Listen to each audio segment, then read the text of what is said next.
Yes, sir. Yes, sir. We at the backup location today. I'm trying something new. Today. The stream might look a little different. It might look a little bare bones like my old streams used to look, but we trying something a little new today. All right. So this is the pre-show. This is the Gamescom opening night. This is going to be the pre-show. So let's get it. Let's get right in here. Let's start playing with it.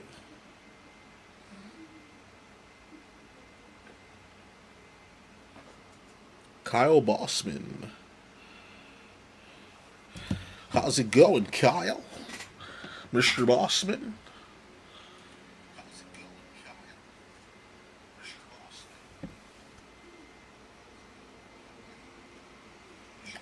Oh, I got this drum muted. Street Fighter 6 showed up for this. The pre-show is good. So let's get it started. We're talking about Dave the Diver first, who's had some fun and unpredictable collaborations already this year, but he's not done yet. Let's see what Dave's getting into next. Okay.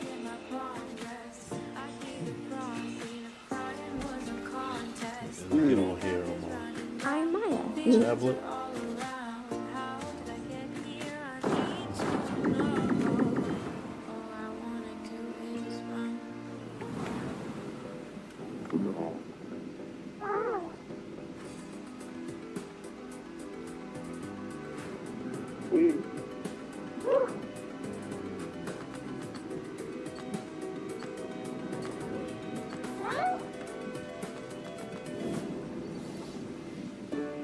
All right, we set up the way we need to be set up.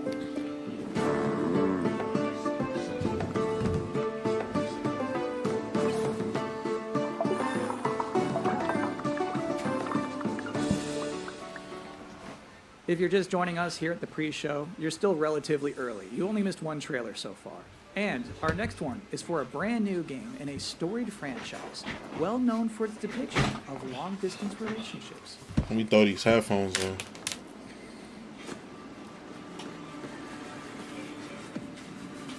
I feel like my shit echoing. I know my shit echoing.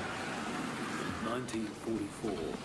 Allied forces are preparing to drive the Nazis out of France, and they're desperate to turn the tide of war back in their Much favor. better.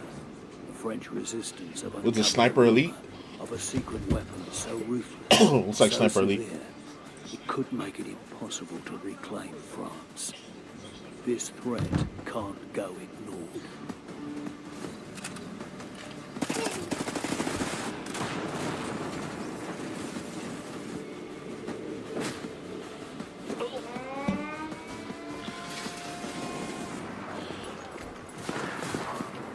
It is definitely Sniper Elite.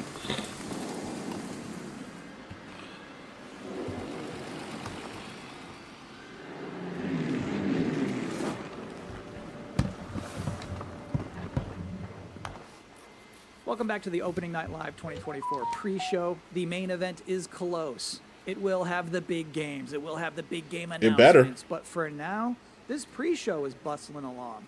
Up next, a brand new trailer for Begone Beast. I thought you was gonna say this pre-show Boston.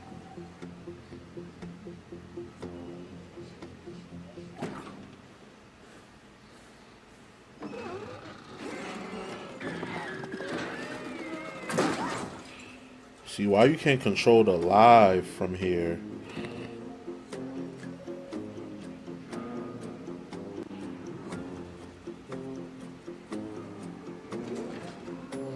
They should have it to where you can control the live from YouTube Studio.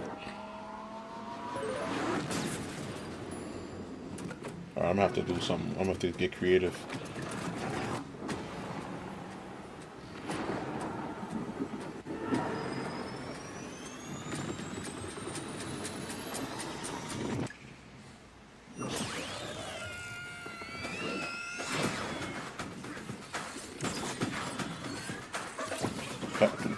Pat, pat.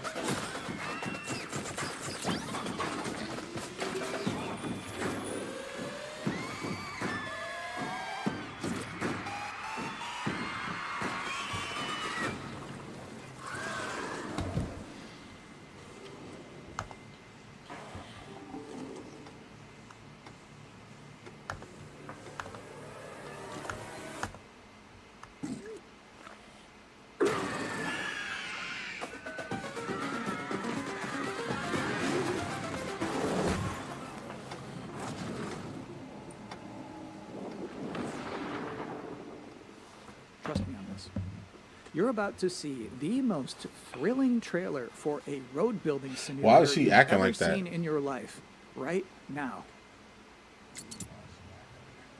When I was a kid, I couldn't wait to leave this town behind. But what's that saying? Man plans and God laughs? He must have had a good one on my account. When the water receded, it carried away everything we ever had. It also gave me a reason to stay.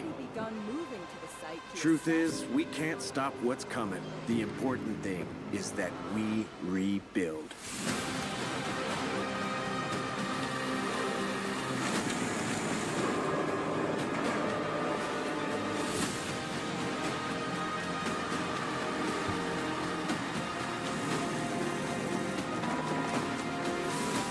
I think I'm stuck here.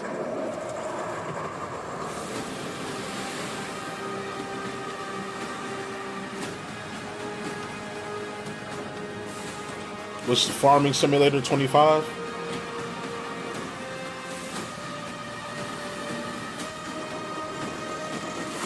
Gotta be Farming Simulator 25.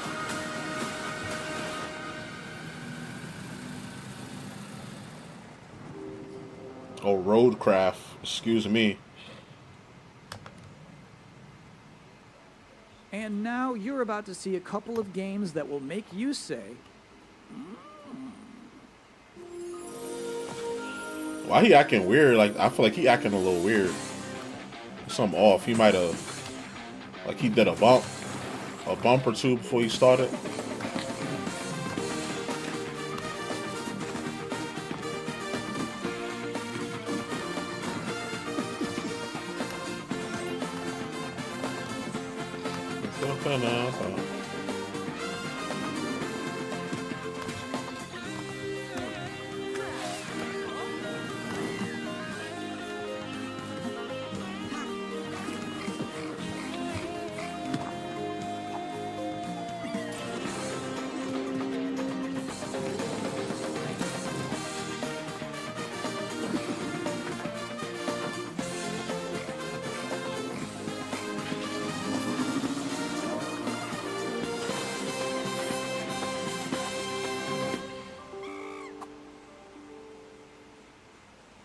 The hound of war chases the scent, oblivious to the master's leash.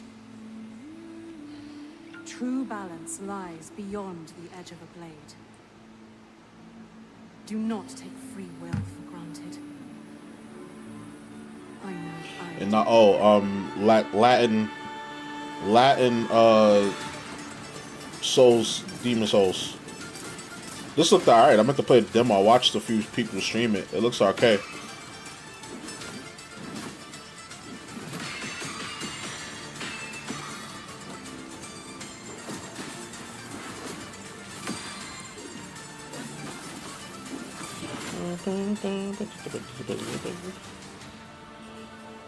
What is...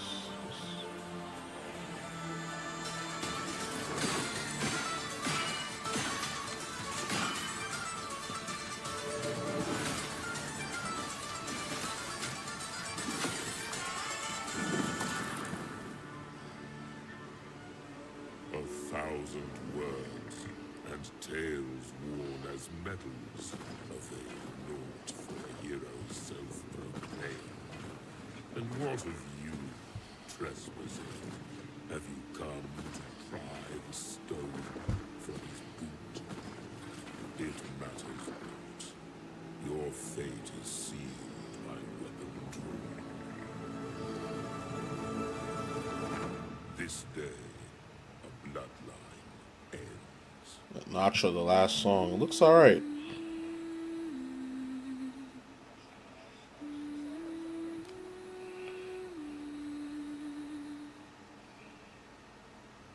we all agree that this pre-show is going pretty good so far, but my primary duty here is to make you aware of and excited about the fact that opening night live is minutes away.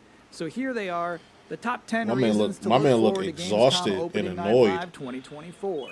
Number 10, a new look at Call of Duty Black Ops 6. Number 9, an extended look at the gameplay of Dune Awakening. can I be honest with you for a second? I didn't really get Dune until the second movie, and now I think Dune is cool. Number 8. I heard it's like Star Wars. Like they trying to make it like Star Wars. The king-like power you feel when dozens of big-budget games desperately beg you to wishlist them. Number 7 reason to look forward to Gamescom Opening Night Live 2024. News from Marvel Rivals. Number 6, an Indiana Jones and the Great Circle presentation. Because there's no way it's just another super long cutscene. At some point, they're going to have to show what it's like to play this game. Like, what button is the whip? Number 5, the reveal of Tarsier Studios' next game. Here's the story with this one. So, Tarsier Studios, who made the Little Nightmares games, a few weeks ago, they put out this terrifying teaser with like this sliced open giant happy pig. And then it just says, worldwide game reveal, Gamescom ONL. And that makes me curious. I don't even know what this is. Number 4 reason to look forward to Gamescom Opening Night Live 2024. 50-50 shot Sam Lake shows up with a new dance. Just to be clear here, he is not scheduled to appear, but you always feel I won't be surprised if he pop up. Number 3, the first gameplay of Civilization 7. Number 2, an update on Monster Hunter Wilds. Officially, we're just calling this an update, but there's no way it's just going to be somebody talking. I promise it's going to be nice. And the number 1 reason to look forward to Gamescom Opening Night Live 2024 is... it is always nice to hear a room full of people cheer and be happy about video games. That's a fact. That's a fact. Almost always. But before we can get to any of that, there's still plenty of pre-show to go. Next up, from the studio behind Fury and Haven, here's a brand new trailer for Cairn. Oh, this is that hiking game. Yo, I love the art style of this game. This art style is tough.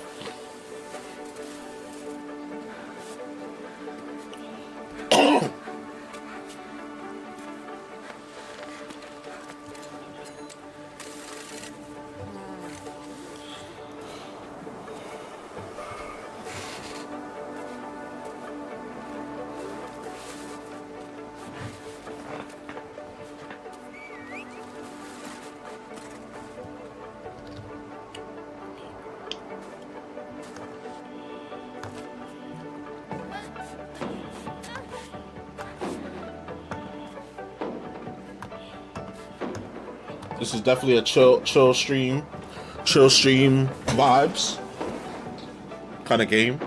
Are you ready for Cammy? It doesn't look so bad, does it?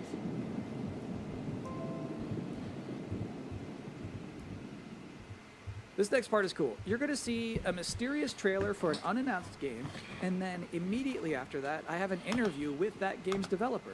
So first, here's this.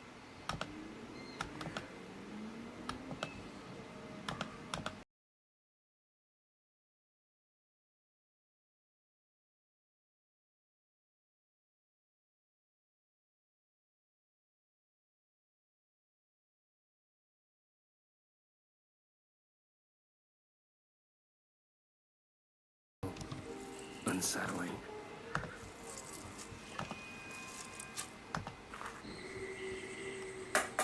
The only thing that brings me a bit of comfort is that I'll never talk to another human being ever again. Damn. Okay, emo. I've decided that this abandoned farm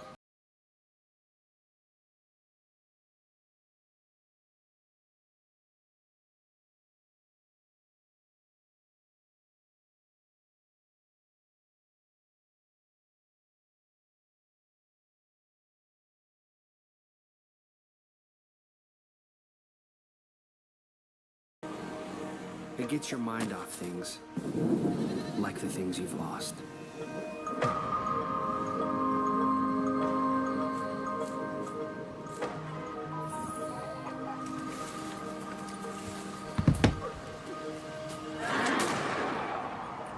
We'll see what winter brings after the harvest. Recently, I had the opportunity to talk to the solo developer behind We Harvest Shadows, David Whaley. What's up? Thanks for having me. It's a great honor. Heck yeah, we're happy to have you. How would you label We Harvest Shadows? We Harvest Shadows is officially, I call it, a first-person farming horror allegory. And it's because I wanted to do a lot of weird things with this game. I wanted to make a beautiful horror game. It's very personal, story-wise. I call it anti-cozy game, which you're probably wondering, how does that even work? I think a lot of us, we had a hard time during the pandemic, and, like Animal Crossing, like that saved my life. Extremely Indeed. cozy. Yes, extremely Indeed. cozy. And I was like, I wonder if we can take this type of gameplay, which is relaxing, and twist it in an unusual way to make a gameplay experience that's unlike anything else. And so I want this game to be relaxing, but I also want it to be terrifying. So I think an interesting part of that trailer is when you get your first objective on that notepad and it just says leave house, which seems like a simple thing, but I'm wondering in the game itself, is it going to be a mechanically difficult thing to do? I don't want to spoil anything, but in the trailer, I wanted to show this main character, his mental state, and how his capacity is different. And maybe sometimes we want to judge people that, like, oh, they can't leave the house, what's the big deal? But I've had days like that where that's the hardest thing in the world. And I wanted these mental hurdles to become real. Like, they're figurative challenges, but they become like literal challenges and sometimes literal demons in the game. I've been there where leave house is a difficult objective of the day. I've been there. Yep, me too. No, I get that. What is something from that trailer you hope people didn't miss? There is like some hidden things in the trailer. There might be like some, what? yeah, there might be some eagle-eyed viewers, but a big theme of the game is that he wants to be alone forever, right? But he's actually being watched at all times. And so in the trailer, there's a lot of hidden faces, scary things looking at him. So maybe people can go back and see if they can find him. David Whaley, thank you so much for joining us. Have a great Gamescom. Thank you so much for having me. Thanks again to David for taking the time to do this and bringing the vibes back up. And I think now is as good a time as any for a super scary trailer with biblical undertones. Yo, this guy is funny. He got that dry humor.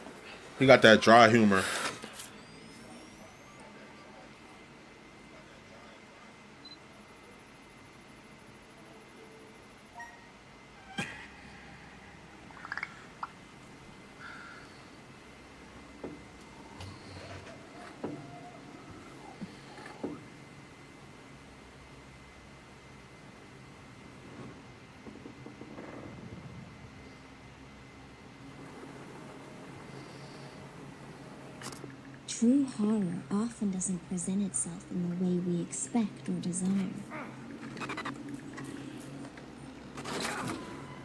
But I will reveal to you the real horror.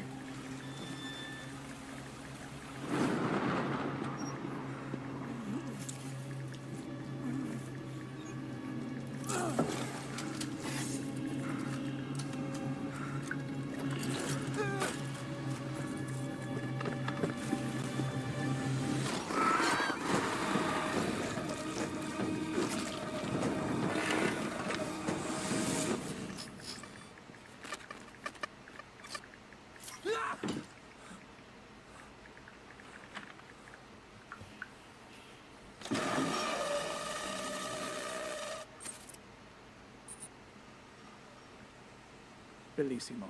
Next up is a trailer that works better if I don't even set it up. So here's a good trailer to watch.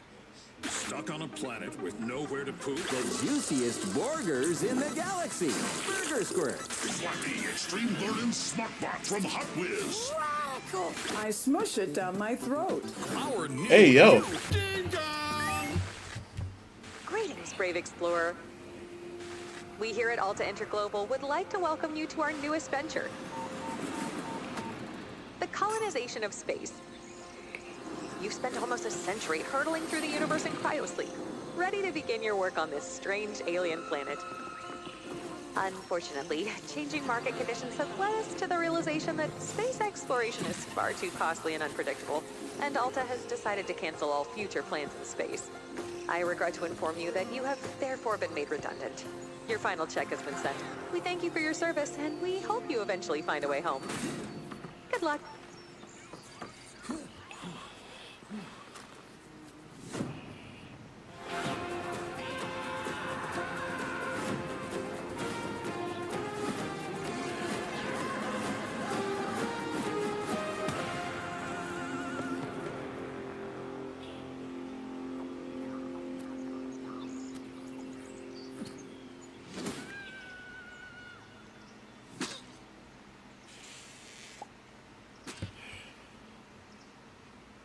Next up, we've got Uns Holen, which is a new life sim game. It's like The Sims, but more beautiful. If you are interested in getting a head start on creating your characters, this next trailer is for you. I haven't seen.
Oh, this kind of look alright. Oh, what's this? What do we got here?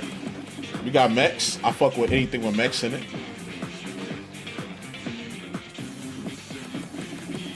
It's giving like Persona vibes a little bit. I'm not gonna lie. Why you keep dying? Okay. Music.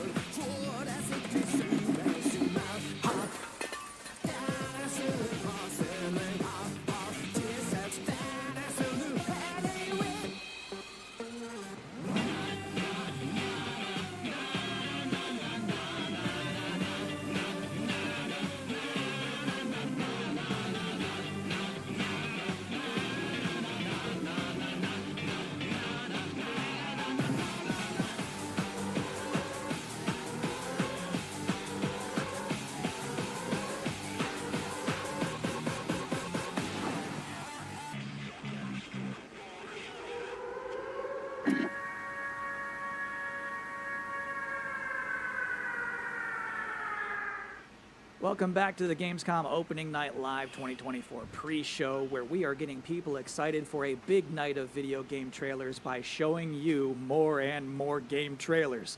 And next up is another brand new game announcement.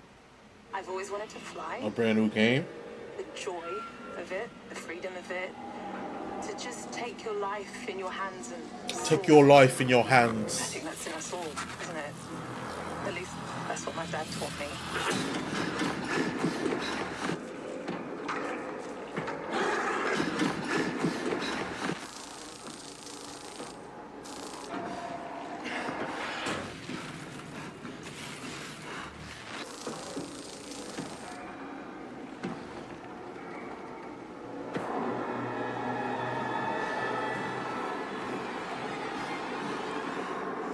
Let's go. Oh, not a clone. Oh no, that's like a shapeshifter. That's a shapeshifter.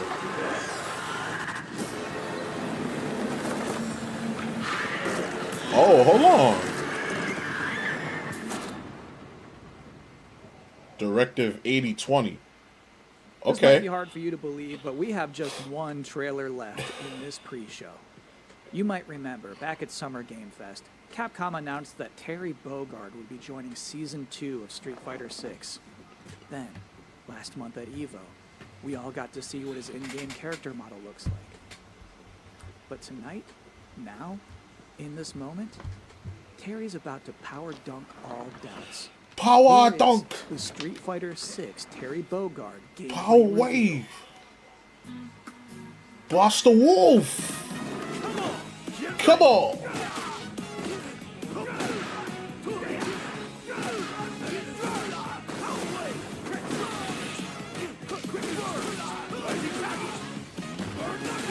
Body knuckle!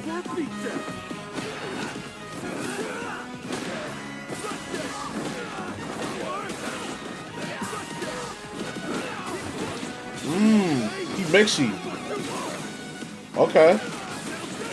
Okay. Power geyser. Okay. Nah, he's mixy.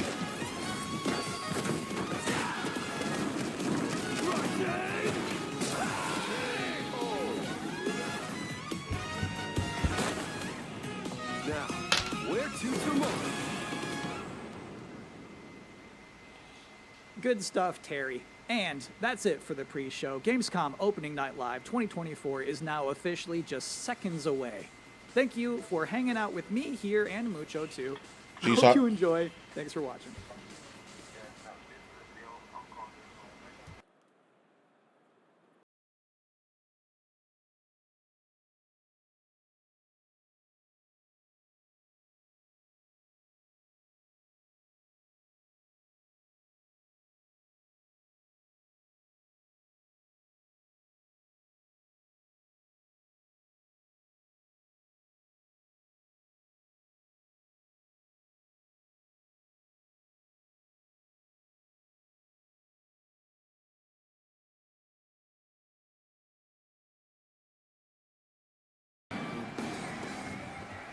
Guten Abend, Gamescom! Guten Abend! I don't know what that means. And hello to everyone watching around the world. This is Opening Night Live from beautiful Cologne, Germany. And we have our biggest live audience of fans ever here at Cologne Messe. Over 5,000 people together as a community. That's tough. To That's celebrate tough. our love of 5,000? games. And of course, millions of you watching online around the world. Welcome. We have gathered for the grand kickoff to Gamescom, the world's biggest in-person video game event. And this is our 6th Opening Night Live.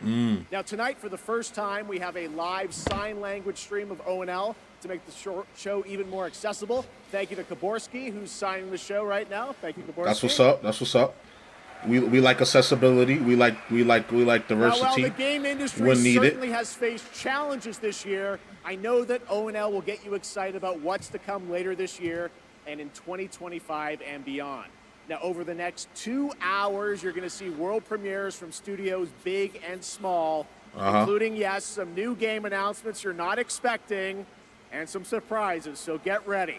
From Monster Hunter to Indiana Jones, Dune to Civilization, Call of Duty to Marvel Rivals, the most anticipated games will be on stage tonight because they wanted to be here with you guys at Gamescom, and I am so honored and grateful to have the opportunity to present these games to you.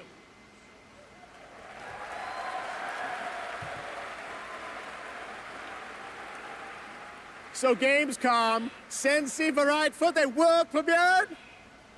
Are you ready for world premiere? I guess that's what that means. I tried it. All right, here's our first world premiere, a brand new game announcement. This one hasn't leaked, and it's exclusive right here at ONL. Okay, first game. Let's see. What we doing? What we doing? 2K games? Okay. Come on, 2K. What we doing? Gearbox Software.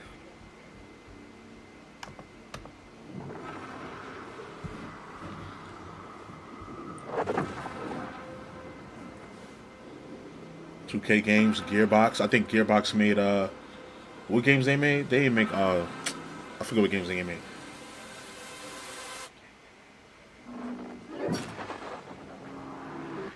Oh, that looks crazy.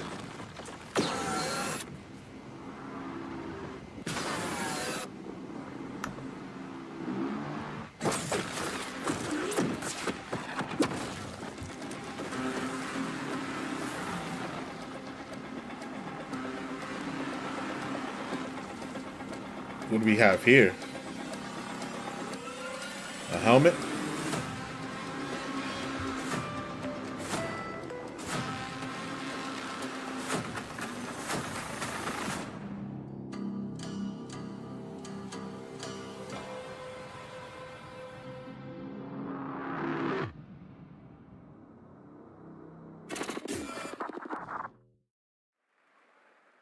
There you go. All right, that's right. Borderlands 4, okay. Is coming in 2025. Okay, Borderlands Next 4. I was up, like, Gearbox and 2K. What did they make? What did they make? Borderlands. To debut an extended look at the campaign gameplay, please welcome John Zuck and Catherine Anderson from Raven Software.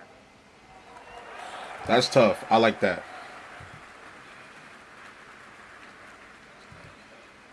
So we got a COD. We got COD.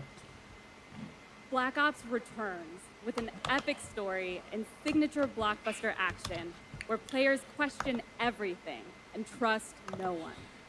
It features an all-new campaign with 16 new multiplayer maps, with the return of classic Prestige and theater mode, and 2 brand new zombies experiences on day 1. You'll see live MP, zombies, and Warzone gameplay at the Call of Duty Next event on August 28th.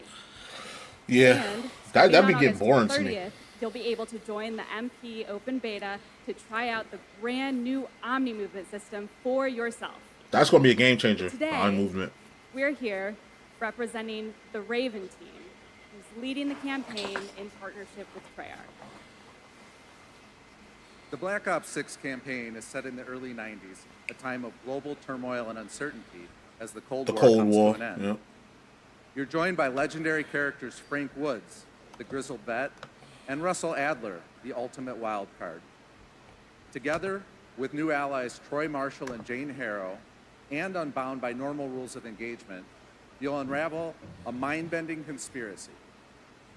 In the mission we're about to show you, our rogue team has targeted a senator attending a political fundraiser in order to gain access to a top-secret black site underneath Washington, D.C. This is Most Wanted.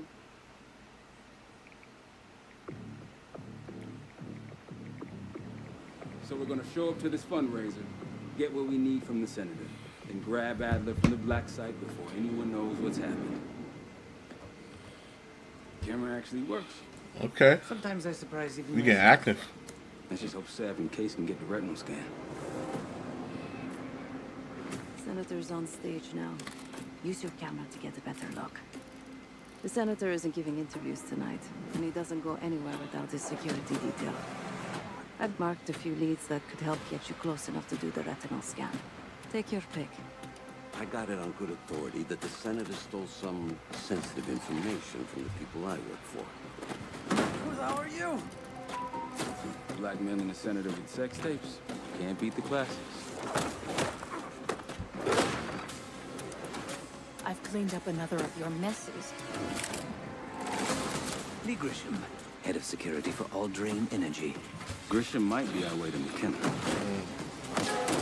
This look like some 90s shit. I ain't gonna lie. And I got another screen over there, so if you see me looking away, I still got a screen over there.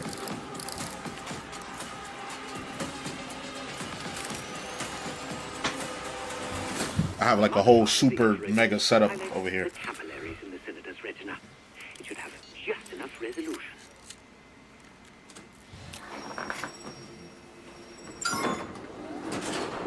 Okay. With the 90s tech, with the Polaroid camera.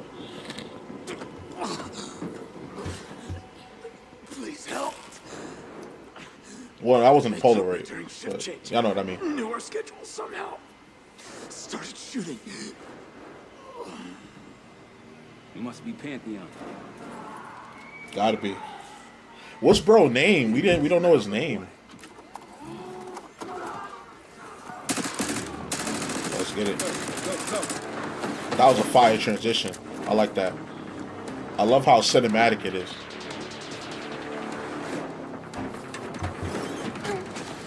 Easy, Adler.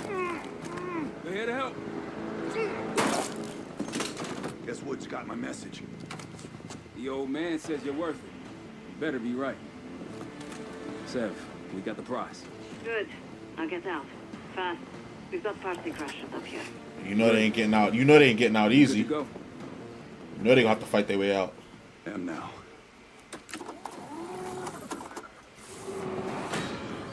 Uh-oh, a juggernaut.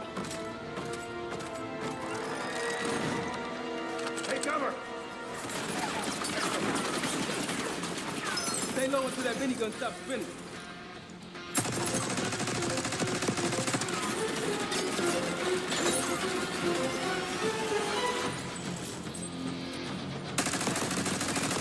You got that 90s vibe to it with the music too.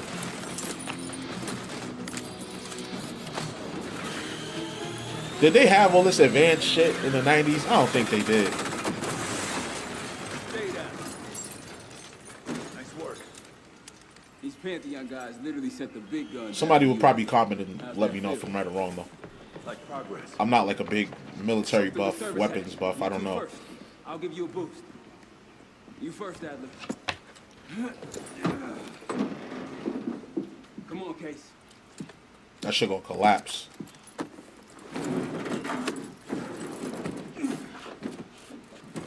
Oh, maybe not.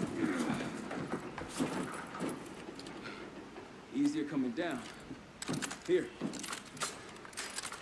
Got these zip lines. Type sheet.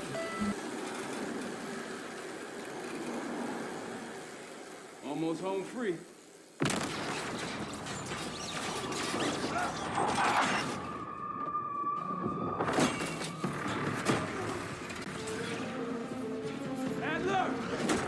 Yeah, I'm at the day job, y'all. So, you know what I'm saying? Gotta get that moolah while I'm getting the moolah. You feel me? Man, you're heavier than you look. Thanks. Hope you have a plan B. This is cool. This shit like a movie to me. I like it. I dig We'll it. just take the scenic route. Let's get moving. I like that old school film grain transition. A VHS transition.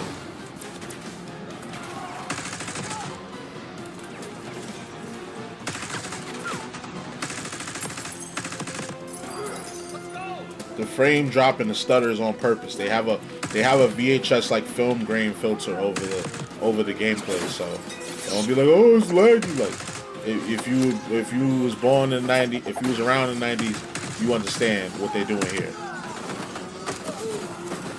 Yeah, we're ready for X-Field. What's the play? No play. This place is surrounded by cops. We can't beat you. Damn.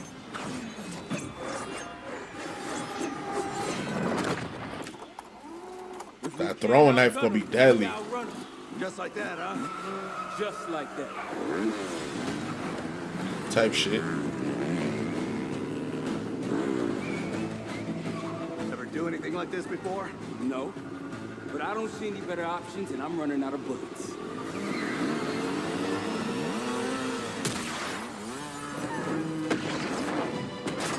That's tough. That should not have worked, but it did.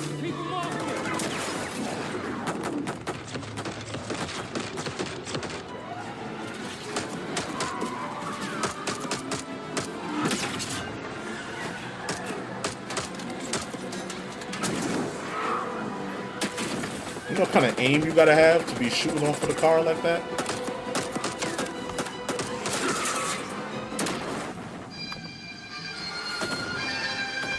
Hold on.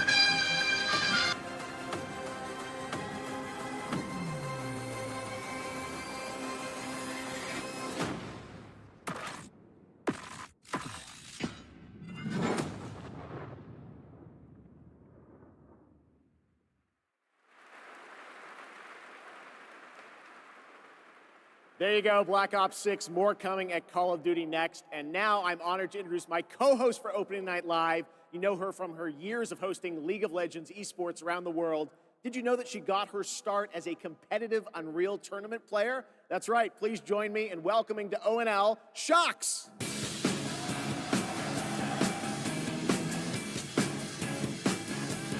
And hello, Gamescom. Thank you for the warm welcome. Unreal Tournament, that is quite the throwback, but I am so excited to be here tonight revealing many of the games on Opening Night Live and highlighting events happening during this Gamescom week in Cologne.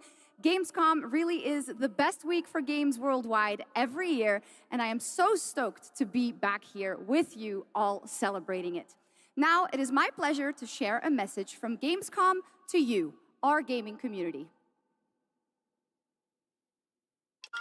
Dear future me, I hope you are happy. I hope you visit wonderful places, that you have friends from places far away, and that you always have the best adventures, that you fight for the things you love, and that you love the things you do. Dear future me, my favorite thing in the world is to play. Do you like to play too?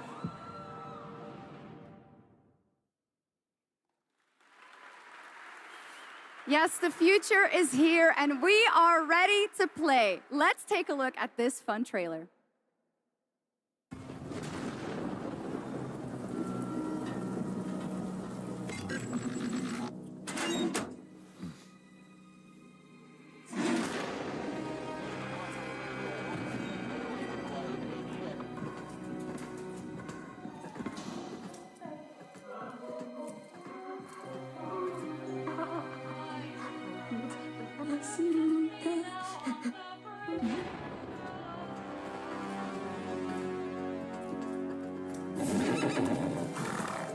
Hey, you.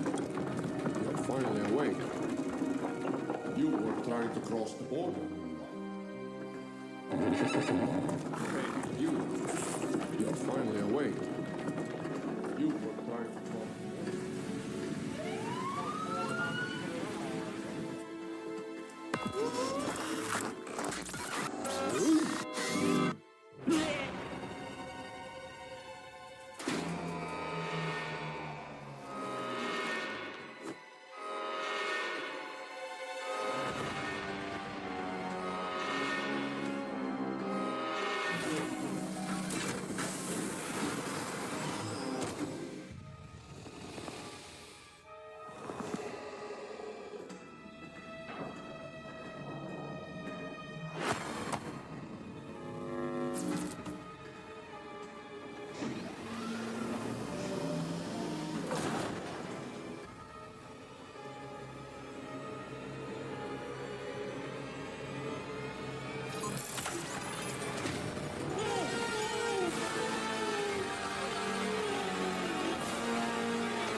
In my opinion, that looked like the GOAT of all remasters.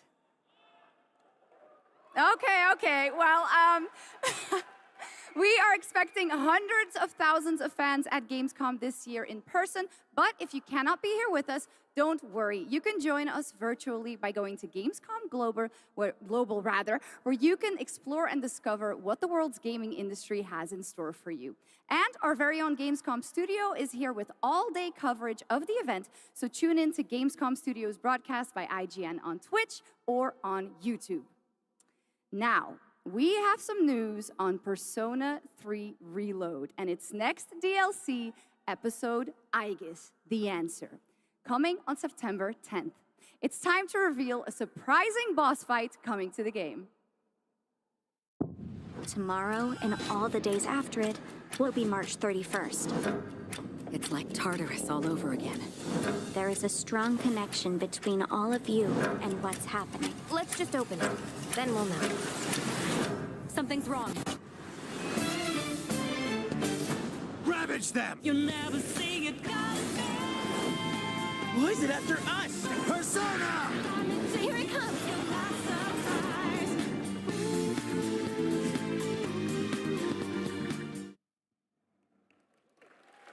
Little Joker fun there. All right. Next up, we have another new game announcement for you right here, exclusively at Gamescom Opening Night Live.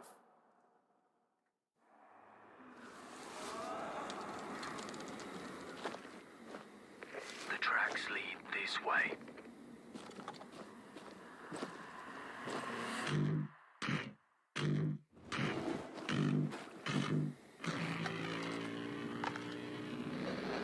It's close. Stay here. Stand guard.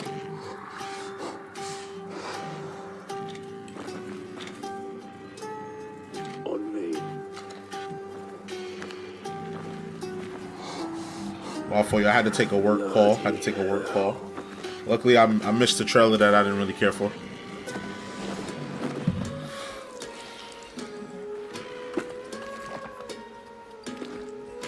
What is this? Contact! This is like some Alien vs. Predator shit.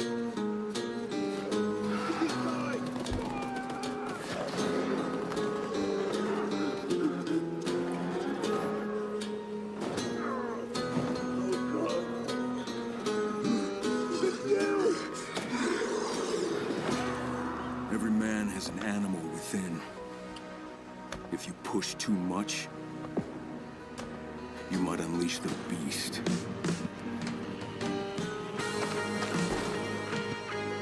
What, a new Dying Light? Dying Light 3? I mean Dying Light 4?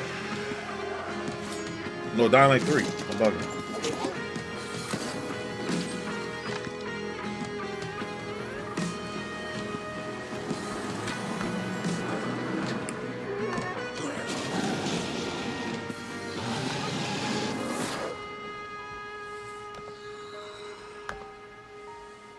Dying Light the Beast. Okay. Some DLC type shit. There you go. Kyle Crane is back in a new zombie adventure set in the Dying Light world with 20 hours of gameplay, a new open world region. Dying Light DLC, okay. Dying Light the Beast. Next, today marks the launch for the most wish-listed game right now on Steam, and also, last I checked, the biggest single-player game ever on Steam with over 2 million concurrent players. Yeah, today. this is gonna be Black Myth Wukong. Yep. Game Science in China, which is it launched also today. On the PlayStation Shout out to 5. them. Shout out to right them. now, we've got the reveal of the launch trailer for you. Let's get it.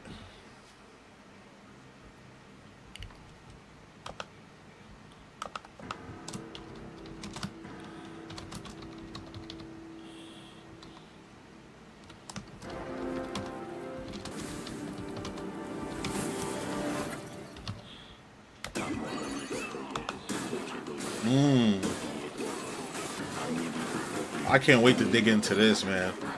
I'll probably cop it on Thursday.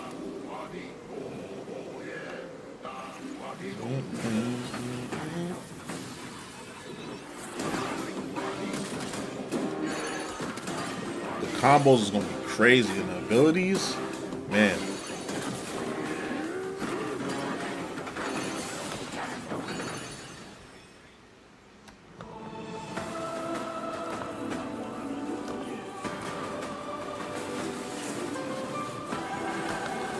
This looks so fire.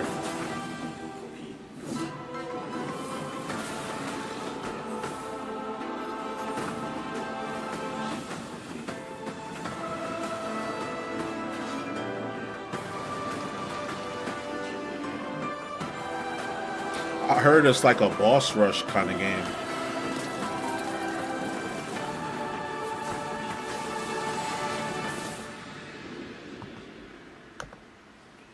Black Myth Wukong today. It's available right now. P5, Steam. I'll probably get it on P5.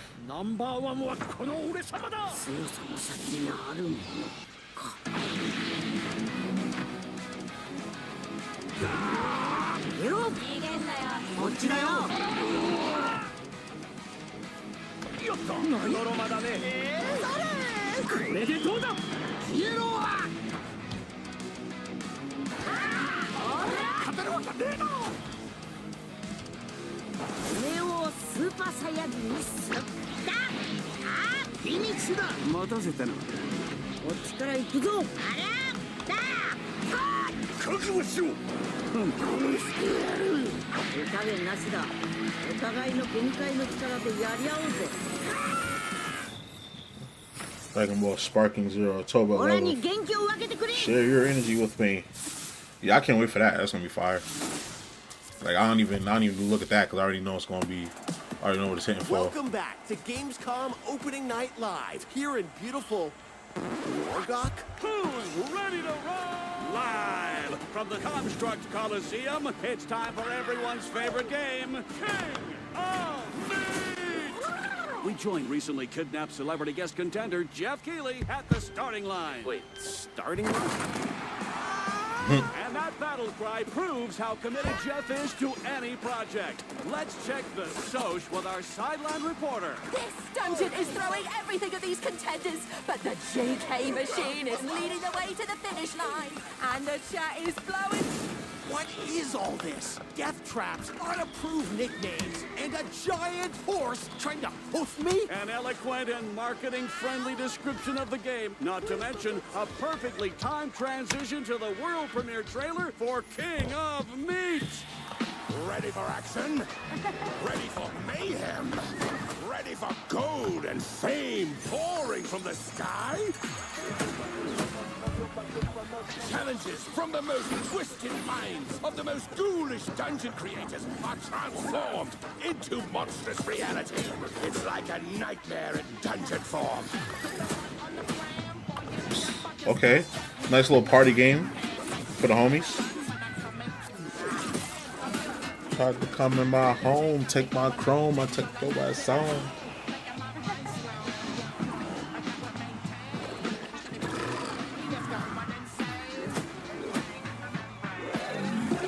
This is King of Late.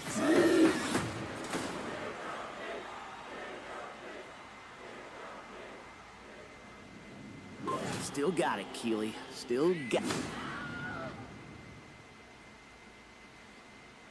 Welcome back to Opening Night Live for real this time, and that was the announcement of King of Meat, an online co-op spectacle King for of 1 Meat. to Hey, 4 yo. players from Glowmade, from Guildford, England, and Amazon Games for console and PC, and you can sign up at kingofmeat.com for future playtests.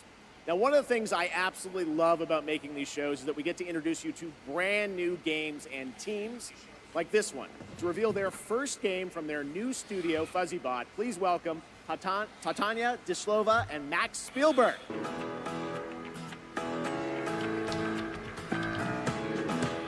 Link? Yeah, I know I'm not gonna be interested in that. I know I'm not gonna be interested in that. No disrespect. I Guys, just know I'm welcome not to gonna be ONL. interested. I'm very excited to share this game with the world. Can you tell us a little bit about your studio, first of all? Well, first off, it's totally surreal to be here right now. We started the studio back in 2020, and the majority of us had come from the AAA side of the industry. And at the time, we were just thrilled to have our own game, our own IP, and we could never expect being on this stage tonight at the end of that run. The vision for our studio started with the idea of dreaming big and building smart.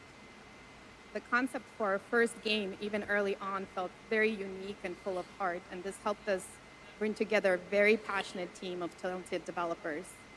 It's through their skill, dedication, and true love for the game that we're able to be here tonight, going way beyond where we thought we'd be.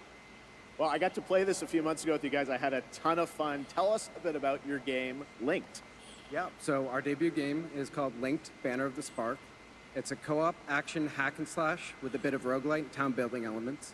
And so we blended these ideas together to create this cozy yet highly kinetic action game for players to brawl, build, and befriend a crew of adorable robots. In it, it's the year 3000, and you're going to take on the role as one of the last remaining humans on planet Earth. Allying with a friendly bot faction, you're going to aim to take down the combat army hell-bent on organic destruction. Players can play alone or with friends in this vibrant world of robots. Or a simpler way that I like to describe it sometimes is you go out and fight the evil robots and then collect their body parts to build a sustainable town of your dreams while saving the cute ones. We are incredibly proud to finally reveal the delightful world of Link, Banner of the Spark, and we hope the players get as much joy out of playing it as we have building it. Well, we're very excited to show it to the world for the first time. Let's take a look at the world premiere reveal trailer. Thanks, guys.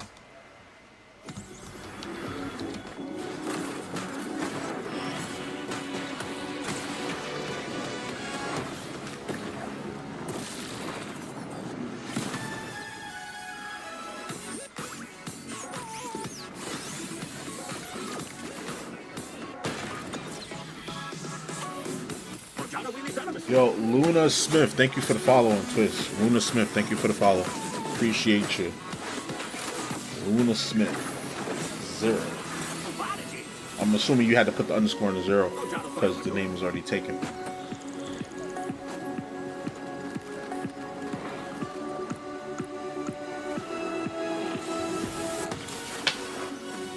Hello. Hello, Luna.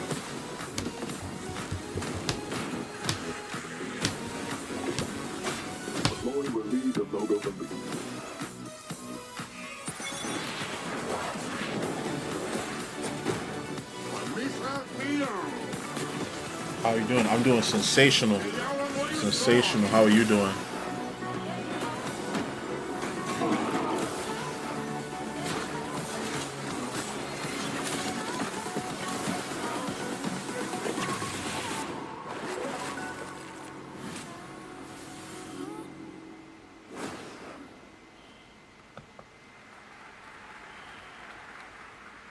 Well, I think we can all agree on this fact. Fishing makes every video game better. I'm gonna just finish Now, office work. one of the I'm about to things that I start love to about game soon. Gamescom is that I'm it is a safe doing office place for work our while I'm doing diverse this, so gaming family.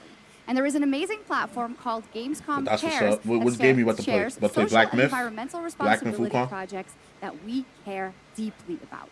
Thanks to all of our partners who help to make this happen.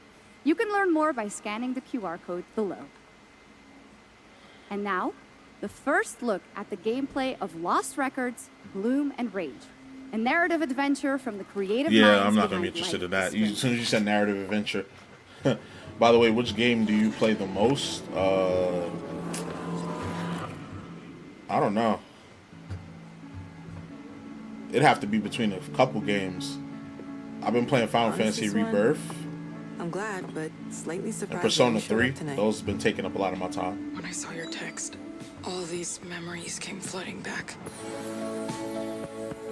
What games do you play the most? She actually showed. Welcome! I remembered Nora, her energy.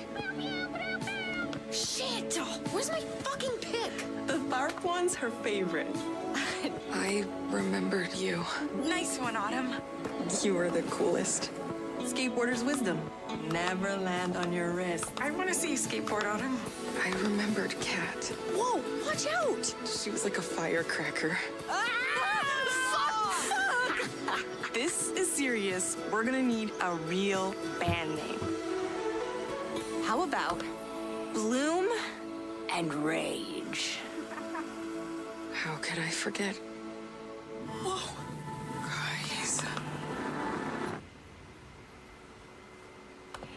None of you guys get flying. Last week, my mom Well, found a mostly package play on her GTA doorstep. 5, waiting for GTA 6. Wait. Since I've seen the trailer for GTA 6, seems a little bit bored from GTA 5.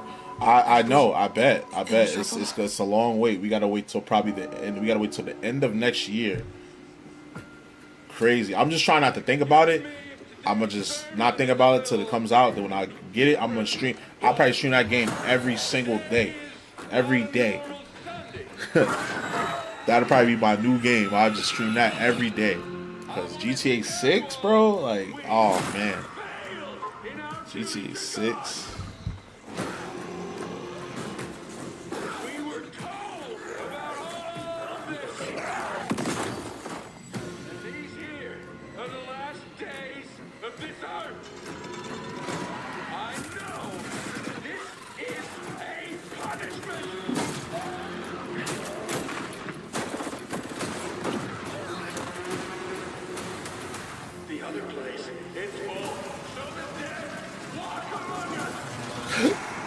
No Room in Hell 2. Interesting. Interesting. That game looks great. It's a new look at the 8-player co-op of No More Room in Hell 2 from Torn Banner up in Canada, where there are deadly consequences of not sticking close to your teammates, and I cannot wait to check that one out. All right, our next game, it's been a long time coming for this next one. At the Game Awards in 2021, Embark Studios revealed Arc Raiders, a game that immediately struck a chord with players around the globe. A stunning future Earth where menacing Arc machines threaten humanity's attempts to rebuild. Well, Arc Raiders has evolved a lot since then, and now it's finally time for some news on what's next for this Arc exciting Raiders. action survival Nah, but GTA 6 is going to be crazy. What job do you have? I'm not going to speak too much on it because, you know, people are weird and stuff. But I could say administrative. Told us nothing of this place. A lot of paperwork. That's all I'll say.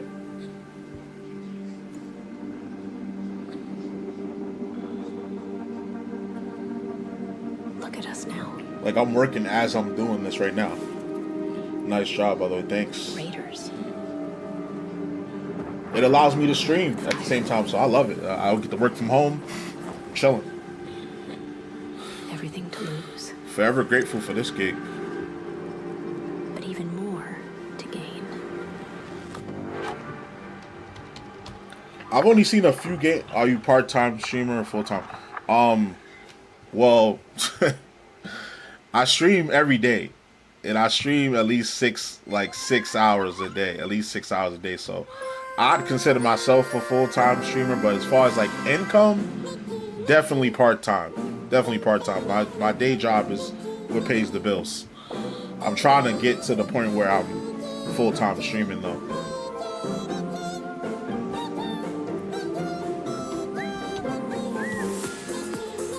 I'm monetized. I got monetized here and I'm monetized on YouTube, so I'm just trying to build that up, you know. I'm also part-time as well, a software engineer. Oh, nice. A software engineer. That's dope. I know there's money in that. I know that's paying the bills for sure. He said, nice to meet you. Nice to meet you too. Appreciate you. If you don't mind, you can go check out the YouTube as well. I'm going to post it in the chat.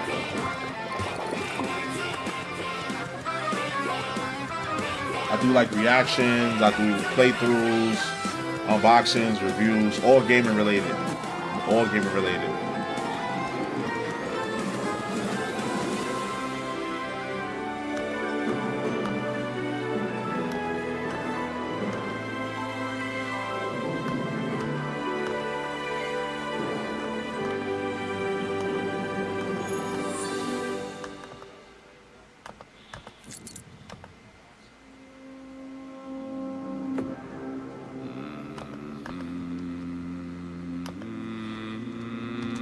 My man humming, you already know it's about to be lit if it start off with a dude humming.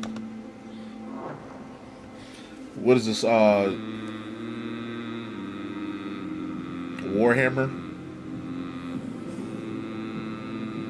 Looks like Warhammer. Oh, excuse me. 913 subscribers. You will get 1K sub on YouTube. Yes, soon.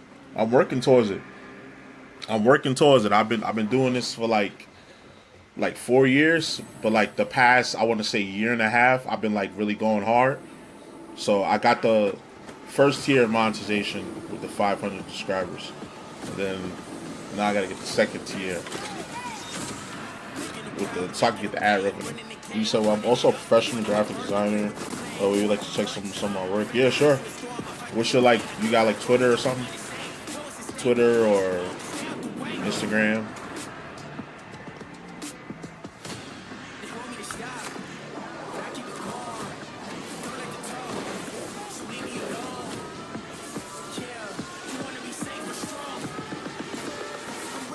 Could you share your Discord? What is my name on there?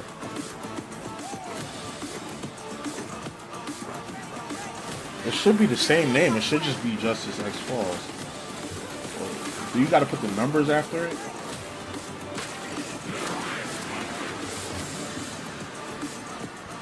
It should be the same. I don't know if you're supposed to put the numbers after. I'd have to look up the numbers. I don't have Discord on this computer. This is on my secondary backup setup. This is my real setup. I have the overlays in the other room.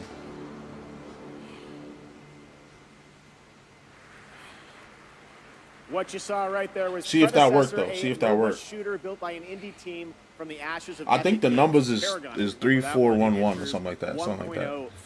If his numbers behind it. Next up, Path of Exile 2 from Grinding Gear Games. It is nearing release, and tonight, yes, we do have news on the early access date. Check this out. Something like that. My son, are you clear of mind and stout of heart? I've sent you a friend request. Oh, it worked. Oh, that worked. Cool. I got Discord on my phone. I can add you from my phone. Sacrifice everything to become the savior. I will. Do you have the strength to sweep aside this world and build it anew? I must.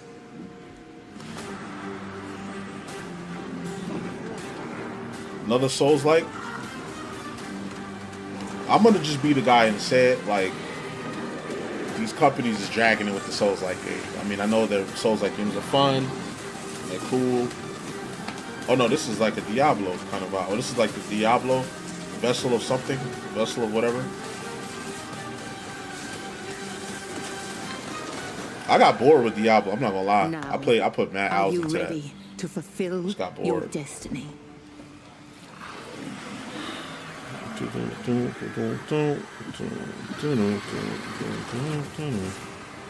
Okay, I accepted you, Luna.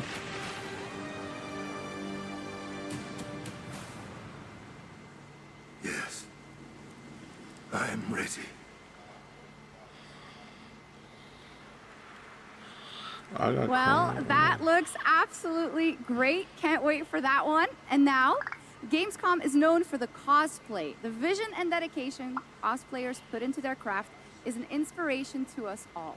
And to see these amazing cosplayers, you can tune in to the Gamescom Cosplay Awards on Saturday, August 24th at 5 p.m.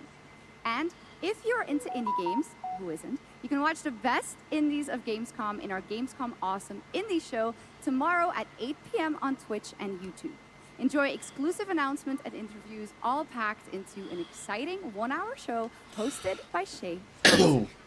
Plus, the Gamescom event arena, that is where I am standing right now and all of you are. It is the biggest and most elaborate stage at Gamescom, featuring not only opening night live, but additional live shows featuring creators, gaming events, and esports competitions that you can watch either in person or by tuning in online. Now, up next is a first look at the gameplay of June Awakening, the open world survival MMO, and news on when it's going to be released. Yeah, not my vibe. Not my vibe at all. There is another path for you.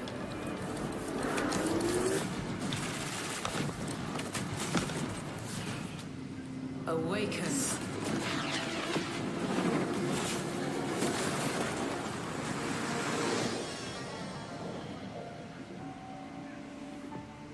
You begin as a nameless prisoner. Sculpt your appearance, choose your background, and then crash into the planet. You are abandoned and alone. Hunted by sandworms. Scorched by the unforgiving sun. Ravaged by sunstroke. Stick to the shade. Chase the moving shadows. Survive. Welcome to Arrakis, the most dangerous place in the universe. Meet hundreds of other players in the vast online world. Befriend or betray those you meet.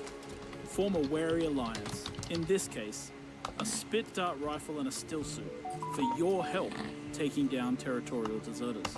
Working with others will always increase your chance of staying alive. The Deserter Base. Climb to a vantage point and prepare for violence. Your choice of weapons and abilities determines your strategy. It's kind of like, I see what people mean when it's like Star Wars. Repel ranged attacks Star with a Wars in the shield, desert and type then shit. take them out, one by one. Deploy the Hunter-Seeker and kill from the shadows. Take what you can from the Fallen. On Arrakis, nothing of value is wasted. Mine, harvest, and gather with your group to build bases and unlock more advanced equipment, like the Blood Purifier. Refine the blood you collected from your enemies to extract drinkable water. Craft improved equipment using fabricators. Replicate your bases in I'll be right back, hold on. with the blueprint system, and then sell blueprints of your architectural wonders to other players. Lead your group to become a guild. On Arrakis, a nameless prisoner can rise. Construct an ornithopter and take to the air. The world is yours to claim. This is Dune Man Keith Filari reminding you to vary your route and return with a full spy slot. My crew found a shortcut we become The comfortable. in-game radio provides insight into key events happening across Arrakis. Map the desert. Discover landmarks, wrecked ships, and desert testing stations filled with forgotten technology. Arrakis is a vast planet. You can explore unique locations, uncover valuable resources, and search for secrets amongst the shifting dunes. And then, return to civilization triumphant with what you found. Harko Village throngs with people, spice traders, guild bankers, smugglers, house envoys, and of course, other players.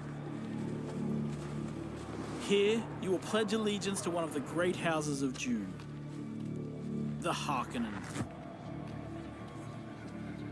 But remember, to play politics, you need power. And on Arrakis, spice is power. In the deep desert, beyond the shield wall, hundreds of players scour the landscape, hunting for spice. Every spice blow has the potential to become a heated battle, with multiple guilds vying for the precious melange. You know what? If you're into this kind of stuff, I mean, this just look, you know, I'm not really into MMO RPGs. It's just too much. It's too much for me. Can awaken Arrakis itself.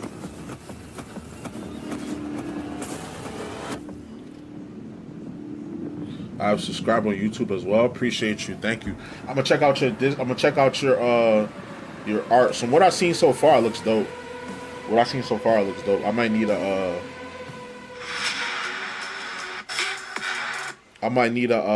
like an end screen or something.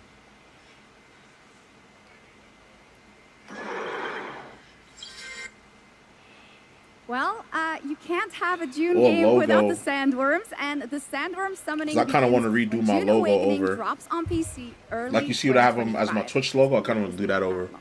And now see how that comes here out. Is a reveal of a new game But from Corsair I'll let you. Studios, I will keep the in touch though. We'll creators of definitely keep in touch. I'll let you Nightmares know what I need. Cause I have an overlay. I want you to see my overlay. Like if you want to go on my YouTube, and look at my old streams and look at that overlay, the overlays that I use for that, and try to do something with that. Make your own twist to it. We could, we could probably do some business. Yo, Tony, what's going on, bro? Tony, what's going on?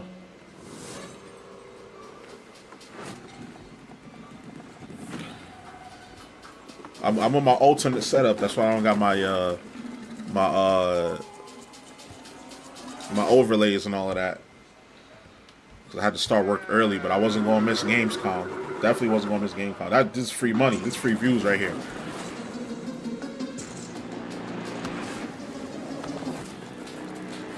Oh, Little Nightmares 3? Little Nightmares 3? Or DLC?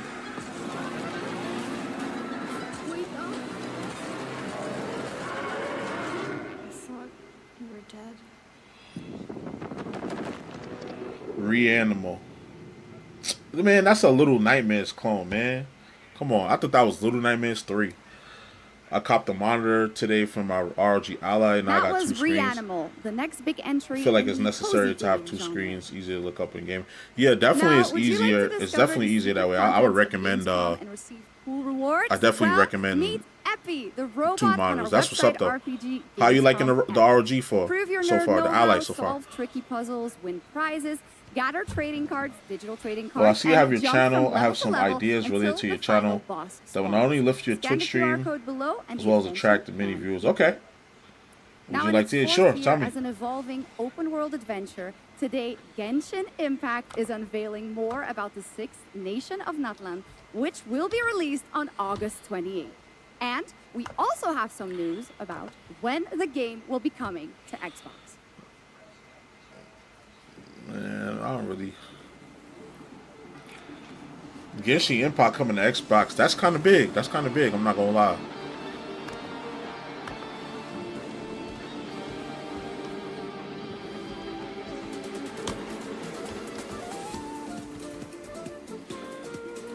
So that's gonna be short term. RG Ally is great, bro. It's my first PC. Love it a lot, but yo, I'm more interested in the Xbox Gamescom. I think that's tomorrow, day 1. Yeah, this is just the opening day shit. Like they're just showing trailers and whatnot. But yeah, I'm definitely gonna be tuned in tomorrow. I'm off tomorrow and Thursday, so I'm gonna definitely be tuned in for those 3 days. see what Xbox has. We know some of the games they're gonna show already. They're gonna show Indiana Jones, Avowed, Diablo 4, The Vessel of Hatred. We know a few games they're gonna show, but I want to see some new shit. I want them to say we got a handheld coming or something. Locked on. For the Lord of the Night. Catch an epic wave! Can I share ideas yet? Can I share ideas yet? Send it to me on Discord. You got my Discord. Send it to me on Discord, Luna.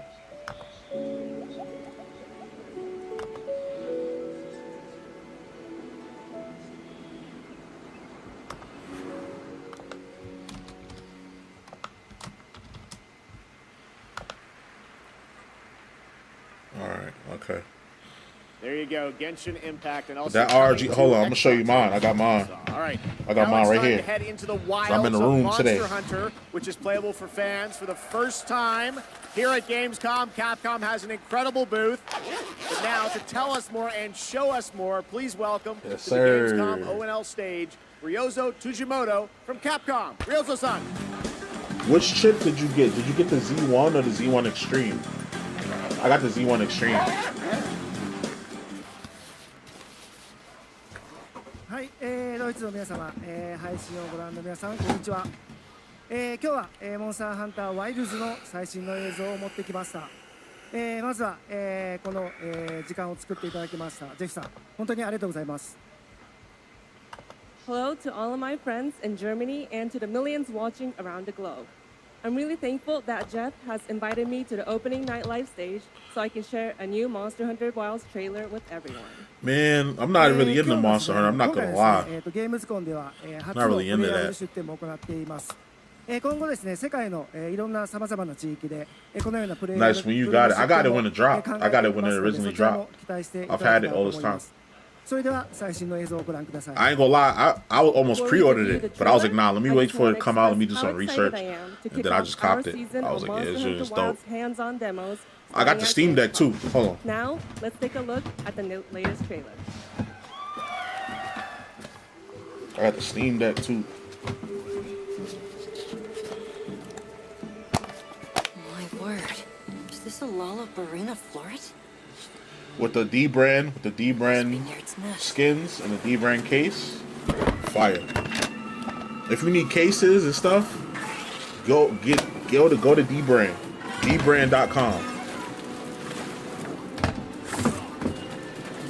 What is that? Does this that Berserker game?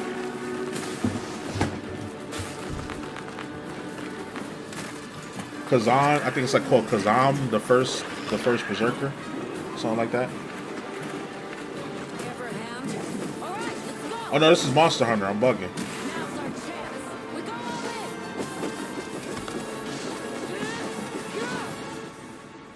The Z1 Extreme as well. We could do a lot worse for an interim. It's pretty dope. I use it as a desktop PC as well. Yeah, that's the dope part about it. It has a lot of utility to it. You can connect the controller to it and use it like a regular computer, hook it up to the screens. So it's like you really low key. You don't even. I don't know if you have a laptop or anything like that or computer. You don't even need that now. You got a whole computer right there for a cheaper price. Cause how much you pay? You pay. I paid. I think I paid 600 or 700. Cause I got it when it first came out. Understood.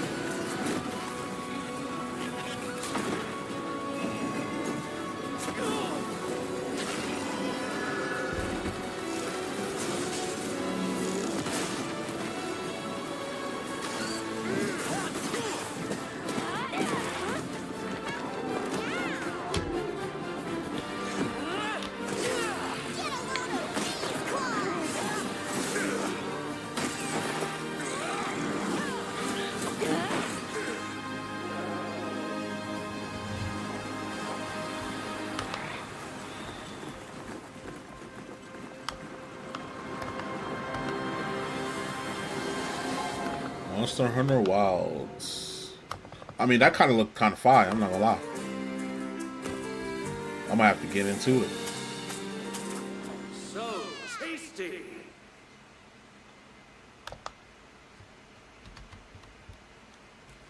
Danger. lies at every turn. Treasure. Secret. Destiny. Everything lost. A Tomb Raider? Is meant to be found. Oh, she's gonna be in Naraka Blade Point. Okay, that's actually a good character from Naraka Blade Point. Yeah, nah, this is my first PC. Okay, cool. That's what's up. That's a good start. Paid 400 flat for the Z1 Extreme. Oh yeah, because they got the ROG Ally 2 coming out. So the price is going to drop on the first one. They also have the Steam Deck OLED with the OLED screen on it. I'm going to just stick with what I got. I already paid all this money for it, and I just bought it a year or two ago. I'm not going to upgrade. I'm going to just keep what I got.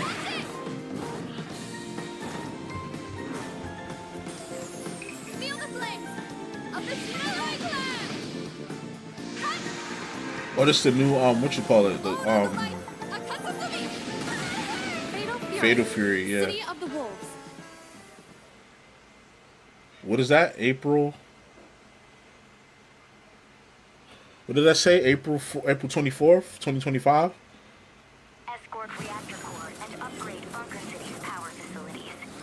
St. Dino's have also set their sights on this operation. I think that said April 24th, 2025. It can't be 2024. That already passed. Yo, I got the beta for this. I gotta play this. Yeah, April 4th, 2024 for Fatal Fury. I gotta give him this beta. This beta, that just should look fire. Make a break.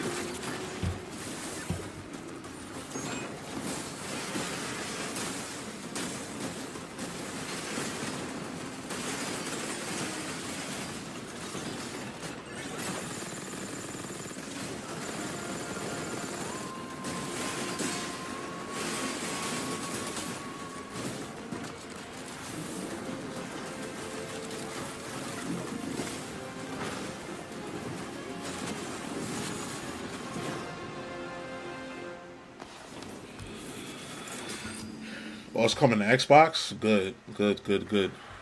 That was a new look at Mecha Break, the multiplayer mech game. Okay, next we have something exciting for fans of Monument Valley, the beautiful twisted puzzle game that we all played about a decade ago when it was first released in 2014. Well, tonight we are revealing Monument Valley 3, coming later this year from Us 2 in London and Netflix Games. I played this. It is an absolutely beautiful, stunning game. And we've got your first look right now. I don't know why Netflix trying to do everything. They got wrestling. They try to make video games. Like, what's up? Stretch.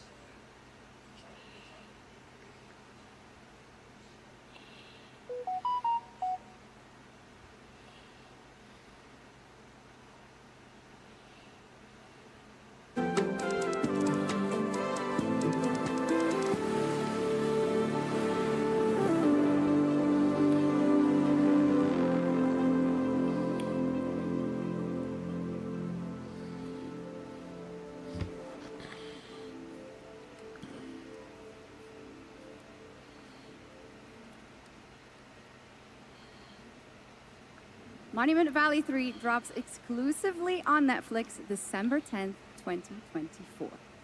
Now, first released in 1991, Civilization is one of the gaming industry's biggest franchises. And here at Gamescom, we are revealing the gameplay of Civilization 7 for the first time. To tell us more, please welcome Ed Beach from Firaxis Games.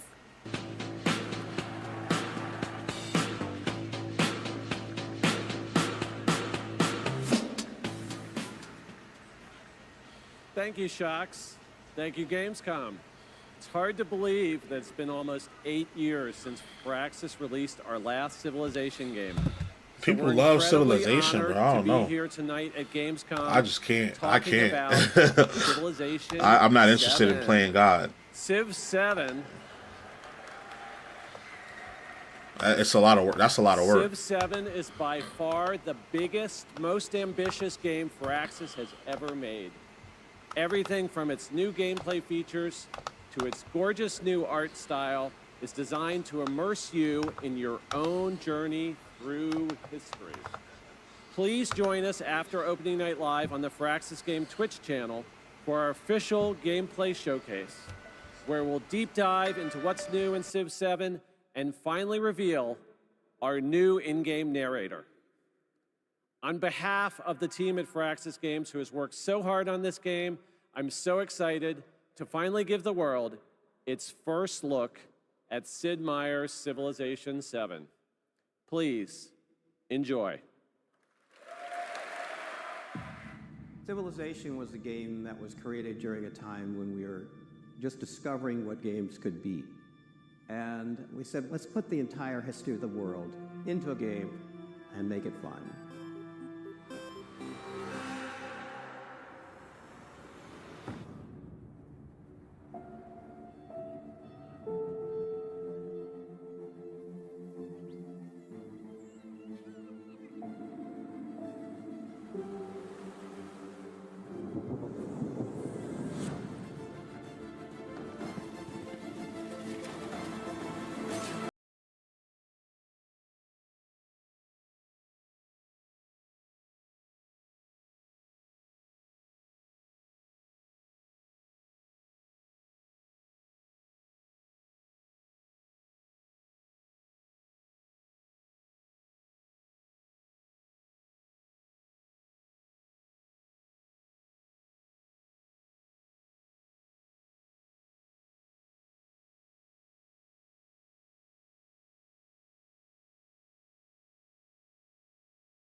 Ever since we first reached for the stars,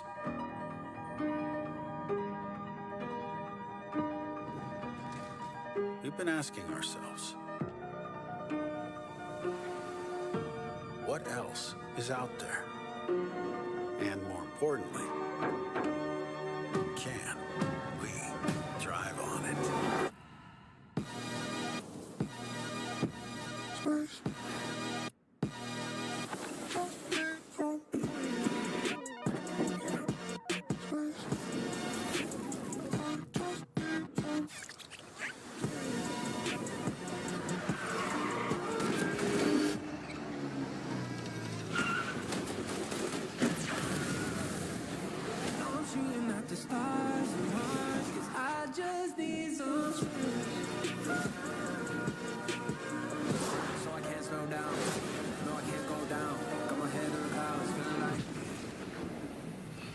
Are we getting Starfield vehicles?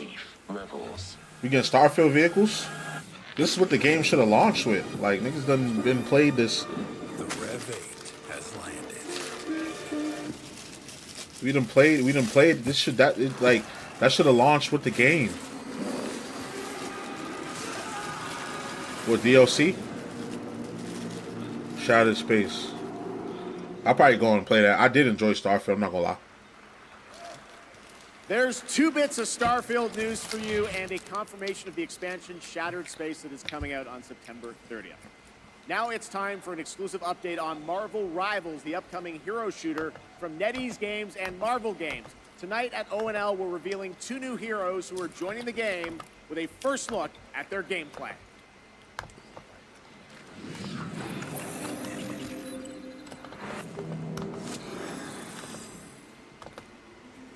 Among the stars, Wakanda found a new home and a new hope. The source of vibranium, the foundation of an empire.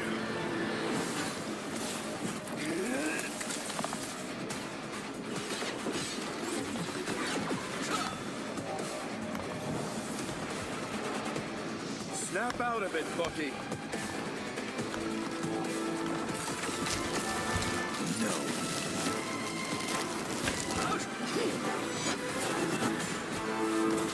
Not so fast! Your battle's over. Stick around! Armed and dangerous!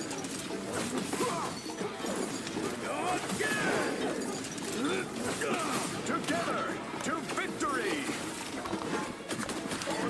Gotcha! And stay down.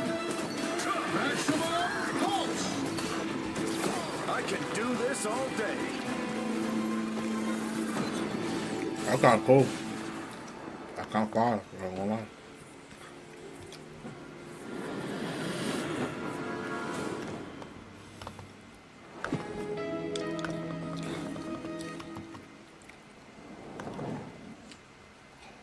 Well, he'll unlock a free-to-play at launch and beyond.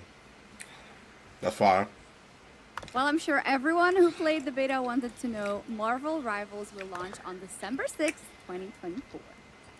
Now, Gamescom always strives to help the environment, and the event runs on 100% renewable energy and is climate friendly thanks to ongoing measures to reduce CO2. Eliminate. Exhibitors participate in the Gamescom Goes Green initiative by reusing their booth builds or avoiding single-use material. And yes, fans are planting more and more trees in the Gamescom forest. The forest has been growing since 2020 thanks to all of your engagement. And all of you can still help, of course. You can plant your tree in the Gamescom forest today. And with that, it is time to reveal the winner of the Gamescom Sustainability Award. This award celebrates an organization in the global game industry committed to sustainability and the environment. Presenting the award, please welcome back Lisa Buck with Playing for the Planet.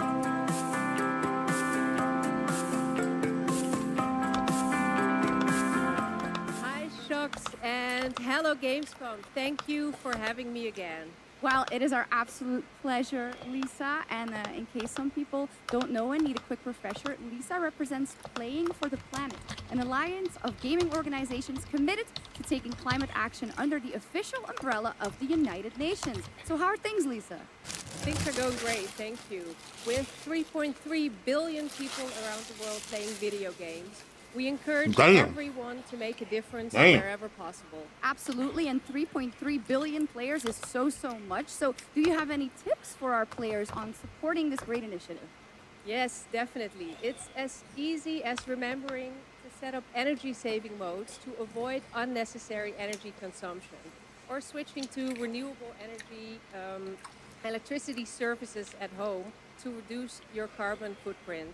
Everything will make a difference. Absolutely, every bit helps. Those are great tips, and I already utilize some of those myself, and I hope a lot more people will. But now, let's celebrate some of the amazing work already done by gaming companies. Yes, that would be happy to do that. Anyone can set ambitious decarbonization targets, but delivering on that goal and turning it into emission reductions demands a clear and actionable plan, as well as collaboration. And this year's winner has proven that it's possible to deliver ambition with execution across the board.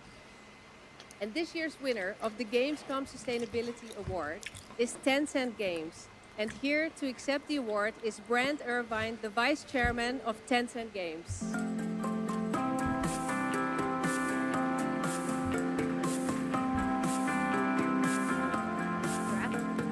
Thank you. First of all, let me say on behalf of Tencent Games how honored we are to receive this award. Tencent Games encompasses a lot of things, everything from in-house studios like Timmy, global studios like Shark Mob, to our global publishing arm, Level Infinite. What they all share is a commitment to operating our business in a sustainable way. We are committed to carbon neutrality by 2030, and really want to thank all of our studios, all of our partners, but most of all of our players, whose support is essential to helping us drive our efforts to have positive change within the industry. Thanks again, and back to the games.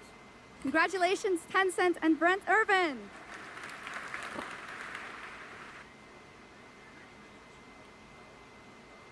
But that is not our only award. Everyone here and at home can vote for their favorite games playable at Gamescom in this year's Gamescom Awards. You can visit Gamescom now to help decide the winners. Voting will only be open until Thursday, August 22nd at 2 p.m., and the awards will then be celebrated this Friday at 2 p.m. at Gamescom Studio. Back to you, Jeff. Thank you, Shocks. You're doing a great job tonight. All right, we got something really special for you. Please welcome Deadpool director, creator of Love, Death, and Robots, and the co-founder of Blur Studio, Tim Miller.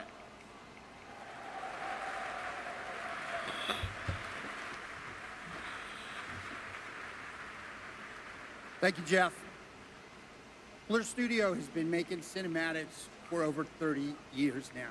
That means classics like Quake, Star Wars, Warhammer, Call of Duty, and dozens more. And we do this because we fucking love video games.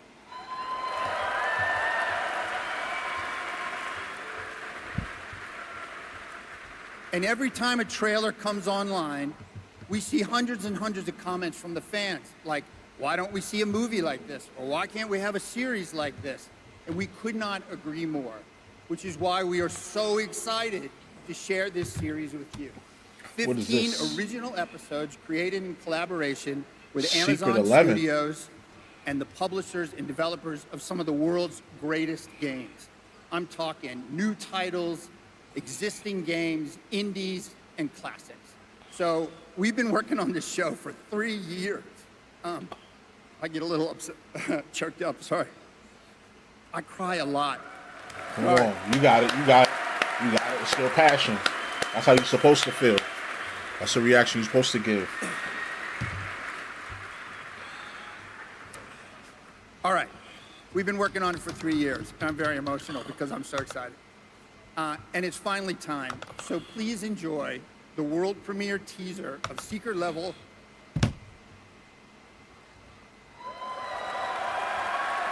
Okay, so it's a new show, Secret Level. Let's see what this is about.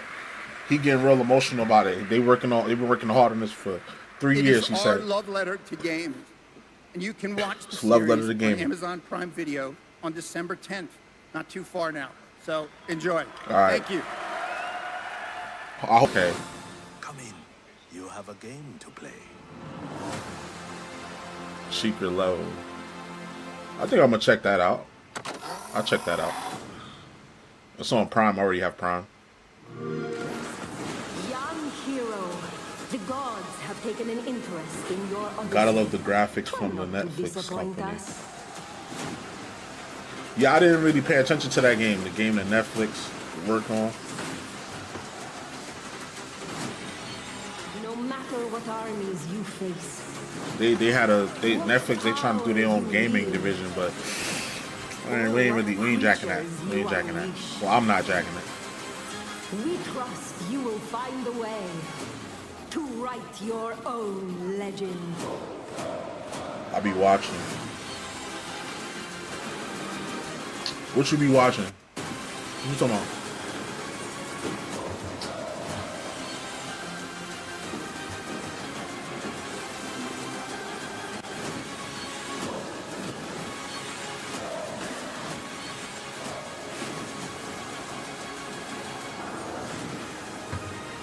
Yeah, I'm not interested in music. I'm not interested in playing God. I'm not. It's a lot of work. All these playing God games, I'm good on that.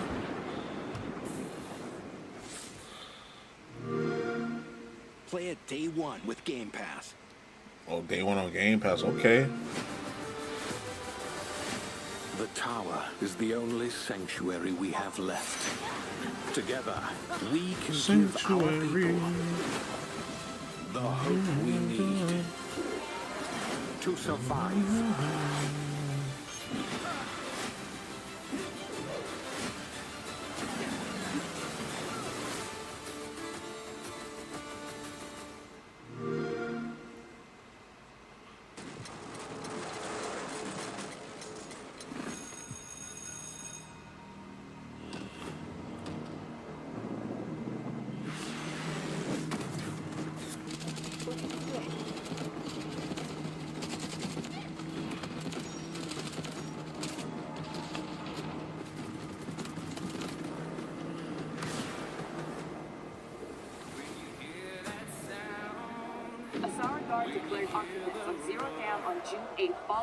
The conflict between the Alsara Zero Guard damn and Havoc occupation. What the hell is threatens that? the balance of the world.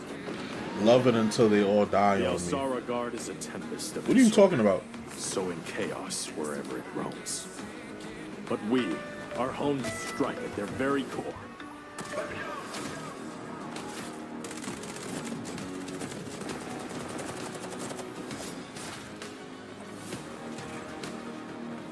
Havoc has cutting-edge technology, but is built on exploitation and suffering. United, we will plunge into the chaos to find the spark of peace. We are GTI. No one gets left behind.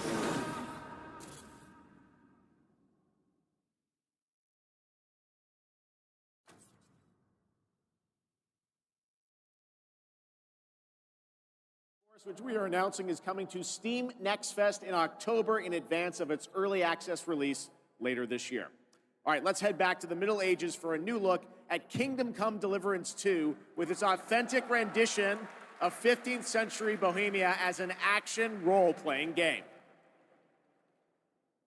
I have concluded a very fragile truce with Sigismund, and if anyone should disrupt my plans with headstrong acts of violence, there will be consequences.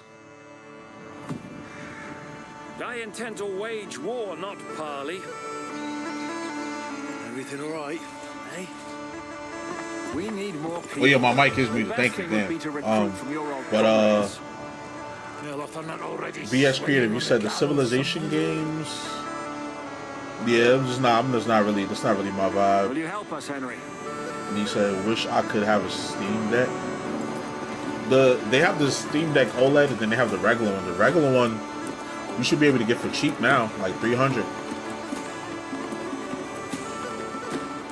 The Steam Deck is fire. Like, I would recommend the Steam Deck if you, or the ROG Ally. One of my homies just above. If you look at Tony's mentions, he got one for $400, and that's with a way faster chip than what's in the Steam Deck.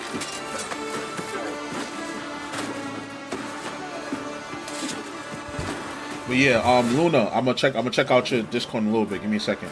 I got some little work to do at the same time.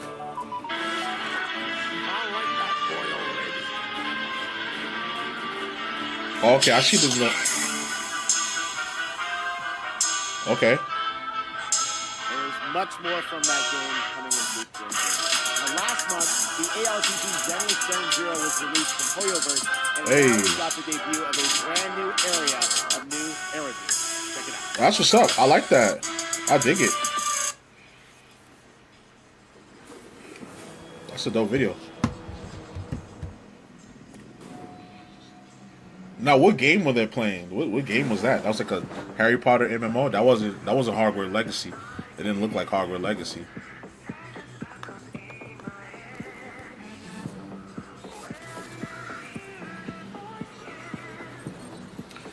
Anthony Roby. Let's see.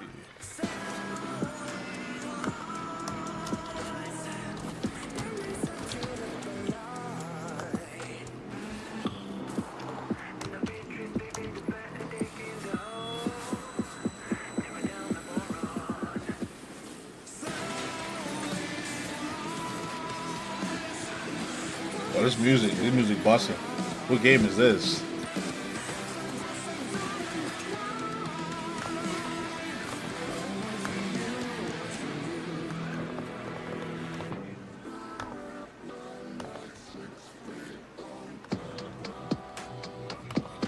Hey.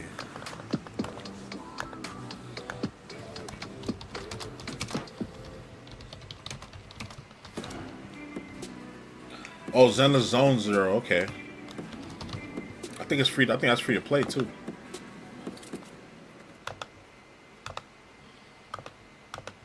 The man who came had tan skin and wielded 2 swords, one black and one white. Wow, He slashed directly at the general's head. Almost equal to General Fei Xiao. General Fei Xiao? I know her well. You do? I know all her deeds on the battlefield by heart, such as When General Fei Xiao fought her way in and out of enemy ranks 7 times. With a single strike, she knocked down 100 enemies. 1,000. No, 10,000. You're exaggerating. My mom told me about this. This is what my online friends found at the scene. Look! In the form of a beast, rushing forward like lightning, General Fei Xiao shouted among the ruins. Are you my master? That's complete nonsense. Nonsense? I have even more impressive stories.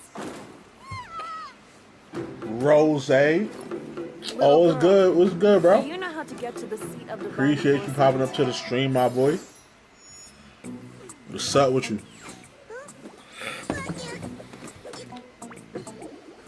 You just checking out these trailers while I'm on the clock, so I'm working while I'm working. You know the vibes.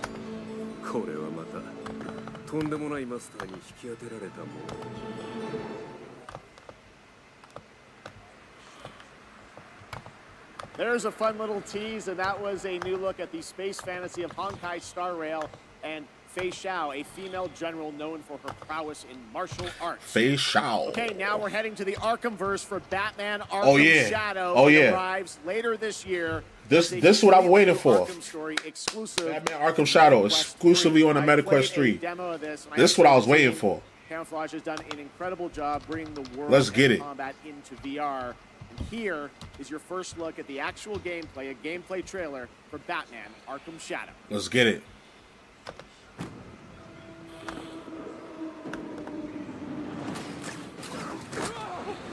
I'm gonna be boxing everybody. I'm gonna be throwing batarangs. Like a plague. I have to stop it, even if it consumes me. The corrupt system has failed you. Who's the villain? Are you not angry? Fight back.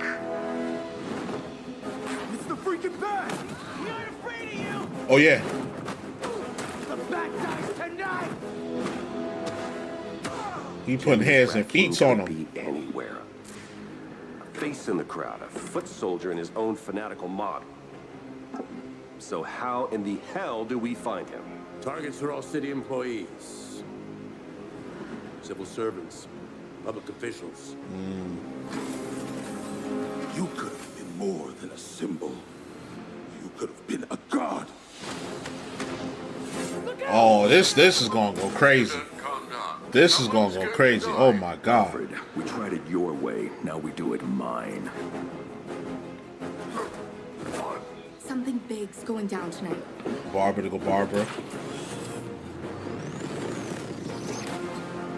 Yeah, drop the gear off, Alfred. Come on now. You know the vibes. Our fears. It feeds the shadow deep inside us. You're everything that's wrong with Gotham. I'm done holding back. Well, let's go. I like that. I like what I saw. I can bring the Rat King to you. Become the Night. October? Okay. That's close. That's next month. That's next month. I'll take that. I will take that. Yes, sir. Well, that trailer was buzzing, and the whole city is buzzing during this week of games. And this weekend, the heart of our beloved gaming metropolis, Cologne, will transform into the vibrant Gamescom City Festival. There will be great music on 3 stages in the city center of Cologne on both days with another 100,000 guests. Now, if you haven't been there yet, you should definitely go and check it out. That is what's happening in Cologne, and also people from more than 100 countries are here. But that's what's up. Gamescom has fans all Germany over the doing world. it big. I have good news. Gamescom is heading to other continents. The first Gamescom LATAM took place in June and exceeded all of our expectations with over 100,000 fans immersed in the gaming universe. Let them do it in It New was a York when I'm in fantastic there. show, and next year it's going to be even bigger. And Gamescom Asia returns this October. You can join in on the fun and the entertainment area to find out all about the games, the stage shows, cosplay, and much, much more. The ticket shop is already open, or you can also tune in to our online show Primetime on October 17th. Now, who is ready for another world premiere? Let's get it. Announced last year at ONL, here is a new look at Little Nightmares 3. Okay, see, I mentioned Little Nightmares 3 earlier. They showed a similar game to it now, yeah. Hey, I'm back on Twitch as well. Appreciate you. Appreciate you. Thanks for popping into the stream.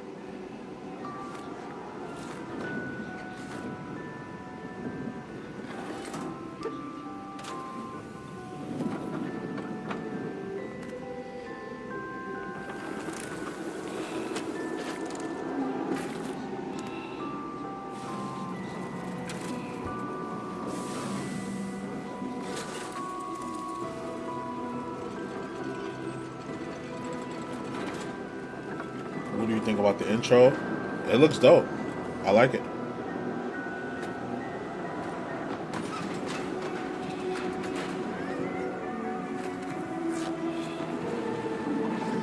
Oh no. These games have like a cinematic quality to it. I love these games.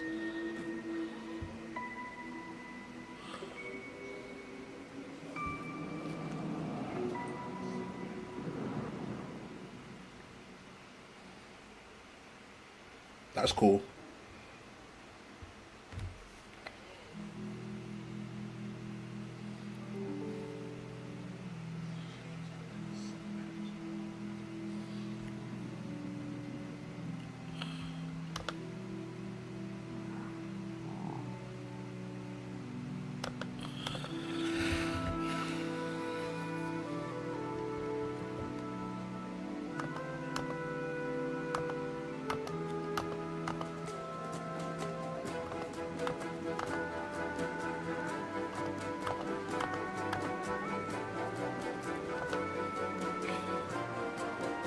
This reminds me of y'all remember where the wild things are with them beasts that he met in the woods or something like that. That's what this remind me of.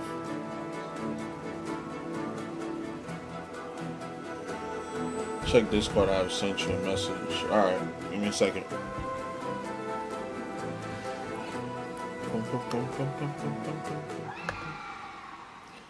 Herdling coming in 2025. Okay.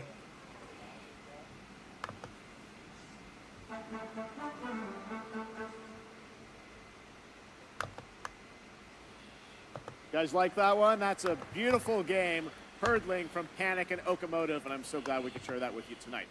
All right, Gamescom, we have a special guest joining us next. I grew up playing his games, and many of you did too. Titles like Populous, Dungeon Keeper, Magic Carpet, Theme Park, Black and White, and Fable. And okay, I know Fable. I would say I don't know none of them games. I know Fable. Which he's secretly been working on for the past 3 years.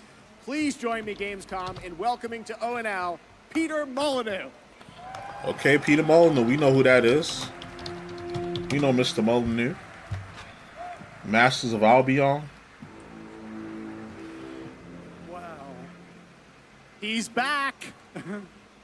What an incredible honor it is to be here on this stage with Jeff. Yes, Peter. It is amazing. This is so fun. So a couple months ago, you and I had lunch in London. I was like, what are you working on? You're like, well, I've actually been working on a game for a number of years. You've kept very quiet Masters of about it. I Albion. really wanted to let the game speak for itself. But tell us about Masters of Albion. Right, so after messing around on mobile, what the hell was I doing? I thought to myself, I need to come home. I need to come home to PC and console. So I've looked at Dungeon Keeper. I've taken some things that I've wanted to explore further with Dungeon Keeper. I've done the same with Black and White. I've taken things from Black and White. I've done the same with Fable.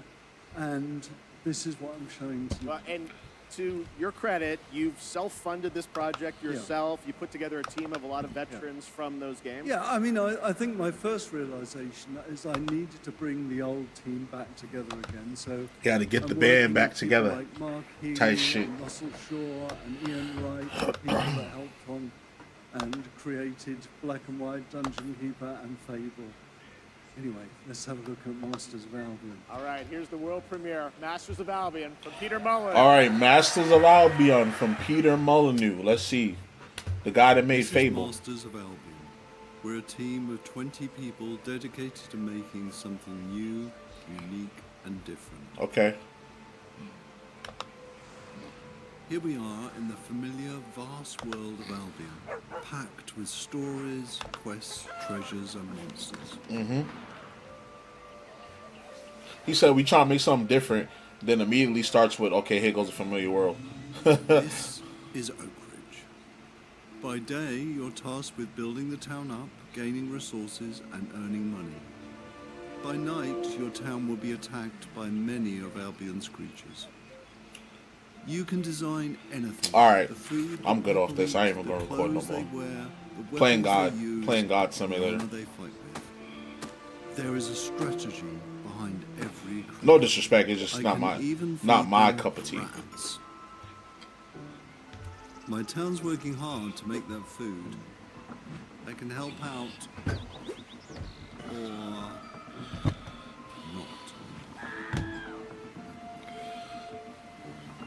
Kratos was also the secret levels. You missed it. All buildings. No, I peeped that. I saw. It was They had Kratos. They had mad characters. They had the characters from Concord. They had like Borderlands characters in it, Doom characters. They had mad characters in there. Now my town needs I'm definitely watching that show when it come out. And this is my hero's That's what happens when you don't pay attention You for a don't have split to second. At any point you can possess No, I got two screens over here, bro. I saw everything. I got one screen right here. So if it looks like I'm looking down, I got another screen right here. And then I got this screen right here. And then here's my work stuff in the middle. So I saw it. I saw it. When I'm looking down like this, I'm looking at another screen right here. to God mode and unleash some real power.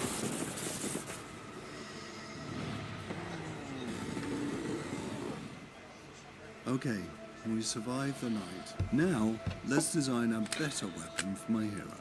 You can be as silly as you want, but bread swords just won't cut it. This is just a glimpse of Masters of Albion, an open-world god game full of combat, choices, mystery, and story. It's available to wishlist on Steam now.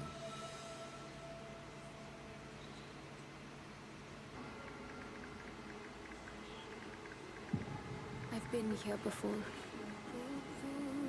In the fall.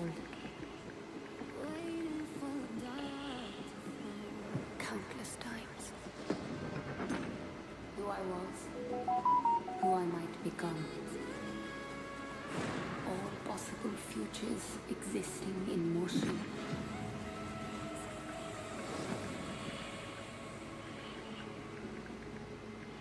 I don't know what this is. To awaken.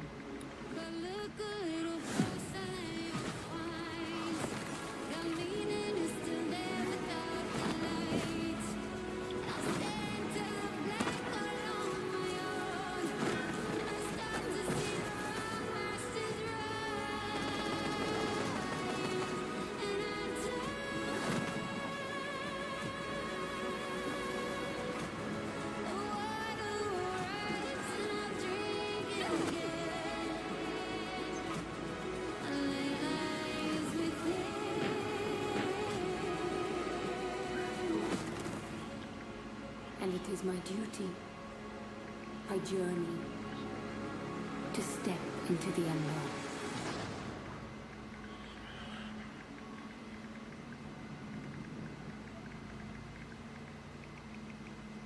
The Marvelous Warlords retreat is more peaceful with a new faction. Infiltrate the target area and get what's in that safe. The items are valuable, but you must extract alive. We're under attack! They're on the team! Ready to abort mission! Abort mission!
Arena Breakout Infinite is now available in early access with the full release coming at the end of the year.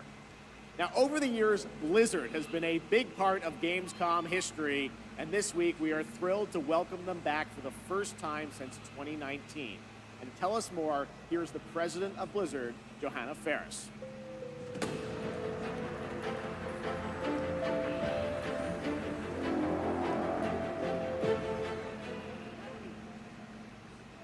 Hello, hello, hello. Hello, hello, hello. Welcome to Gamescom. Thank you. Thank you so much for having us on behalf of Blizzard. This is such a massive moment, but it's such a special time to be sharing it here with everyone at Gamescom, and we're just really honored and grateful to be here. Well, we're very glad to have you guys back, and I know you got a big booth with Xbox, right? We do, yes, and come on by if you're here all week long. We're proud of it. But it's also a particularly big moment for Warcraft. We have celebrations and anniversaries galore across Hearthstone, across Rumble, and of course a very big milestone for World of Warcraft this year. Yes, speaking of World of Warcraft, The War Within, its global launch is coming up very soon this month, right? Yes, it is, and we're just days away from the global launch of The War Within. August 26th, it's go time for that, and in 2 days we'll actually open up early access for players, so we're psyched about it. Come on in and join. And I just want to say it's masterful work from the team. The World Soul Saga opens up such ambitious creative territory for us, arguably some of the most ambitious we've ever seen since WoW initially released 20 years ago. This is what happens, you missed and this we for a can't wait second. to embark on it and share it with players. Yeah, it's very exciting that this month is time for that. But I know this is, you said, there's so many Warcraft anniversaries, Blizzard anniversaries, Warcraft anniversaries. How can players be a part of this? Yeah, there's a ton of ways we're going to be able to celebrate, so we definitely hope that you join us. There will be in-game events that commence in October, so there will be more details on that, but players will be able to earn really cool in-game rewards, and we'll be finding some creative ways to celebrate the history of Azeroth together. And also, be on the Alright, had to lookout send some text for our messages, very my fault. first Alright, Warcraft we Direct, back. Where the team will share more in the coming months on Yes, we all have the things going on coverage. for Okay, the cool. Warcraft universe. Should be Okay, well, that's exciting. should it become an extended now, I was press wondering conference? about, you know, We'll all most the other likely Blizzard put teams. Are in they the going to new get in SOR and for escort. celebrate these anniversaries too? They are. There'll be some nice surprises along the way, but I do want to shout out tonight the Overwatch 2 team.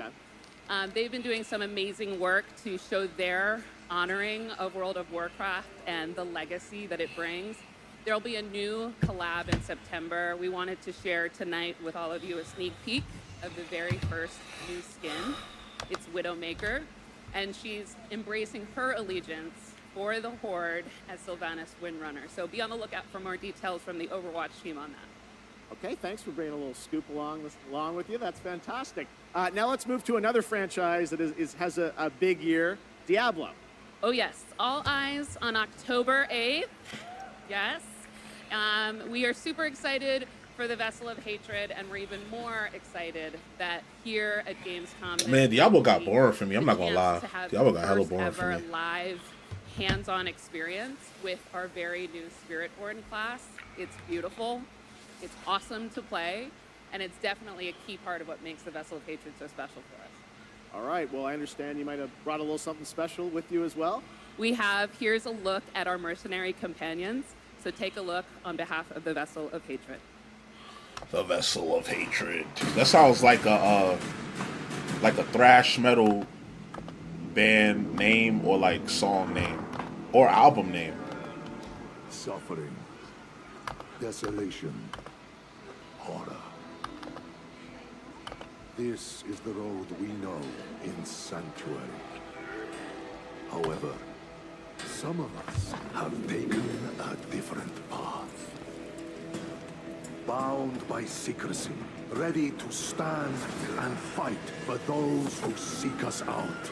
My shield is your protection. There was a time we fought the vilest of Sanctuary. You fools get uglier and uglier. Until we were left with only our inner demons. But the return of hatred has pulled us back into the light. Your blood feeds my blade. And though we now wait, watching from the shadows, we cannot escape who we are. Why we fight. Please, no! Stay away! Or the fury that burns within us.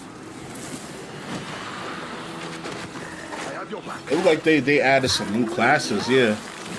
It's like they added new classes or new moves to the original classes, which is kind of cool, I guess. Stay back! See it. Shoot it. But I don't know, I got bored. Like it's too much dialogue in this game for me. I can't. Strength in numbers. Well, it's not that I can't. I just rather not. I am your guardian. I am your redemption. I am your vengeance. I am your rage. We are the pale hand, and we are the reason you need never fight alone.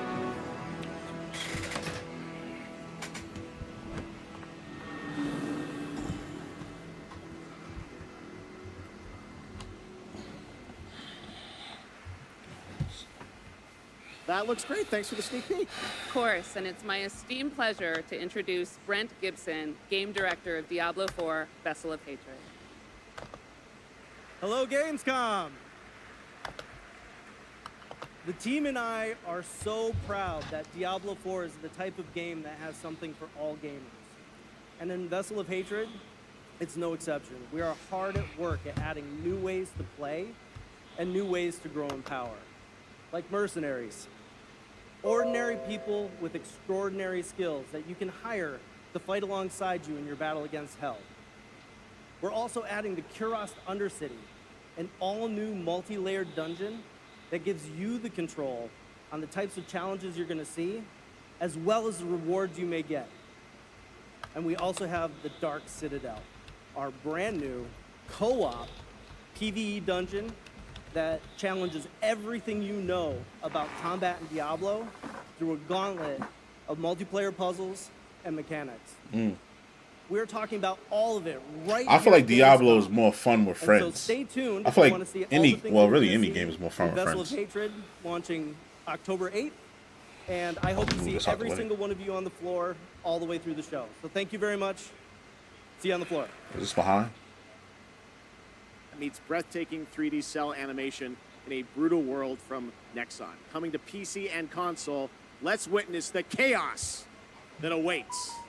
Okay, this is the first Berserker Kazan. Yeah, this is the game I've been looking forward to. So it's from the DNF universe, if you know about that. I don't know about that. It's a Chinese game. Never heard of it until DNF Duel. DNF Duel is kind of fun. But this is one of the characters from that universe. And he's got his own game.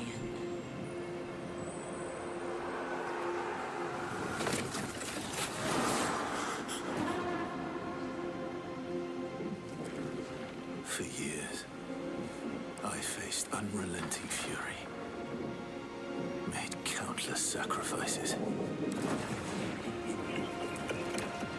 And the result of my devotion was betrayal.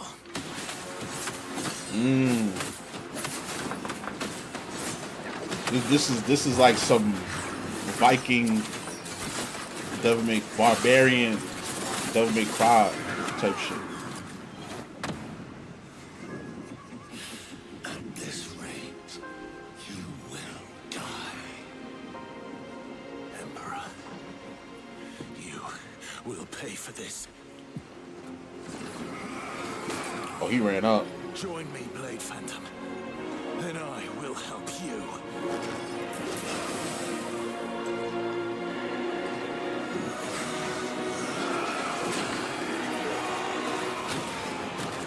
Ooh. The graphics is crazy. You got to turn motion blur off in this one. Motion blur has to be off. You're not gonna be able to see shit.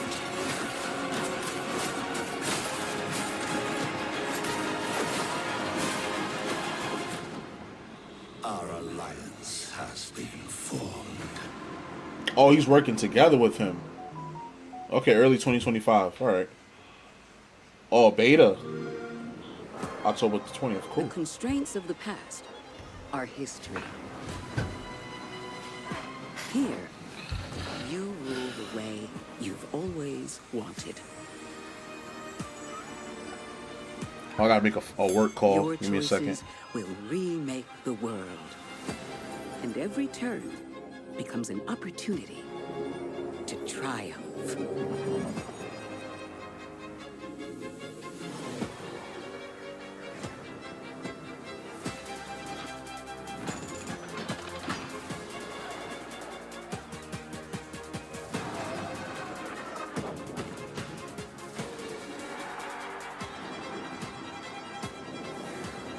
It's your world now.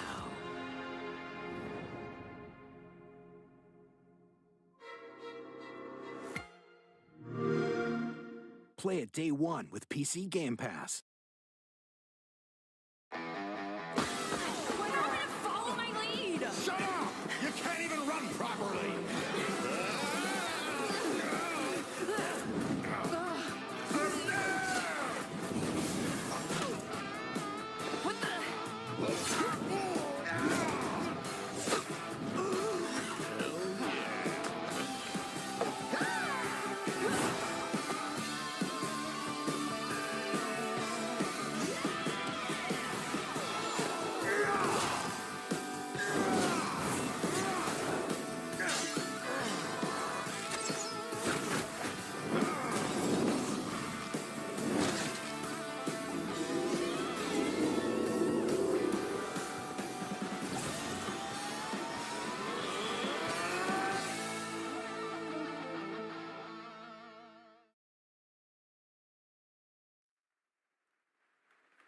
Dark and Darker Mobile is now available for global pre-registration.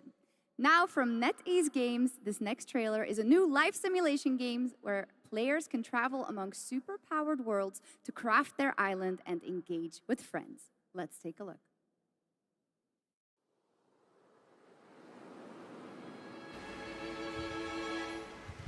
All right, I'm back.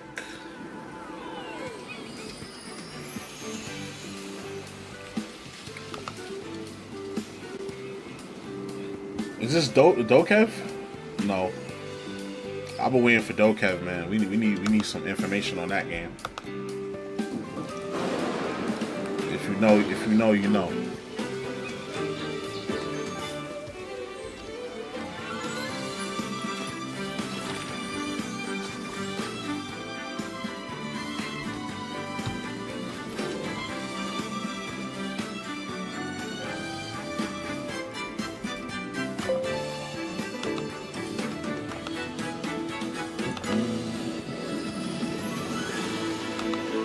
This is definitely not my vibe. This is another e-girl kids game.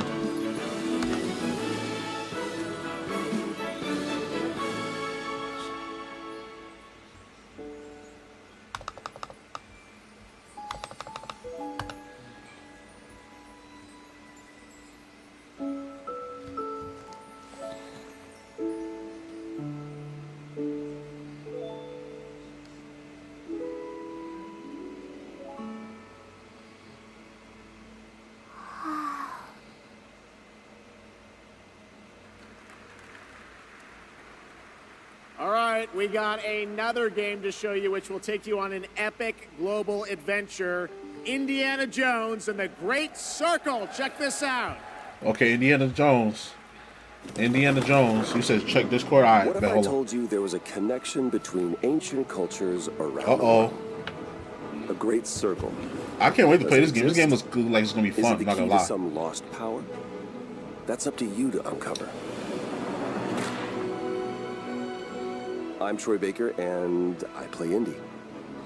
It's humbling playing a character that so many people, myself included, look up to. As a kid, seeing Indiana Jones in the theater for the first time was a defining moment for me. And I never would have guessed that all these years later, I would be the one wearing the hat. But here I am. I mean, that's a good fit. Troy Baker, he's a great voice actor. A dream that I cannot wait for you to live for yourself. And he does vocab. The beauty of a first-person game like this is that we all get to feel what it's like to become Indy. You are the one who cracks the whip, who feels the weight of every punch and the thrill of finding every clue. I don't know about that. Indy is such a unique character. Professor, an archaeologist, a brawler, an explorer, the quintessential all-around adventurer. And this game has everything you'd expect from an Indiana Jones adventure. Mysterious artifacts, cunning villains, ancient discoveries, hard-hitting action. It's a world of constant danger where you've got to think on your feet to stay alive. The Great Circle spans the entire globe, from snake-filled jungle temples to scorpion-riddled desert tombs. Stunning open areas to explore freely, full of It looks better than the last time I saw it. And you'll get more than just the classic whip and revolver.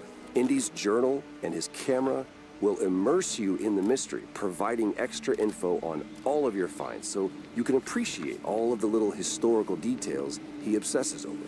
And those details are your key to solving the ancient puzzles that hold the secrets you're after. But ancient secrets don't come easy. It's best to have an exit strategy. This is an incredible new way to experience Indiana Jones, and I can't wait for you to play it. Whoa! Hold on to your hat. Adventure calls. Doesn't that look great? A world of mystery to explore. But you're probably wondering when the game comes out, right? Well... Yeah, drop that release date, Keely. Drop it. December 9th. Okay. Okay. December 9th, 2024. That's not bad at all. There you have it. Indiana Jones and the Great Circle is coming out this December for Xbox Game Pass and PC. Oh, yeah, and this Game Pass, I'm going to buy it. Let's one more thing that Machine Games and Bethesda wanted to share with you about Indiana Jones and the Great Circle.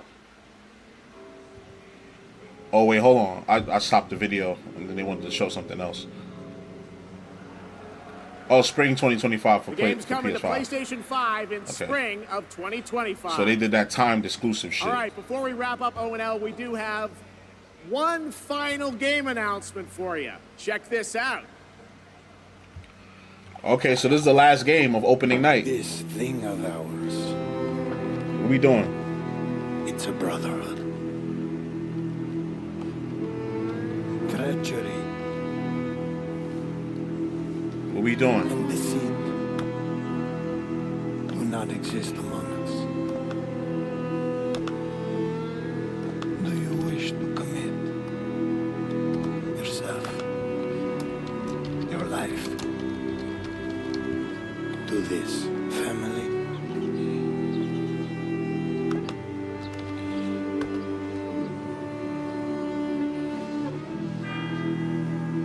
Mafia, the old country. Hold on. I think I'm going to want to play that.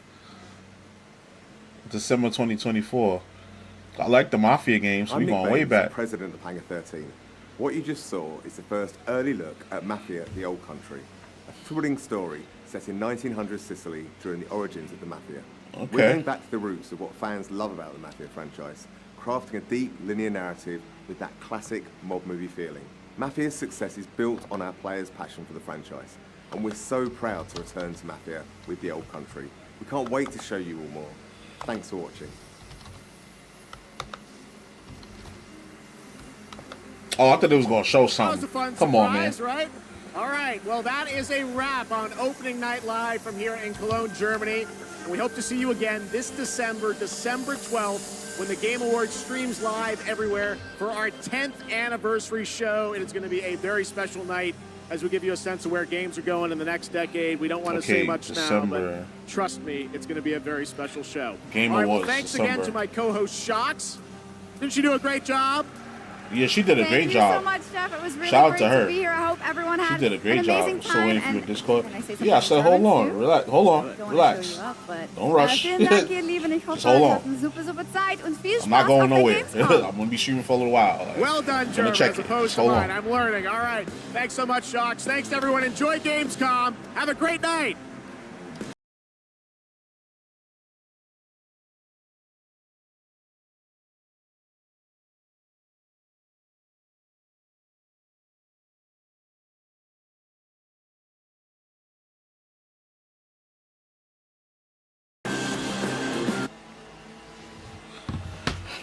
Okay. Relax successfully. You funny. You funny. Where are you from? Luna, where are you from? What country? I need... Hey, what is up, everybody? That was Gamescom Opening Night Live, kicking off the biggest gaming event of the year. And IGN has 4 whole days of live coverage lined up. But right now, let's go over what... Where are you from, saw Luna? During ONL. Now, I'm your host, Akeem. Joining me, we have Kat, Matt, and Jeffrey. Hello. What is up?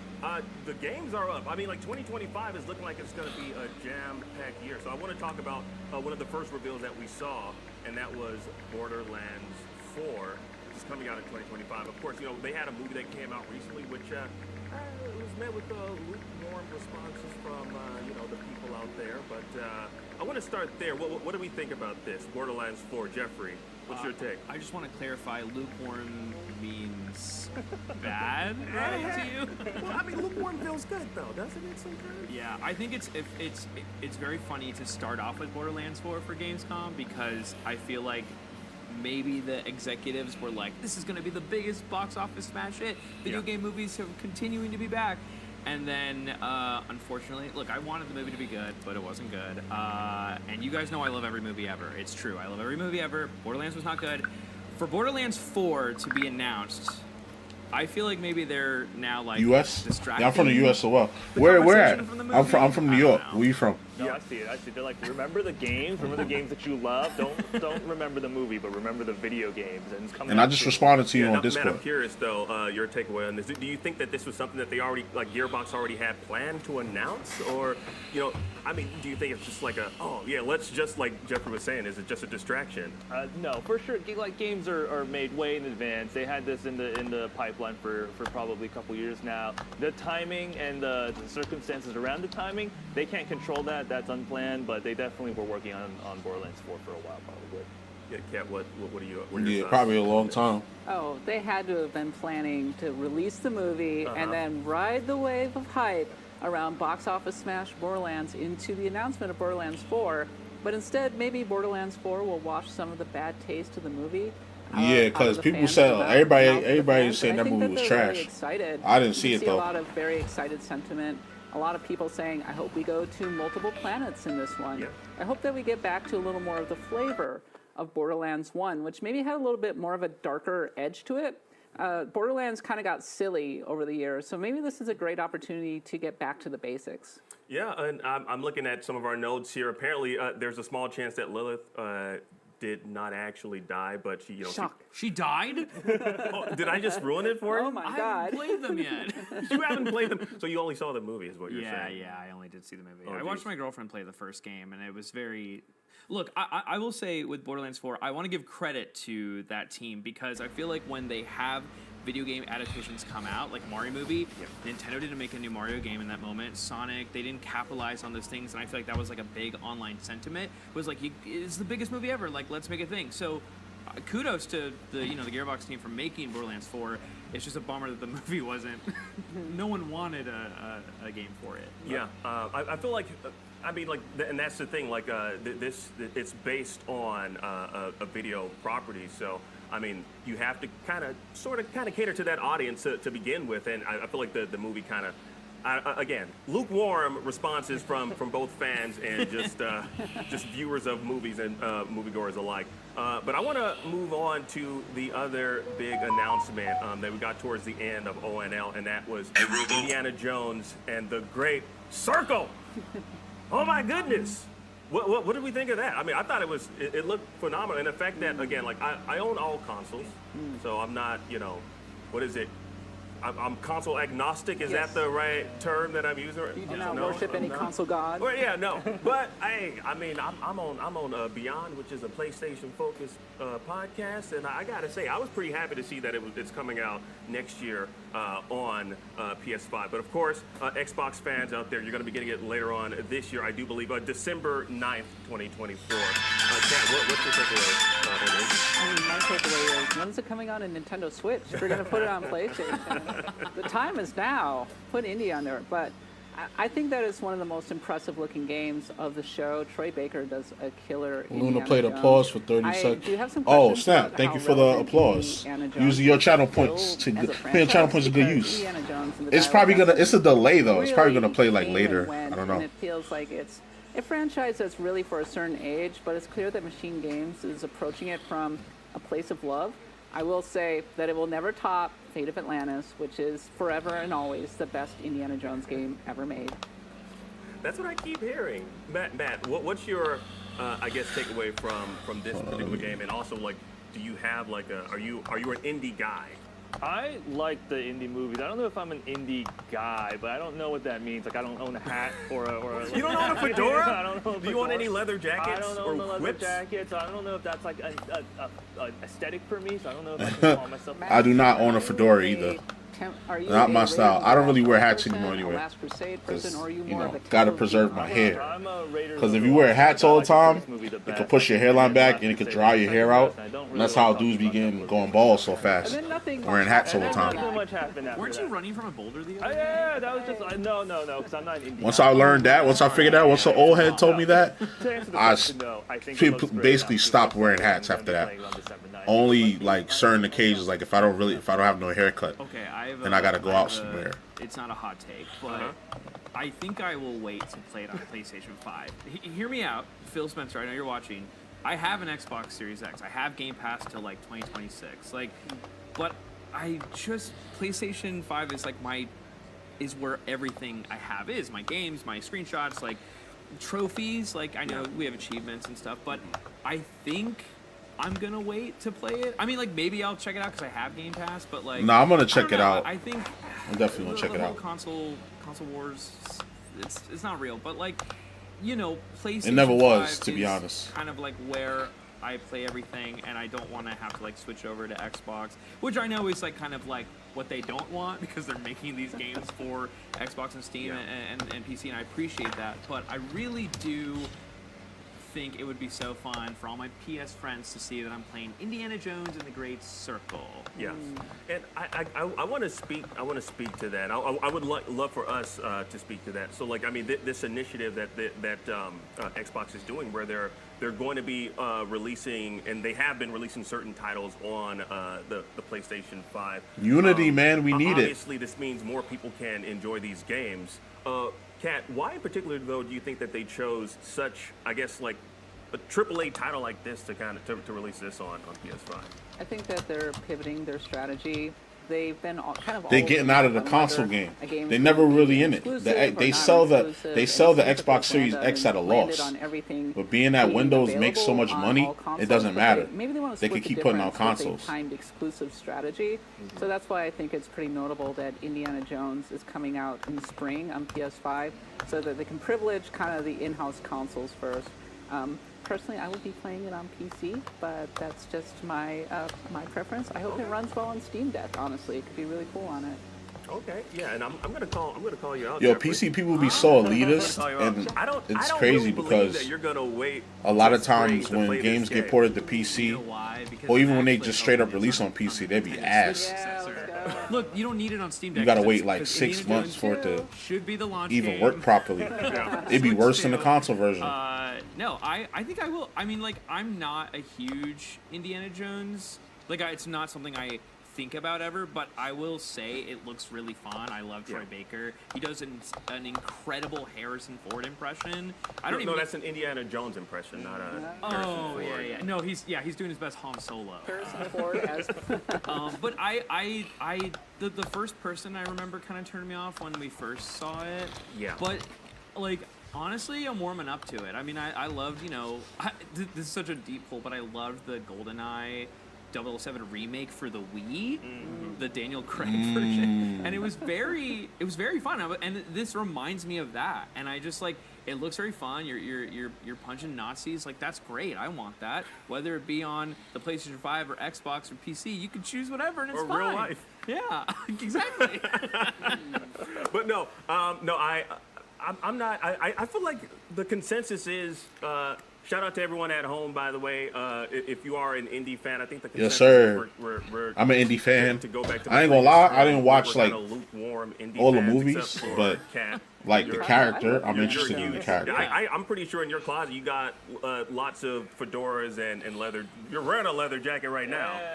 One of many, I'm assuming. But yeah, I have Game Pass, so I want to play it on PlayStation, but I don't think that I won't be waiting till spring. I'm definitely going to check it out day one when it is released, just to see what it's like. That's why I called you out, because you said you have Game Pass. So I'm like, definitely you're going to be playing it beforehand. Also, you work at IGN, so. I did forget. You work at IGN? I did, well. Believe it or not. For now, I don't know if my boss is watching this. I did just realize I will have to buy Indiana Jones on PS5. Because it's not, I was like, oh, you can just play it on Game Pass included. And I was like, oh, wait, yeah, I'll have to purchase it. But maybe they'll make some cool, like, I don't know, deluxe limited edition statue of Troy Baker in mocap or something. With him in mocap. Yeah. I would love to see that. The real ones. Yeah. Also, I love that they kind of like gave us a little bit of behind the scenes of Troy Baker, doing some of the mocap and like him giving us his history and his connection to the Indiana Jones franchise. He's also just like, he's a very good impressionist. So I feel like if they're going to get anyone to kind of to step up and do this, why not get, the GOAT himself right there, Troy Baker. What was he holding? Was that was that his laundry or? That's just Troy Baker's home. This is what he does for fun. This is in his home? No, but I think that's definitely. I mean, he's definitely a selling point for me, since he just has like such strong name recognition. I also feel like he wouldn't sign up for it if he knew it wasn't going to be a forgettable game. Right. Yeah. But I don't know. Did they actually talk about where in the timeline of the Indiana Jones franchise this falls in? It's in the 1930s, and it's clearly before the fourth one, which name escapes me, unfortunately. Crystal Skull. Crystal Skull, yeah. Yeah, it's set between Raiders of the Lost Ark and The Last Crusade. Oh, okay. So 1930s. That makes somewhere in that kind of vague area, right? Yeah. But so this one is before Shia LaBeouf. yes, well before. Okay. We don't know he exists yet. Harrison Ford's old by then.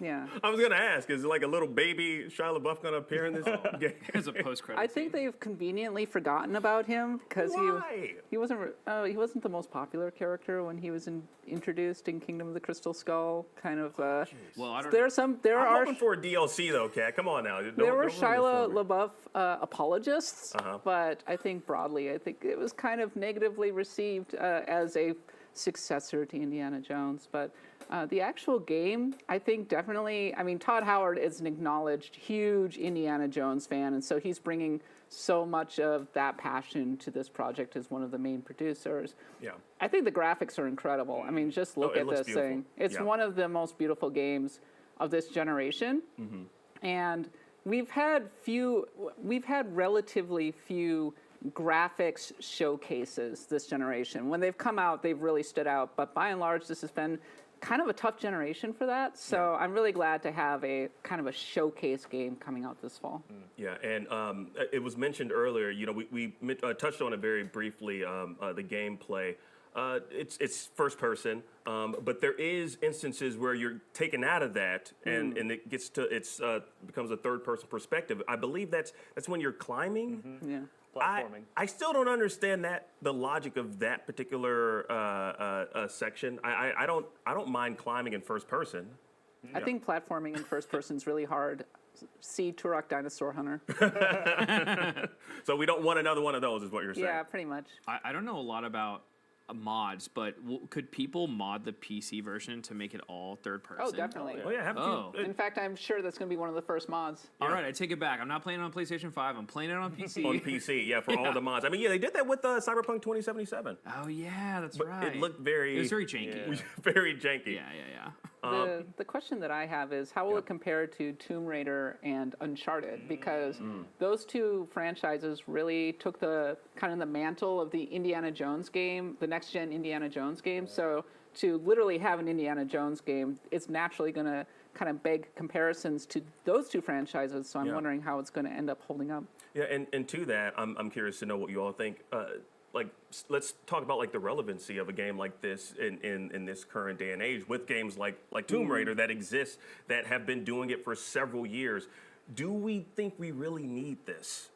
Oh, sure. I mean, I think that if it's really, really good and Machine Games does an amazing job and shows a lot of love for the franchise, then it has a chance to stand out. I think Uncharted and Tomb Raider have always had more of their own vibes. Tomb Raider's very British, actually, and Uncharted, I think, has more of that, Naughty Dog, modern day edge. But Indiana Jones was always a love letter to 1930s adventure movies. And when it's at its absolute best, it has that kind of hazy nostalgia that I think can work really, really well as Indy punches Nazis.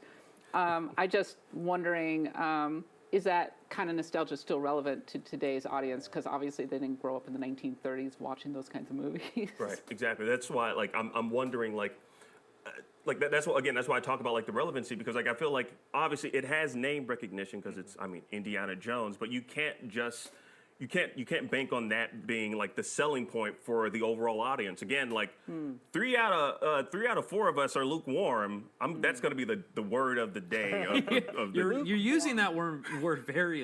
I'm using that warm word. That lukewarm. Lukewarm. Yeah, lukewarm. I'm using it a lot. Well, I for one am warm on this. I also want to upgrade my position. I am also warm on this. You're warm on this now? On this. I'm not lukewarm. Just because I'm not an indie guy with fedoras doesn't mean I can't be warm on Indiana Jones and the Great Circle. Jeez, I thought you were the god. You should be lukewarm like us because we're Star Wars fans, and Han Solo. You get the reference here? No, I'm warm. Okay, I'm warm. Right. Jeffrey, you're not changing your mind on this, are you? It's funny because I think that Indiana Jones and the Great Circle is still just the funniest title ever. Like, I mean, Dial of Destiny. I mean, that's kind of almost the same thing. It's like, it was Dial of Destiny was kind of a time machine. They go back in time, and. Yeah, I think there. I know you said something about it not having the name recognition, but I feel like it will. I think a lot of people will see, because you remember in the days of like N64, people would just buy like James Bond or like these kind of like IP-driven games, and I think Indiana Jones coming out this year on like like these like big consoles, like this big AAA game. People know what it is. You kind of know what you're getting into. There's going to be some kids that play this, and they're going to be like, this is just like Uncharted, when it's like clearly the other way around. But, I think it's going to be enough for it to be like a big thing. I'm excited about it coming to PS5, but it is a funny thing of like, oh, will people care about the game by spring 2025? Yeah. Maybe that's when like that PS5 Pro comes out one day. I don't know. If it's a Game of the Year contender, I think people will care. Ooh, okay. Word of mouth and quality will out, and people will check it out. Also, there's a Machine Games element that I feel like we're not talking about. Like, I love the Wolfenstein games. I think Machine Games is one of the best first-person developers out there right now. And so the fact that this is their new game, I'm more excited for that than the fact that it's indie. Yeah, well, hopefully you all are warming up to this game just as much as I guess we are. Okay, well, coming up, we've got some exclusive extended gameplay from one of the games revealed during Opening Night Live, plus a few world premiere trailers of our very own to reveal. All that in just a bit, but first, a very quick break. Stick around, we'll see you soon. IGN has the most thorough, easy-to-use, and high-tech maps out there. period. And by high tech, we mean it. We've recently added features like personal notes that save to your IGN account, and anything you check off on a map is tracked in the guide as well. It's the perfect system to get to 100%. IGN maps load faster with more markers than ever and are built for your phone as your constant companion to the biggest games. So start checking off markers for the game you are playing for free at IGN Maps today. IGN Store has it all.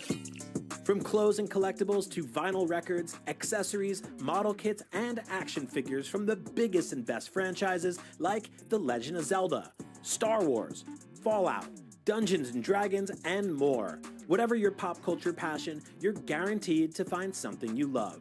There are new and exciting products hitting the store every week, like the Wasteland-ready Fallout Vault 33 hoodie, which pairs perfectly with the working wearable Pip-Boy. Plus, high-quality IGN Store exclusives like the powerful and spicy Star Wars Darkside Hot Sauce by Truff. We've even got merchandise for you to rock while tuning into the IGN shows and podcasts you love. Or cap off a long day by relaxing to the soundtracks of your favorite video games, like Cyberpunk and The Last of Us. And the best part? You don't even need to leave the house to go there. Just head to store.ign.com and start shopping today. The IGN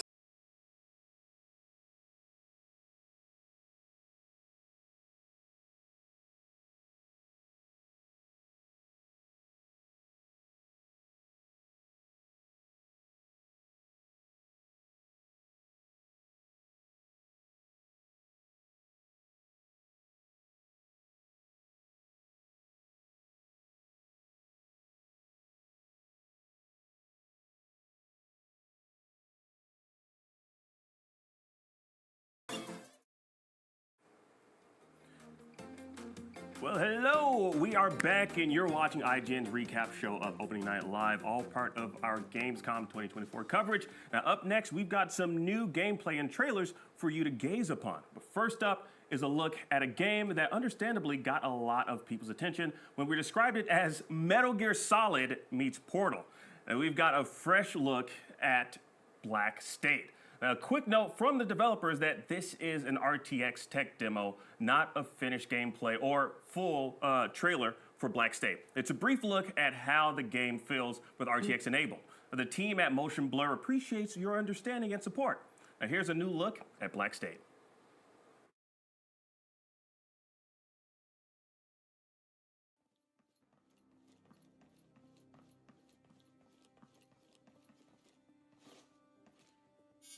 Access granted.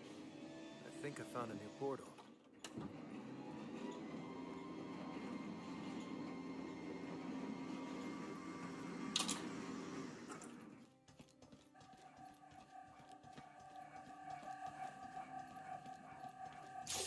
You're in a Gen M lab, but there's no record in our database.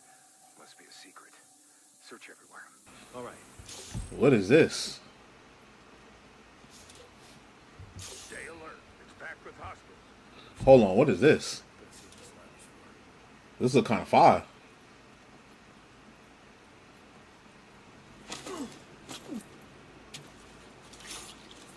Oh my goodness.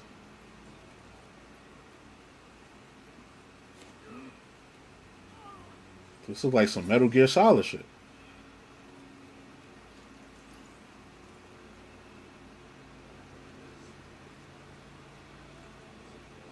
The graphics is insane. Look at the ray tracing.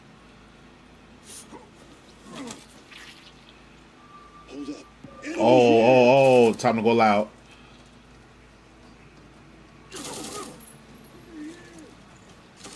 Controls look smooth too. They don't look clunky. You can kind of tell just by the animations that your controls is clunky, but it looks pretty smooth.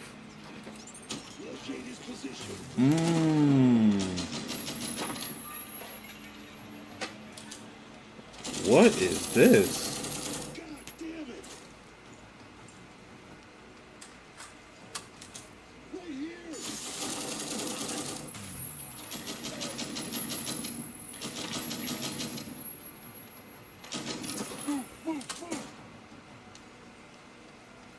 This definitely looked like a Metal Gear Solid game. I wonder what is this? Or is it maybe Splinter Cell or something? You got a rail gun? You got a grenade that roll on the floor to the target, like eviscerated him.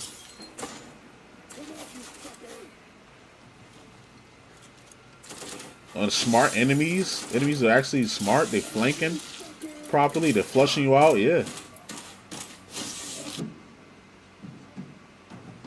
Black State. Nah.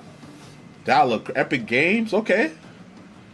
Black State. We gonna check that out. Yeah, for sure.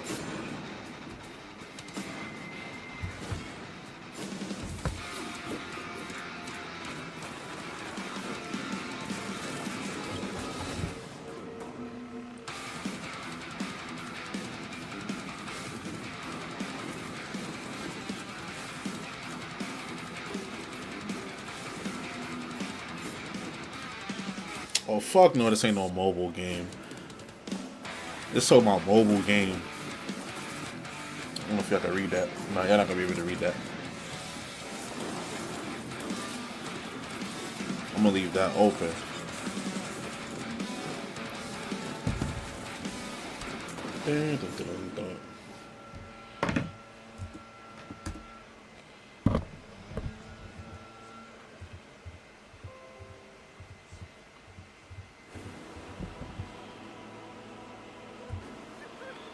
That's just that Berserker joint again.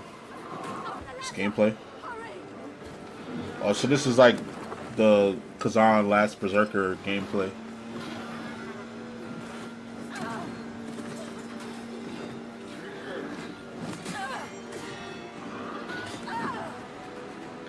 Sheesh.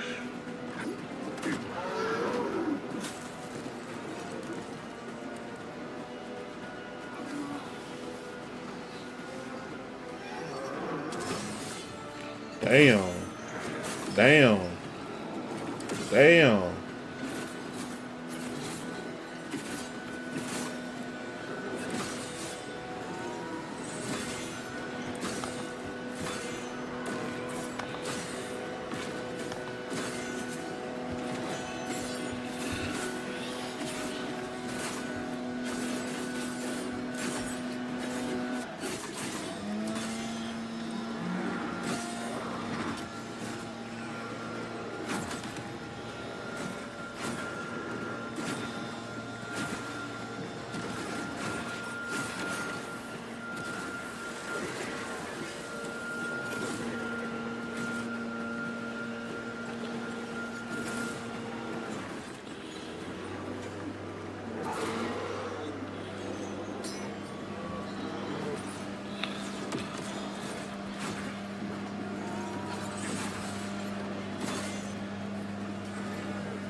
This gameplay looks dope though.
right, well, you just got a brand new look at Black State, plus Rainbreaker, and some exclusive gameplay from the first Berserker, Kazan. Now, in a second, we're going to unpack a few more of the big reveals from Opening Night Live, but first, just a quick shout out to the Gamescom Goes Green initiative, which makes sure the biggest gaming event on the planet also takes good care of that planet. Now, this year's Gamescom is running on 100% renewable energy. And in addition to participating in Gamescom's carbon offset program, exhibitors are also doing their part. The booths are being built with sustainability in mind by avoiding single-use materials. Now, the Gamescom forest continues to grow with more trees planted thanks to donations from exhibitors and attendees. And just now, during Opening Night Live, the Gamescom Sustainability Award was presented, which was organized with the UN's Playing for the Planet initiative. Now, find out more at playingfortheplanet.org.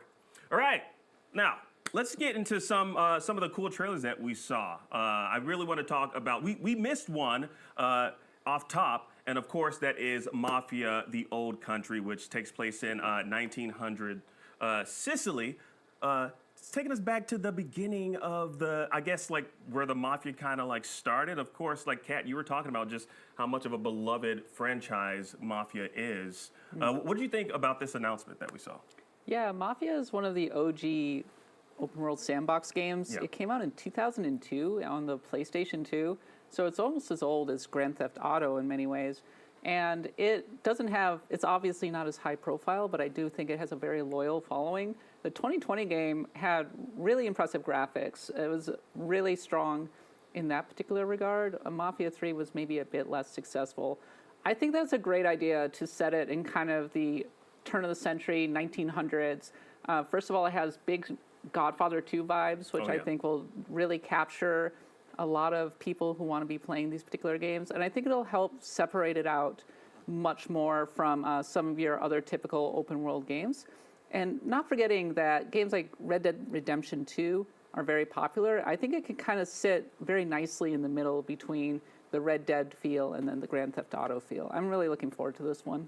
Yeah, I mean, it looks awesome. I mean, I've always been a fan of Grand Theft Auto. Well, what a great setting, right? Yeah, no, absolutely. Yeah. I mean, like, to see that type of open world and to see, like, the beginning stages of, I guess, like, the Mafia, how the Mafia was formed, and I'm assuming that's what they're going to be tapping into. I'm all for that. And I believe, you know, of course, Jeffrey, you got your finger on the pulse of social media. I believe that was one of the trailers that they were actually...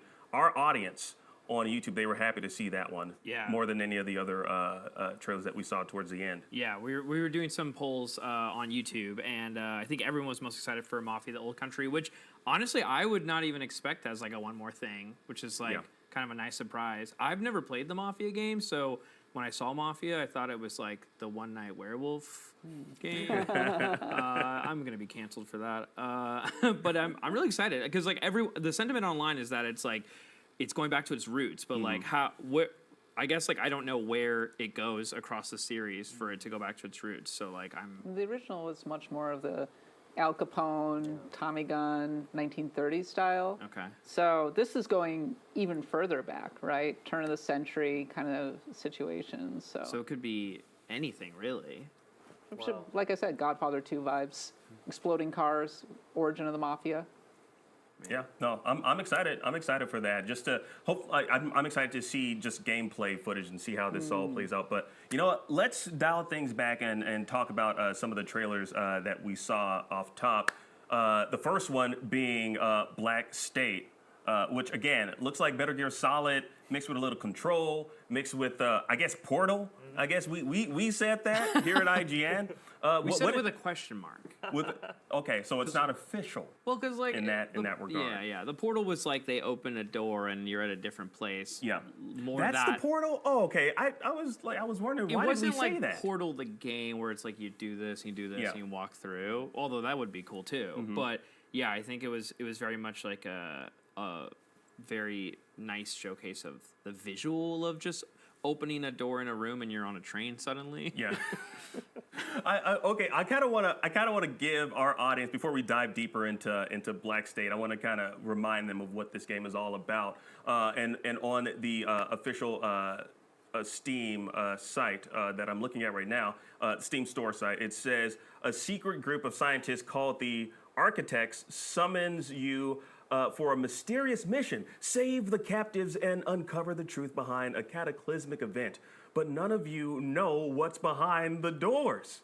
Are you ready to open them? That's thinking with portals. I'm just, I explored the website of Black State. It seems like they're being a little bit mysterious as to what the game actually is. Like, like the Architects, you're being summoned. I want to know names. I just want more as far as like the story is concerned or the narrative is concerned, because it just.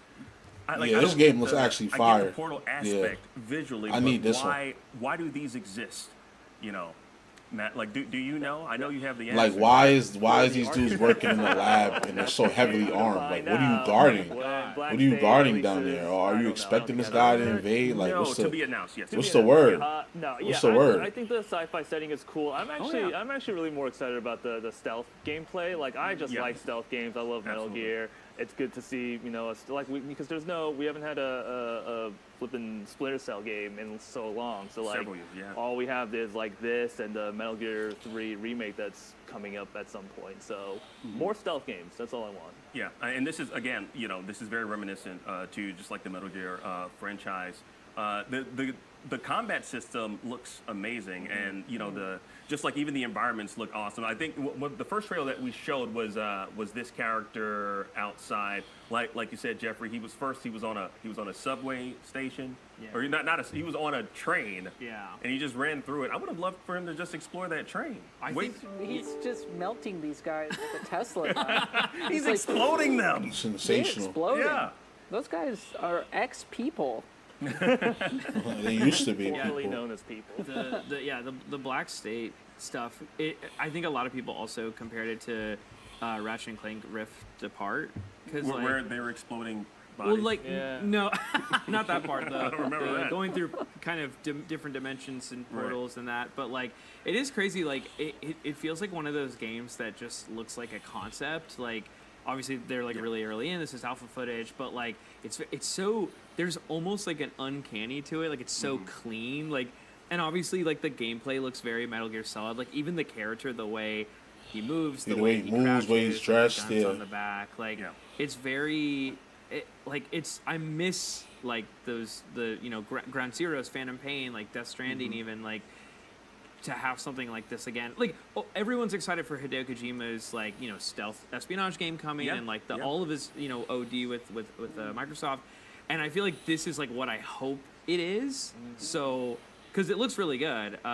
Even like this looks like, I know this is like some sort of lab, but it looks like the hospital from the beginning of the Phantom Pain. Oh yeah, 100%. So it's just very much. It does. That's what I was like, yo, this looks so much like the developers are clearly inspired by all these games we love, and so I don't know. Like I'm sure we won't see this game for a while, but it's really exciting to kind of like know about it and like kind of this did really well on all of IGN's social channels. People were just kind of like, whoa, some people were like, there's no way this game is real, like, but I mean, here it is. Big Uncharted 2 energy, honestly, in the press F for a stealth kill kind of mechanics and the way that you're moving around and crouching behind barriers. And the developers have been on the record as saying that they were heavily influenced by those types of third-person games.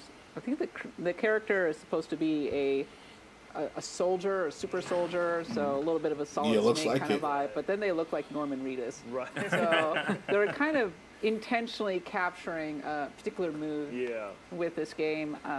I think that if they really want to capture the Metal Gear Solid kind of feel, they need to get a lot deeper with their actual stealth mechanics, because there are a lot of things that were really special about the Metal Gear games. Maybe most notably being the fact that you could get to the game without killing anybody. Yeah. Because that was how in-depth the actual stealth mechanics were. And it really made a big deal out of being non-lethal. Right. And it had things, sort of things to say about warfare and such. So if it really wants to capture that particular spirit, maybe there's a lot more to it than just conspiracy theories and creeping around and pressing F to stab a guy in the back. Also, the footage we saw is very lethal. Yeah, I don't Those see guys are not unconscious, I don't think. I don't see the tranquilizer gun health bar. No, Where's that? No, they're definitely going to have to get a lot more weird too if they really want to compare to the Metal Gear Solid games as well, as we all know. Now, we're about to go to our break, but before we do that, we have a brand spanking new look at Dimensionals, a fast-paced RPG that delivers roguelike replayability with action-packed tactics. Now, you play as Koa, a teenager from Earth who must defend against an apocalyptic attack on the multiverse with dimensional chaos and destruction throughout the multiverse. You're tasked with collecting heroes and teaming them up into a party of 3 to take down interdimensional bosses. Level them up, equip them with a diverse set of skills, and watch as they come together to create a barrage of attacks and combos. So it's up to you as Koa and her pet robot Boop to assemble the Dimensionals army and fight back. Launching on all platforms in 2025 with early access this November on Steam, we here at IGN are proud to present the world premiere of the Dimensionals TV teaser. Check it out.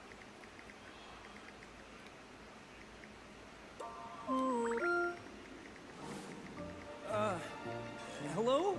Gramps? I got your note. Are you here? Huh? Koa! Hey! Look! Huh? What is this? Huh? What have you gotten yourself into, Gramps? Huh?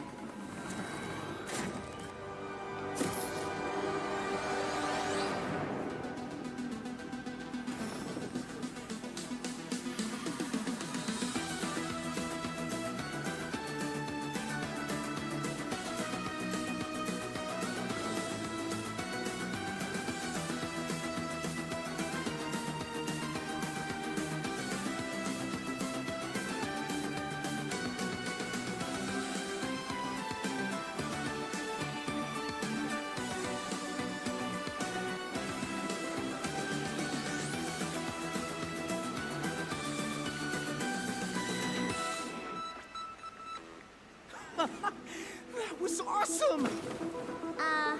Koa?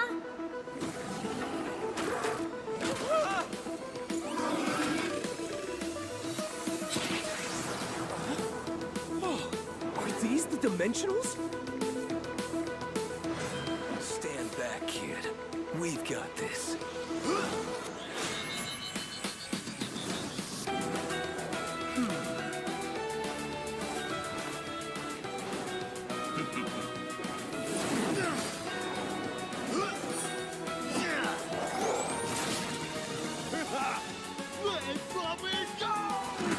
Bleach. Let's talk about the Bleach video game. Y'all, the anime community was trying to put me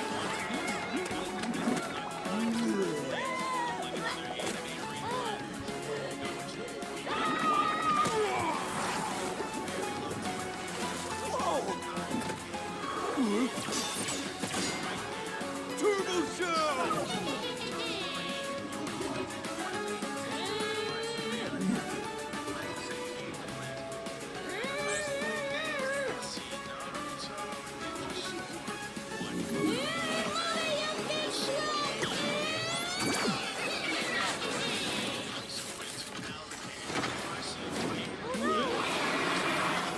We need to get to the stone now.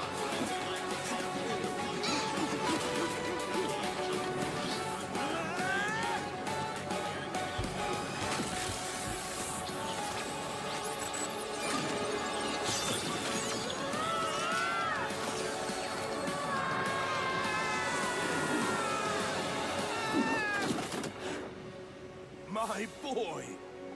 Gramps? One thing about bullets is that they always go back to the topic. You've noticed that, right? This G7. Welcome to Dimension Zero, my boy.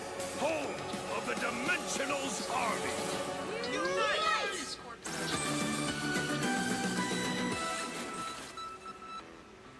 What if you said shut up, C Major? The average Cinefix movie list features nearly 100 different films and approximately 25 minutes worth of wall-to-wall deep dive analysis. simulate that pace for this 30-second ad, we're featuring 26 different films. And before you say it, no, that math does not check out. We're not math people, we're movie people. We can't even count down from 10 without ending up at, like, 96. Subscribe to IGN Movies and TV for more Cinefix movie lists. Bad at math, great at movies. IGN Playlist is the best way to track your game collection. Now you can even import your entire Steam library to Playlist, making it easier than ever to review games, show off your collection to the world, and finally chip away at that massive backlog you keep meaning to get to. IGN Playlist, check it out.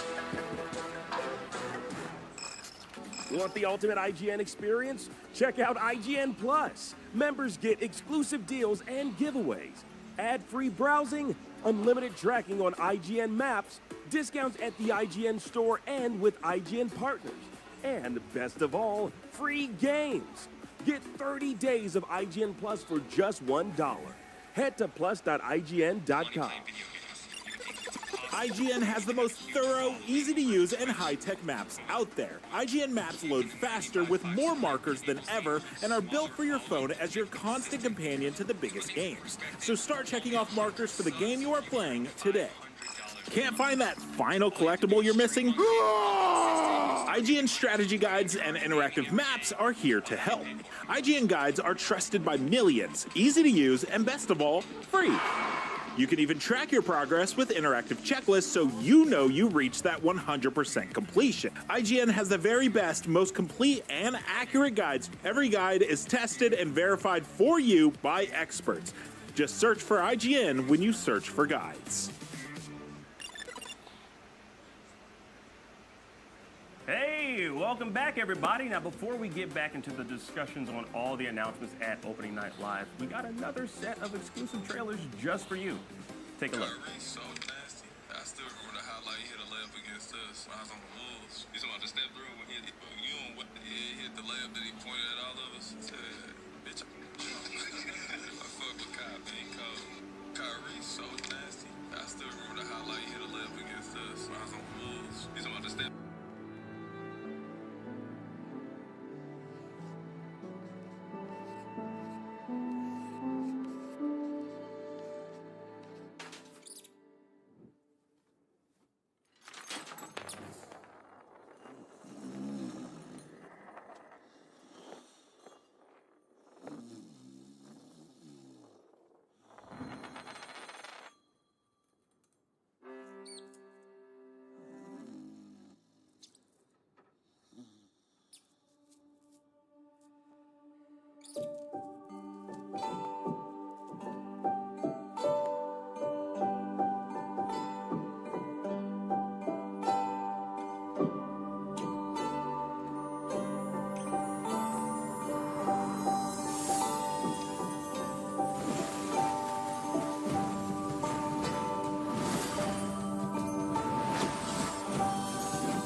If the world is going to end,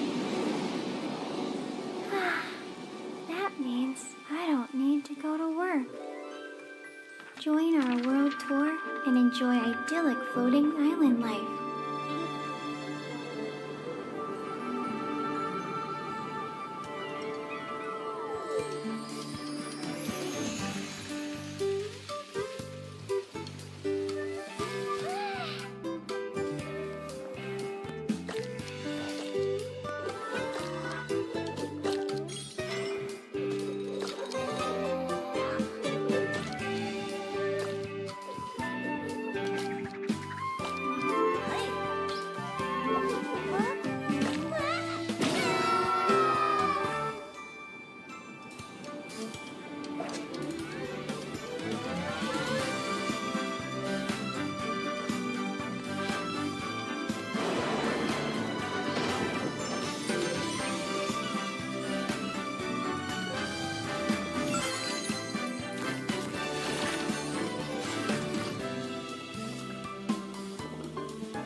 Congratulations, Operator 2364. You have been randomly volunteered for the ITA Corporation's restoration project. Today, you join a long line of dedicated employees tasked with the important duty of supporting and protecting our homeworld. Soon, you will be assigned your new home, where you will be spending the next few months, days, or mere minutes. So don't get too comfortable. You have been outfitted with a state-of-the-art drill pod, allowing you to extract resources from the pillars that are essential to your survival. Be wary of shifting dimensions during your ascent, as venturing outside of the pillar is imperative to activating the energy beacons and gathering the most valuable materials. At ITA, we believe in encouraging hard work.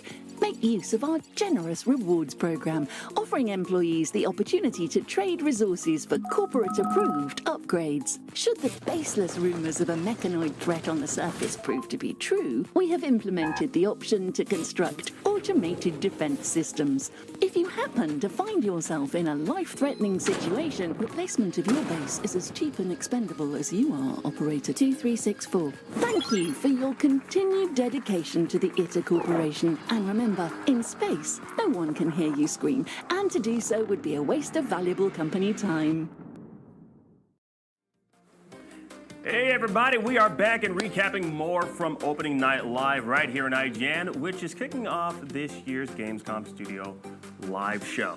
Now, we're gonna get back to some of the big games Jeff Keighley announced at his show, but first, Kat, you have more to say about Indiana Jones, all right? And I want to talk about this. I want us to retouch this because I want to know, with this coming out on PlayStation 5, what could this possibly mean, I guess, for the future of Xbox exclusives? Yeah, this has been a running story for at least a year now, ever since rumors began to emerge that several games from Xbox were heading over to PlayStation 5. And that really raised a lot of long-term questions about what Xbox's exclusive strategy was going to be. And as we were kind of mentioning in the earlier segment, we're starting to get a glimpse of that with Indiana Jones coming out as a sort of a staggered exclusive, a timed exclusive coming out on PlayStation 5. So now you start to wonder, what are some of the other franchises that are nominally in-house for Xbox that will be coming over? What does this mean, for example? Will we finally see Starfield on PS5, for example? There was a rumor that Forza Horizon 5 will be coming to PS5. And the question that I have maybe for the panel is this going to open the floodgates of Xbox games coming over? Halo Master Chief Collection on PlayStation when, is basically what I'm saying. Ooh, what do you think, Matt? Right, yeah, I mean, that's like a really interesting question, right? Because timed exclusives are not new to the industry. Like just this past week, Final Fantasy 16 is now finally coming to Steam after being a PlayStation 5 exclusive for about a year. I guess the difference is, Sony doesn't own Square Enix. They just have a really good working relationship together, whereas Microsoft owns Bethesda and including Machine Games. So that is an interesting sort of like in-house dilemma that I think that they have to deal with. And it's I guess this, for now, their answer is staggered exclusives is what we're looking at now. But I guess what it means longer term is that anything is on the table. Like something could be a day one release on multiple platforms if they decide it should be. Yeah, I honestly like that I guess that thinking, that process, because you know how many times I've walked in, I'm comparing this to food, you know how many times I've walked into a McDonald's and wanted to order like a Whopper? How many times? 2. Oh, okay. 2 in my entire lifetime. That's been it. But no, Jeffrey, what's your takeaway on this? Because I know we talked about this off top. You say you plan on waiting for it to release on PS5, but I don't believe you. Yeah, I mean, again, we can make a bet if you don't believe me. Okay.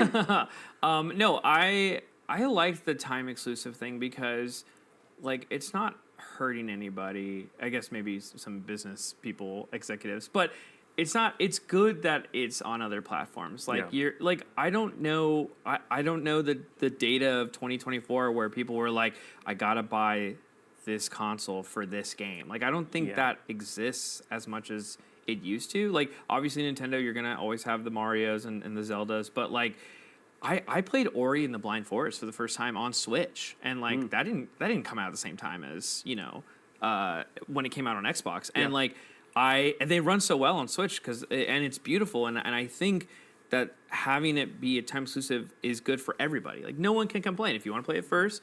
play it on Xbox. And if you don't mind waiting, which I feel like everyone here watching, including us, have a backlog, I'm sure, I don't need Indiana Jones right away. Like, I am excited to check it out. I'm sure it's going to be a big conversation when it comes out.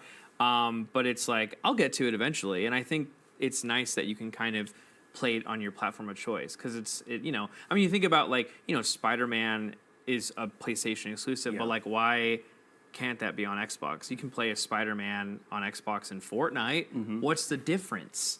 Huh? I don't know. I think it's good. I think this is the way to do it. Exclusives are not really... It's just not... I don't know. Like, I know it's a business thing, but it's not fun. I think you can rationalize it that way, but, I mean, look at what Nintendo and Sony are doing. More and more franchises are the thing. The IP are the thing. And you see... movies like Mario, which was literally $1 billion movie when it came out last year. It's a theme park. Nintendo has really been capitalizing on its individual characters. Sony has been trying to do that. I mean, we saw The Last of Us was very successful as a Max show, and it's very closely identified with them. And when Xbox was making all of these purchases, I think there was this belief that they were building up a stable of characters in much the same way. And it just has not come to pass.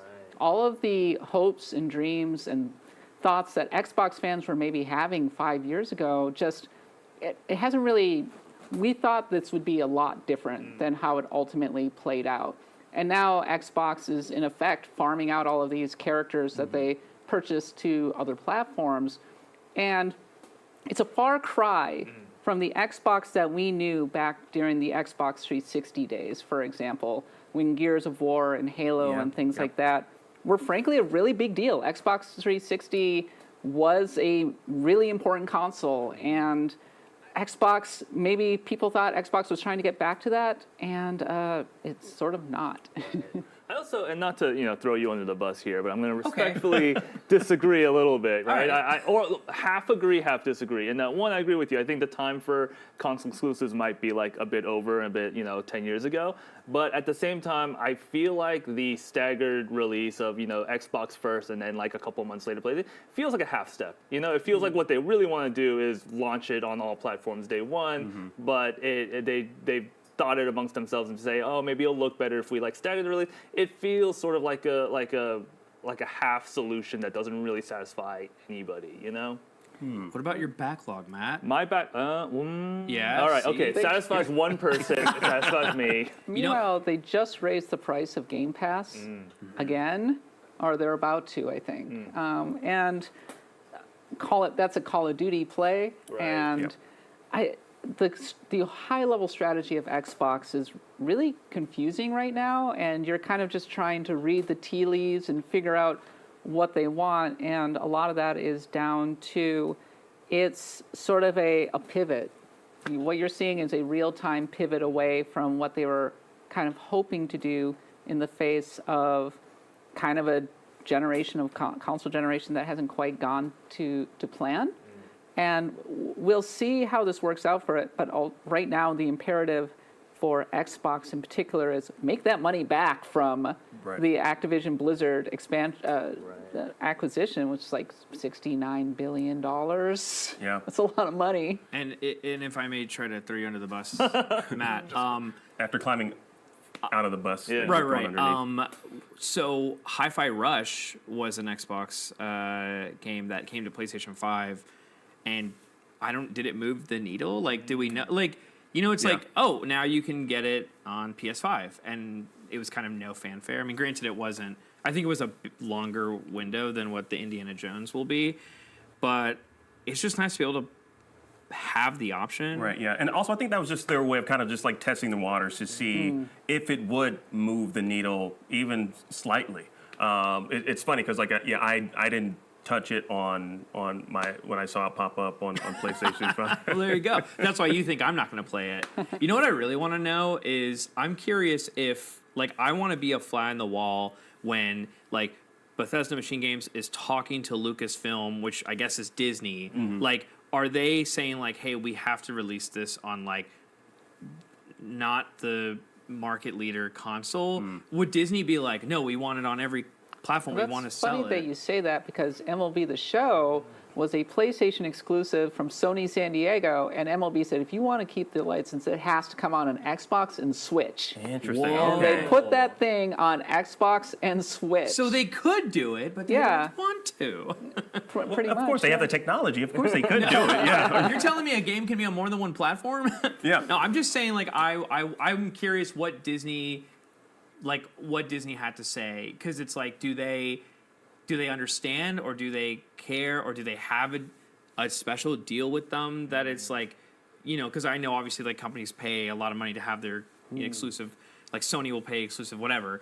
I'm not gonna pretend I know any of the finance part of it, but like it is interesting that like I feel like there are people at Disney who don't work in the games division. They're like, why can't my kid play this on PlayStation? And then it just, I don't know. I like that it's a half step. I like that it's that you will eventually You like half get. steps? Jeffrey Vega, half step. Lukewarm, half stepping man. I'm lukewarm on it. I'm a half step. No, I just like it's just like it's so funny because like none of this will even matter after spring 2025 because we'll all be playing the Nintendo Switch successor, Indiana Jones launch title. Wow. See, I feel like this just goes to show that there isn't necessarily really a console war brewing. Maybe amongst the fans, you know, like the diehard fans of each console, they're the ones like pushing this whole narrative of a console war. But I think like these companies are more so like, what's our bottom line? We want to make money. Yeah. This game is not going to move the needle to someone. This isn't going to be a console seller. Exactly. This particular game.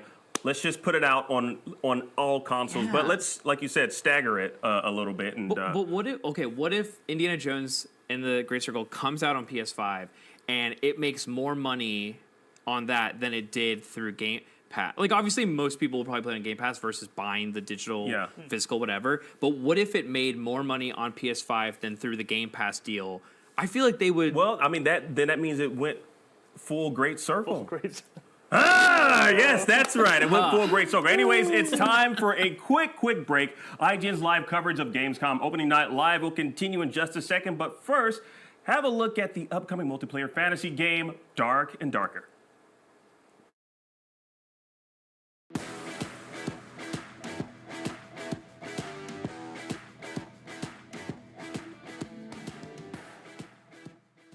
From the creators of PUBG Battlegrounds, Dark and Darker Mobile is a brand new mobile game from the developers over at Krafton. Pioneering a new genre called Extraction RPG, Dark and Darker Mobile incorporates dungeon crawler elements, a battle royale mode, and a medieval low fantasy RPG experience. If that sounds right up your alley, well, then you're in luck. Dark and Darker Mobile global registration is available now and is playable not just on iOS and Android mobile devices, but also on PC via Google Play Games. Check out a sneak preview of the game in this brand new teaser trailer. Enjoy. Follow my lead! Shut up! You can't even run properly!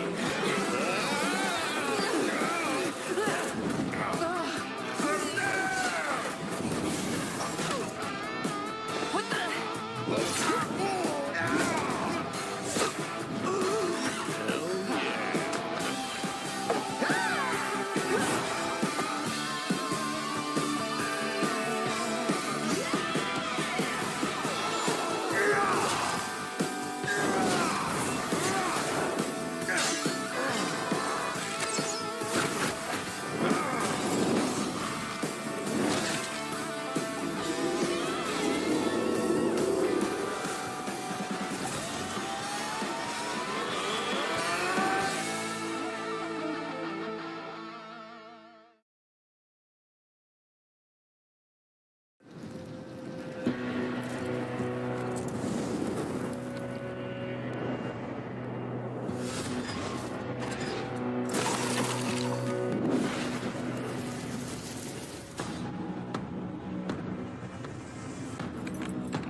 Want the ultimate IGN experience? Check out IGN Plus. Members get exclusive deals and giveaways, ad-free browsing, unlimited tracking on IGN maps, discounts at the IGN store and with IGN partners, and best of all, free games.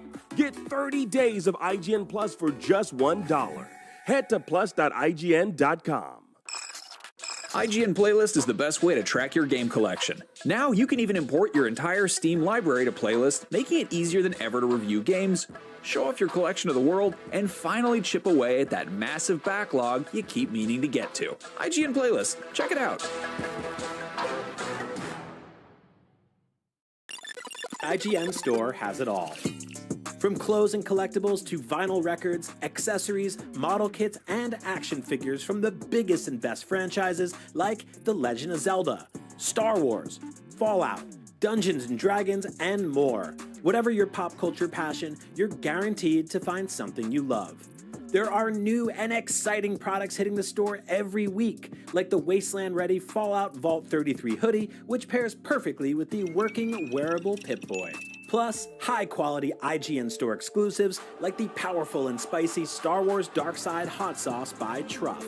We've even got merchandise for you to rock while tuning in to the IGN shows and podcasts you love. Or cap off a long day by relaxing to the soundtracks of your favorite video games, like Cyberpunk and The Last of Us. And the best part? You don't even need to leave the house to go there. Just head to store.ign.com and start shopping today. The IGN Store. You deserve it.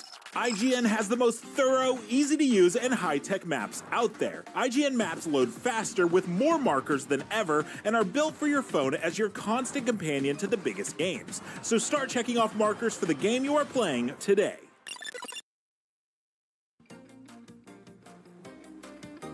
And welcome back. Now we've got more to discuss regarding Opening Night Live. And speaking of, Peter Molyneux, famed creator of the Fable series, is returning to Albion once more, although not the Albion from the Fable games. And a surprising reveal of his next game. Yeah, that's right. We had a chance to sit down and discuss what to expect from Masters of Albion. Take a look. I just think chickens are inherently funny creatures, and I just want, as a human being, to be quite cruel to them. When I was a baby, I was left at the end of my garden, and behind the garden there was a chicken farm, so I famously clucked rather than spoke as a child, and I think that brought out my deep hatred for chickens. It's okay that you had to. It's okay. We're not having Peter Molyneux may have a hatred of chickens, but definitely has a love for video games. With over 4 decades of development under his belt, chances are that you've played one of the many games he's responsible for. Theme Park, Dungeon Keeper, Black and White, 3 Fables, and now with Masters of Albion, he's putting all of that experience into his latest big project. I never want to stop making games, but I have to be a realist. You know, I'm 65, my lifestyle sucks. I overeat, I still smoke, drink alcohol. I can't go on like that, so, you know, something's going to happen. You know, I really want to make one more game, one more epic game. And what should that be?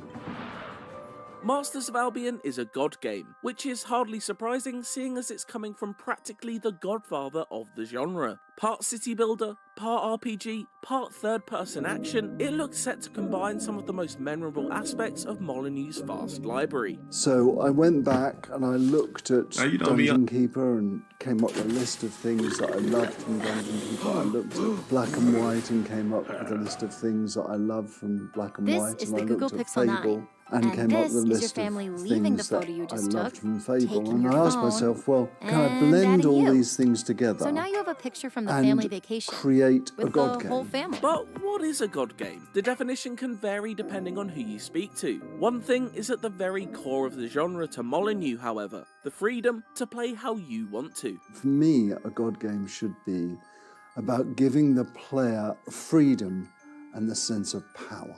And power turns out not just to be about destroying things and blowing things up. Power is equally about creating things and lots of choices and lots of consequences. So what Masters of Albion is an open world god game. An open world god game where you're free to approach the problems that the narrative and the story throw up against you in any way you want. And that freedom within that story, I think, makes the game pretty unique. I think my realization after, all these years is I don't want to create a game which forces you, the gamer, to be a certain sort of player. I want you to think, well, I'm not interested in God mode. I'm interested in possession mode. I'm interested in fighting. I'm interested in creating the armor and the weapons that my hero is going to use in possession mode. That's fine, and you can play the majority of the game in that third-person view, which is fantastically exciting. And where I find the game really interesting is when you combine God mode and third-person mode. And so you can get, in possession mode, you can get your hero to a certain location, you can release your hero, he'll hopefully intelligently do what you want to do while you support him in God mode. That's the Fable side of the game, the exploration. There's a huge leveling up tech tree for your hero and your god powers. There's hundreds of elements to that tech tree. Then you've got the city building element. Yeah, I've had city building games, and I love city building games. I love playing city building games, but I get frustrated when I have to put this building in this spot. Well, now it's completely up to you, the player. You can I guess, what if I just pull 6K viewers, Natty? Like what? And these buildings have functions, so you can make buildings that's a farm and a mill and a factory and a pub and an inn and a housing block, and it can be one monstrous building. But be careful, the more you put things together, the more you stress those buildings, the more pollution they cause, and the whole landscape will morph to reflect the pollution you've got. So there is a complete city building game in there, and because we've got this very simple mechanic where by day everything's peaceful, you can explore, you can plan, you can build, you can create, and then by night everything will attack everything you own, and you can own more than one. Frizz, dryness, so breakage. you can, New Dove 10-in-1 Serum build Hair Mask turrets with and peptide castles complex. Fortifies hair bonds at a molecular level. Helps reverse 10 I really signs of want people damage to in 1 play minute. this Keep game living. in that way.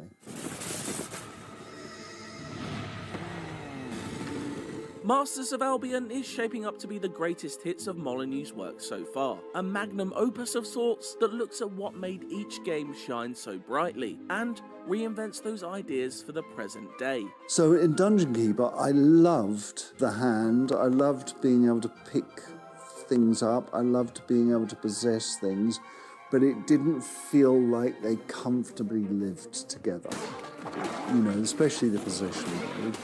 Well, what I really loved was building something and then something coming and attacking the thing I built. So what I decided to take is possession mode, but take it in a way that improves and enhances it, makes it meaningful and deep.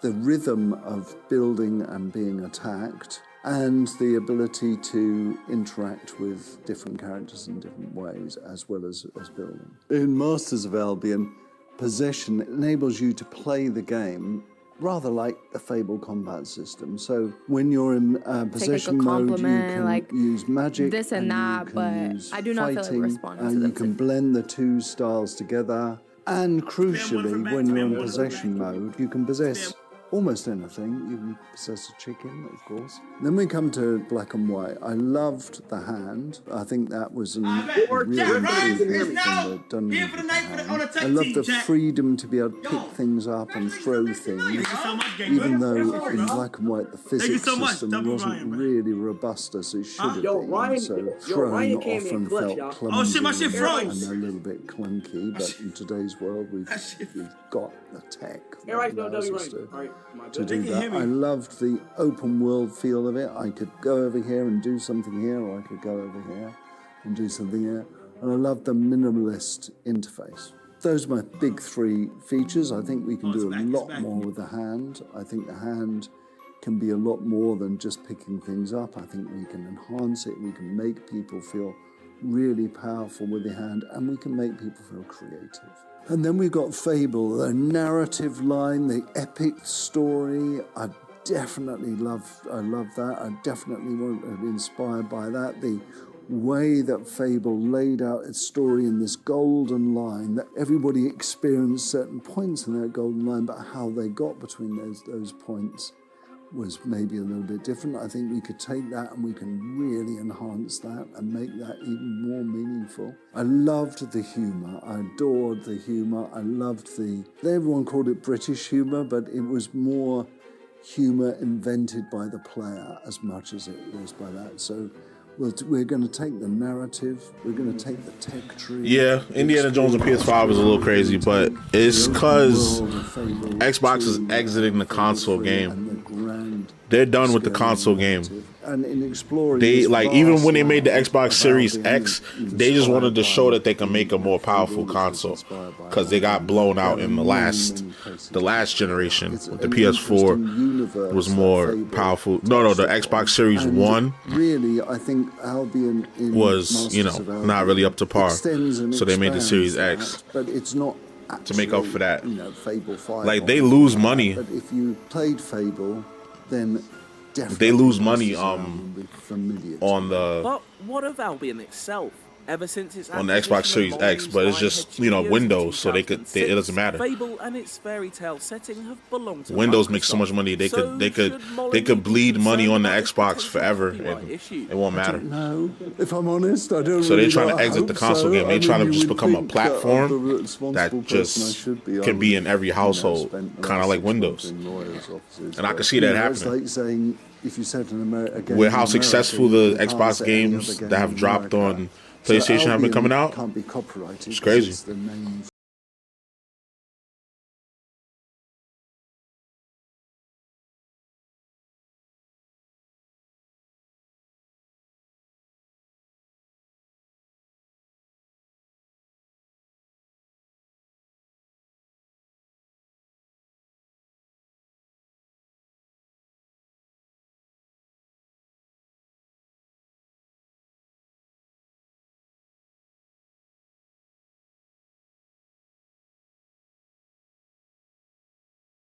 Xbox. Oh, hey there. We can get Game Pass on there. You probably know what's up. But if you don't, this is the Gamescom. They should have. I don't know what they're going to announce tomorrow. Hopefully, they announce the handheld. A friendly reminder: Gamescom Studio kicks off its 4 days of Gamescom coverage live from Cologne, Germany, right here on IGN. Now, if you want to keep up to date with everything going on during the show, whether you're there in person or watching from home, head on over to gamescom.global to stay up to date with everything going on. Now, it's about time for us to talk more about games. But before we talk more about games, I want to talk about something that's kind of like gaming adjacent. And that was one of the, we saw a teaser from for a new Prime Video series from Tim Miller. Dude has been working on this for like 3 years, and it's called Secret Level. It is a 15-episode anthology series starring like a bunch of different gaming IPs, like Pac-Man, PlayStation IPs. We got Spelunky, Exodus, Crossfire, Dungeons and Dragons. What do we think about this? Like, Jeffrey, I was actually here next to you when we saw this, and we almost teared up watching Tim, like on that stage. Yeah. Because you could tell that this project meant so much to him. Yeah. So emotional. Yeah, Tim Miller, I've interviewed him before. He's really nice. He directed the first Deadpool. He worked on the Borderlands movie, which we won't talk That's about. another reason to cry. Yeah.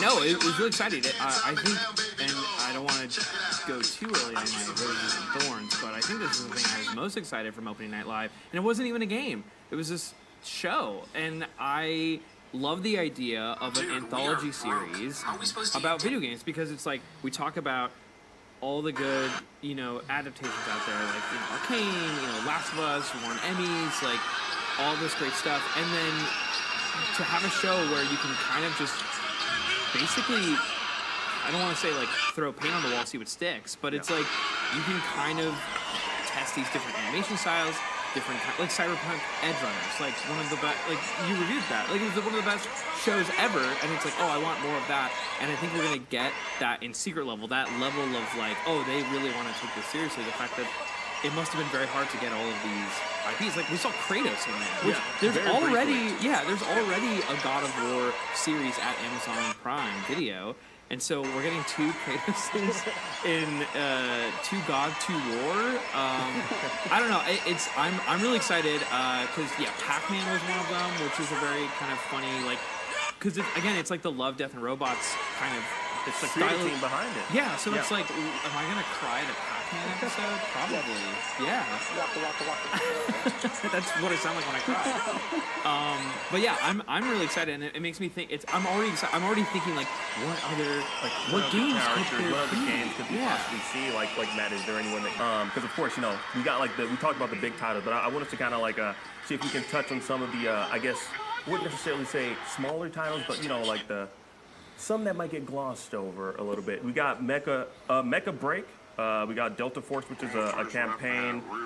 It's a battlefield mode. I'm not too familiar with these particular games, but I want to put it out to our panel here. Mecha Break, Delta Force. What do we think of these particular titles? Yes and yes. Yes and yes. Mecha Break, I actually played the test. Yeah. So I like Armored Core, I like mecha type games. It seems a little less sort of in-depth than Armored Core, but it also kind of drops you into more of the multiplayer sort of a lot more quickly, I think, than Armored Core 6 did. And it has a lot of mecha designs from very well-known designers. It looks terrific, honestly. You can customize your pilot. Big anime energy, and as a mecha fan, I've been kind of looking for that arena game for a while now. I think it'll be more of a niche hit, but I think that it's going to definitely get a cult audience relatively quickly. And Delta Force, it's an extraction shooter, but also it has a battlefield component to it. When I was watching the trailer, I saw helicopters flying around, tanks, that kind of thing.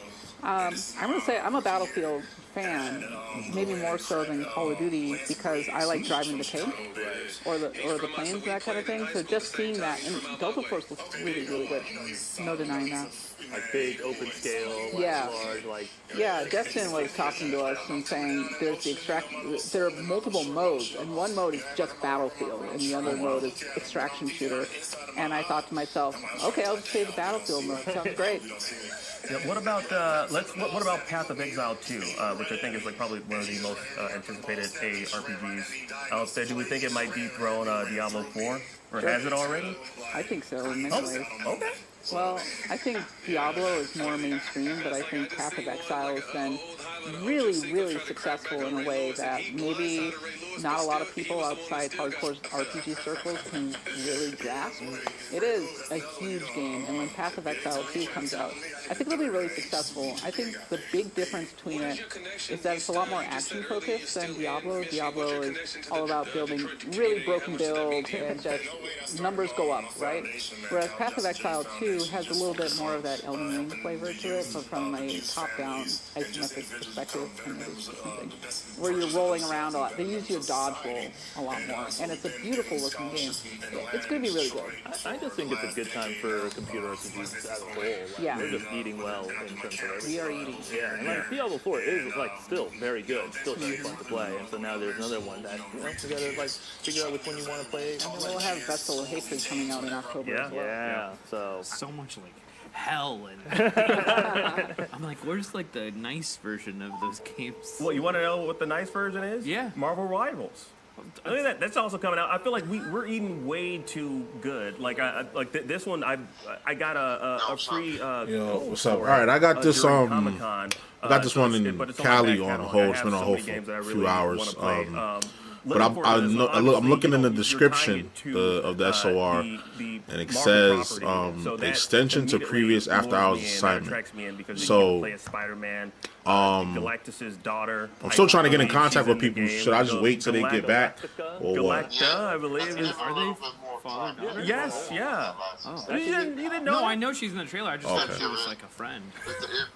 Two Galactus. Yeah, I didn't see one. I tried to look in the inbox. That's why I ended up emailing them. I mean, so I'll give it to what time is it now? I'll give it to 6, and then I'll call again and see what's up. Her history, her bio. But anyways, this game looks amazing. I'm looking forward to playing this one. I guess the question is, what do we think about it? Do we think this is going to excite us for this genre of games also the Marvel universe, because I feel like MCU is not really doing it for me right now. They just had the biggest billion R-rated movie ever. Of course, MCU's not that one. I'm talking about what's coming in the future. We got Tony Stark as Dr. Dumb.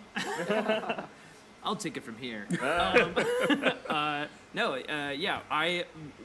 guess I didn't realize that Marvel Rivals would be free to play. Was that new? I think they were sort of like hinting at it, that was going to be the model. For me, the thing about Marvel Rivals for me is I think when it was first announced, a lot of people were like, oh, it's just Overwatch 2 with Marvel, right? Yeah. But then you give it a few weeks and people are like, wait a minute, I like Overwatch 2. I like Marvel. Exactly. No, that wasn't like not a selling point for me. When people were saying, I'm like, what do you mean? I like Overwatch 2. Yeah. He's like, well, it's just like Overwatch. I'm like, I love Overwatch. It's like, okay, and a fun game, but with characters that I also like. So what's the problem here? And then I think the more people have gone to see it, and I think there was a beta or an alpha test. People were playing it. I think on PlayStation, right? Like as a beta. But I'm nervous because it's free to play, and if you guys know me on IGN socials, I always talk about Fortnite, which I love, and that's free to play, and that game is the most money I've ever spent for a free game. So Marvel Rivals, I know it said all the heroes would be like unlocked, and Captain America just got announced, and Bucky, and which, by the way, in that gameplay, Bucky, like his vibranium arm looked like Venom, like just very like whoa, what happened to Mr. Barnes over here? But yeah, I'm really excited because like it's like they have all the voice actors, like I know like Yuri Lowenthal reprises his role as Spider-Man, and all these kind of fun big character moments. But like I feel like a free to play Marvel game that's multiplayer, it feels like a recipe. The Fortnite season right now is all Marvel, so it's like it seems like that's the way to go that's like the perfect recipe. Yeah, so that's going to take you out of playing Fortnite. Well, let's not get crazy now.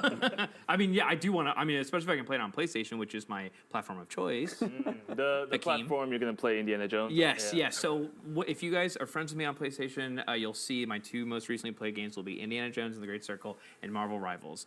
One of which I paid for. The other one's free to play. Yep. Yeah. So Marvel Rivals is going to have all characters unlocked at launch, which is a big deal because fans were rallying to petition to make sure that happened because there was a lot of fear that they would be paywalled at launch. So low-key, that was maybe the biggest reveal of the Marvel Rivals trailer, I think. Yeah, I think locked heroes is a difficult sort of balance to sort of hit, it feels unfair to have these characters that are very cool and just be like, well, you can't have them unless you play a couple, a certain amount of hours. It's a slippery slope to paywall characters because then you start getting into pay-to-win territory.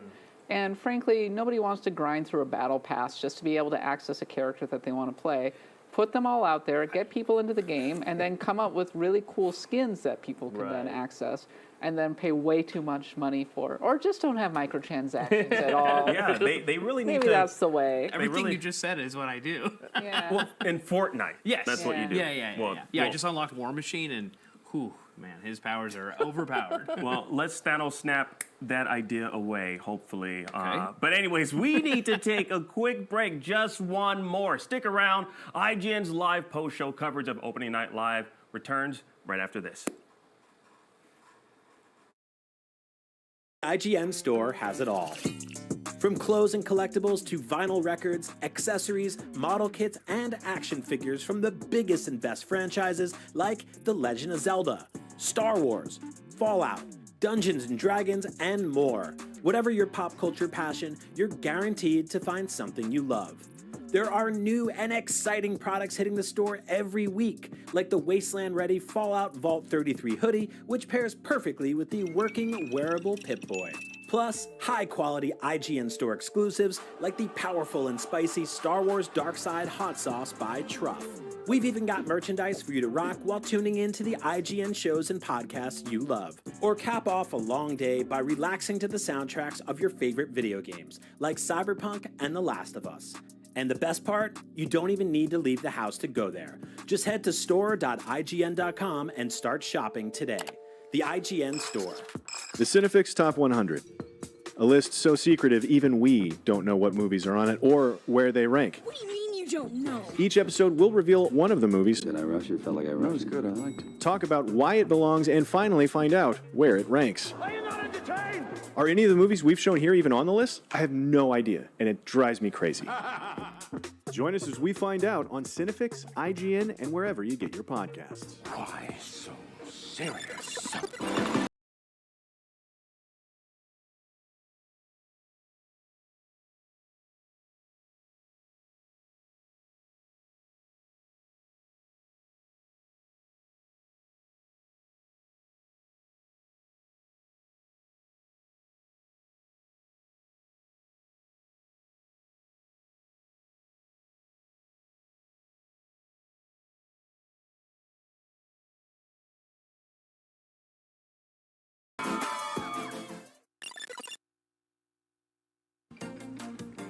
Well, hello again, everybody. Now let's talk about games. Now, Kat, you were really excited for Civilization 7, and I know you have a lot to say about it, so please, just walk us through this storied franchise. I mean, Civilization is one of the oldest and greatest PC simulations out there. Okay. And Civilization 5 and 6, for the most part, have very loyal fan bases. Civilization 7, highly anticipated, and this was our first look at the actual gameplay. And we didn't see much, but fans have already started to draw a lot of conclusions, starting with the actual art style, which definitely kind of gets back to the look of Civilization 5. Civilization 6 was a lot more stylized, I think. And so immediately, big thumbs up from the fans on that one. It'll be cross-gen. Some fans are taking a look at the fact about the verticality. And here's a big one, sailing down rivers, as we were just saying right there, which people were going, oh, I can be a Viking raider and go down the rivers and attack various settlements. If you're not familiar with the Civilization series, you start basically in a hunter-gatherer state and you build up through all of the different ages until you're ready to colonize space, conquer the world, open lots of wonders and get lots of tourism and have a culture victory. There are a lot of different objectives. It's very addictive because it's very much the one more turn kind of situation. It's a classic franchise that goes back a long, long way. So this one is going to be quite big when it comes out. Speaking of big, why are they bigger than that guy was bigger than the city? What's going on? That's Cleopatra and Caesar right there, don't you know? Show some respect. Yeah. Oh, I'm sorry. They're really big. They're really big in history, yes. Kat, is this like the original Tycoon game? I think the Tycoon games were more about building up railroads or theme parks and that kind of thing. This is about history. This is about civilizations and being at war with Queen Elizabeth or nuking Gandhi. Okay. or Gandhi nuking you. Exactly. That's the way it goes. So you do actually go to space? That could be one of the endpoints, is that you colonize space. But then there was a follow-up game called Alpha Centauri, which was basically the sequel where you were colonizing space. Whoa. Okay, so you say that's an endpoint. So in the Civilization franchise, going to space is that where it ends? That's a victory condition, yes. Oh, okay. Because you're trying to build up to the point where you're going to send the first people to colonize space. Right. So that's a science victory. And then there are also victories around conquest, culture, various others. And the games take a long time to play out, and they all have their own individual stories and a lot of different strategy and things like that. The thing that's interesting is Civ 5 and Civ 6, they were not super well received when they originally came out because they typically lost features that were in previous games. For example, religion plays a big role in the Civilization games. And so they will start kind of small and then bring older features back. So the big question for me is, will Civilization 7 start a lot stronger, or will it be in a situation where Civ 5 and Civ 6, where people are complaining about the bugs and missing features right out of the gate? Right. Yeah, It's strange to me how when was the first off, when was the first Civilization game? When was that released? Many years ago. Many years like ago. In the 90s. Many years ago. Long ago. The reason I bring this up is because this game is fascinating to me. But this is a bit of the Civilization franchise. I'm going to be honest. It's a bit of a blind spot for me. But like looking at this, I don't know. I'm very intrigued by the gameplay and the mechanics and just like the scope of it all. Like I'm just shocked that this is like flown underneath my personal radar. I've been too busy like playing sandbox shoot 'em up games like Grand Theft Auto. It's coming out next year. 6. A lot of people talk about like the power fantasy in video games, having like superpowers and stuff like that. Here's the thing: Civilization fulfills like the power fantasy also, just in a different way. Like seeing your settlement go from something like this size to like really big, and then also conquering your neighbors, and suddenly you own like half the map. Yeah. It feels pretty good, I gotta say. Board game energy. Yeah, board game energy. Yeah. Also, I don't know if we talked about this, but they announced a narrator for Civilization 7. Oh, who is it? It's Gwendolyn Christie. Oh. They find celebrities for each game to do a big. I think Patrick Stewart did Civilization 4. I was just about to say, did Patrick Stewart ever do one? Yeah. So that's now, which one was that? Because I really need to know now. That was the one everyone hated. I doubt that. Was Patrick Stewart involved? Civ 4, the most beloved of them, arguably. Okay. Well, let me write that down. That's the one I'm playing first. Okay, but we're talking about the scope of this particular game. I want to talk about the scope of 2025. Like we touched upon it a little bit. Borderlands 4 is coming out next year, Kat. It seems like next year is going to be pretty damn stacked as far as just like games are concerned. I'm afraid to move into the future. Yeah. Don't laugh at that, Matt. What do you mean? I'm being honest with you all. It was very poetic. It came out of nowhere. It caught me off guard. Yeah. Yeah, so Civilization 7's coming out in February, and so is Kingdom Come Deliverance 2. They're coming out at almost the same time. And I think Kingdom Come Deliverance 2 has a chance to be one of the actually big hits of 2025. Kingdom Come Deliverance 1 sold extremely well. I think it did better than 10 million at the very least. And this one already looks much better, much more polished. It's a huge kind of open world RPG fantasy, kind of in the line of maybe The Witcher 3, but more realistic. And just out of the gate, I think that that one's been flying under the radar ever so slightly, but I think it'll be pretty big along with Civilization 7. That's a heck of a start to the year. And then we have another game we haven't really talked about at all, which is Monster Hunter Wilds. Yeah. Which we do not know the release date on that one, which was notable to me. We might not find out in Tokyo Game Show, perhaps, but that's also 2025 at some point, probably early. Yeah. So we could have a 1, 2, 3 hit right there of Kingdom Come, Civilization 7, and MH Wilds, all of which are games I'm really excited about. So and don't forget Indie on PS5, spring 2025. PS5, yeah. You're waiting for that one. You're hoping it's Game of the Year. It's not going to happen. Yeah, it'll be. Maybe. I don't know. I mean, I won't be Game of the Year. Can it? It's coming out this year. It can't be Game of the Year 2024 because I'm going to wait to play it on PS5 2025. Yeah. But then there's also Grand Theft Auto 6, which I know obviously we didn't see at Opening Night Live. Does Rockstar ever do... No, they're rock stars. Why would they ever? Because it's Opening Night Live. It's huge. We're here talking about it. I'm obligated contractually. Are you kidding me? What are you... He's kidding. We're all doing this for fun. But no, 2025 does sound like, and even with that early part that you're talking about, like we don't even know like when exactly like GTA 6 is going to come out next year, and I think it's just like we already know that's a known quantity. We know that people are like with just how long everyone's been playing GTA 5, GTA Online. We know that that's going to be a hit next year. Why 2025? It's the next year coming. But I mean, come on, it's already stacked, Jeffrey. Blame the pandemic. And development times are kind of weird. So a lot of these games, development cycles can be 5 or 6 years at this point. So a lot of these games have been in development for quite a long time at this point. So it just happens that a lot of these games are stacking up into 2025. But the competition's going to be pretty ridiculous. So Borderlands 4 it's another one for the pile. Yeah. Right? So, okay, well, Borderlands 4, and how many service games can the games industry possibly support we're about to find out, I suppose.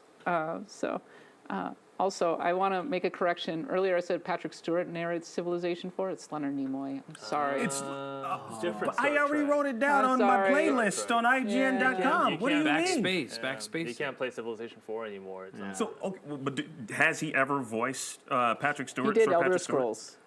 Oh, okay. Well, I've already played that. He did Oblivion. Okay. Yeah. So, but you got to get me into Civilization though. Which one has Well, this one's got Gwendolyn. The new one's got Gwendolyn Christie. Okay. Well, yeah.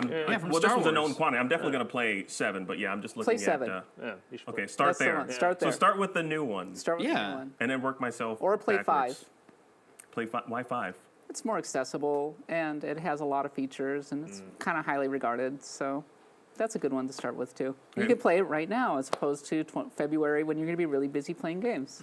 Fair. Who's narrating 5 though? Civilization 5. Oh my gosh, you're putting me on the spot here. I'm sorry. I'm going to have to correct I thought you just myself already again. had I got it. Who? William Morgan Shepherd. Ah. He's like an English. What's he known for? He is known for Civ 5. For Civ 5. Yeah. And Star Trek 6: The Undiscovered Country. A lot of Star Trek. I love that movie. Well, their voices are just really resonate with the Civilization. I forgot, Akeem, we also Dune Awakening is early 2025. I mean, Yes. not February, but I forgot. Even that, yes, Yeah. and that's like it looked like GTA in the Dune world. Why are you laughing? Every game to you is GTA. It's a slice of life. I'm game. obsessed. I have a show called GTF'em. You should watch it. We won't. Okay, don't. I watch it. Thank you. Thank you so much. I've seen it. Yes, It's good. Yeah, we cover Grand Theft Auto news all the time. Yeah. I don't know, but yeah, that game, it looks interesting to me. And, this is coming from someone who I wouldn't necessarily call myself a Dune fan. I'm a fan of elements of it, like that big worm that comes out of the sand. I said worm. But with an accent, Jeffrey, you were looking at me weirdly. You said it weird. But you said it differently. But no, the game looks interesting. I actually have some notes here that I wrote down. When the Rift is in trouble, the only ones you can rely on are Dimensionals is the hottest new roguelike RPG. Assemble your favorite heroes. Strategize to make insane combos. But watch out, because Ragnarok's world-crushing bosses are no joke. Experience wicked comic cutscenes in Dimensional's campaign mode. Dimensionals will include fun, addiction to victory, temporary loss of reality, and spontaneous combustion due to awesome. Some similar required batters not included. Grand Theft Araxis. Nice. That's pretty good. You like that GTA, so you got to get that in there, man. But Spice Traders? It's like a survival game, open world survival game. Yeah. So it really, which is, I guess the question is, can you survive on Araxis? And this game will prove whether or not you can or can't. Mm-hmm. So I personally, I think I can. I think Oh, really? Yeah, I'm really confident. Have you thought about that? You think so? Yeah, No. I do. So at the end of this trailer, though, Matt, what they showed was just showing you like the scale of this game. They showed a giant worm. Yeah. You think you can survive that worm, Jeffrey? You think you can survive that thing? I do. Wow. And I'm willing to bet my house on it. Why? You don't have to do that. Well, the joke's on you. I don't own a house, so. No, we can practice our walk on the sand so that we don't attract the yeah. worm. He doesn't know what that is because he hasn't seen the What movie. did you say? Nothing. Yeah, no, I like Dune Awakening. Like, I was curious about it, but it does look. And I don't really like base building games that much, but the gameplay sort of kind of won me over right away. And worm aside, I mean that part was scary, but it looks fun. Like as it shows the most barren wasteland.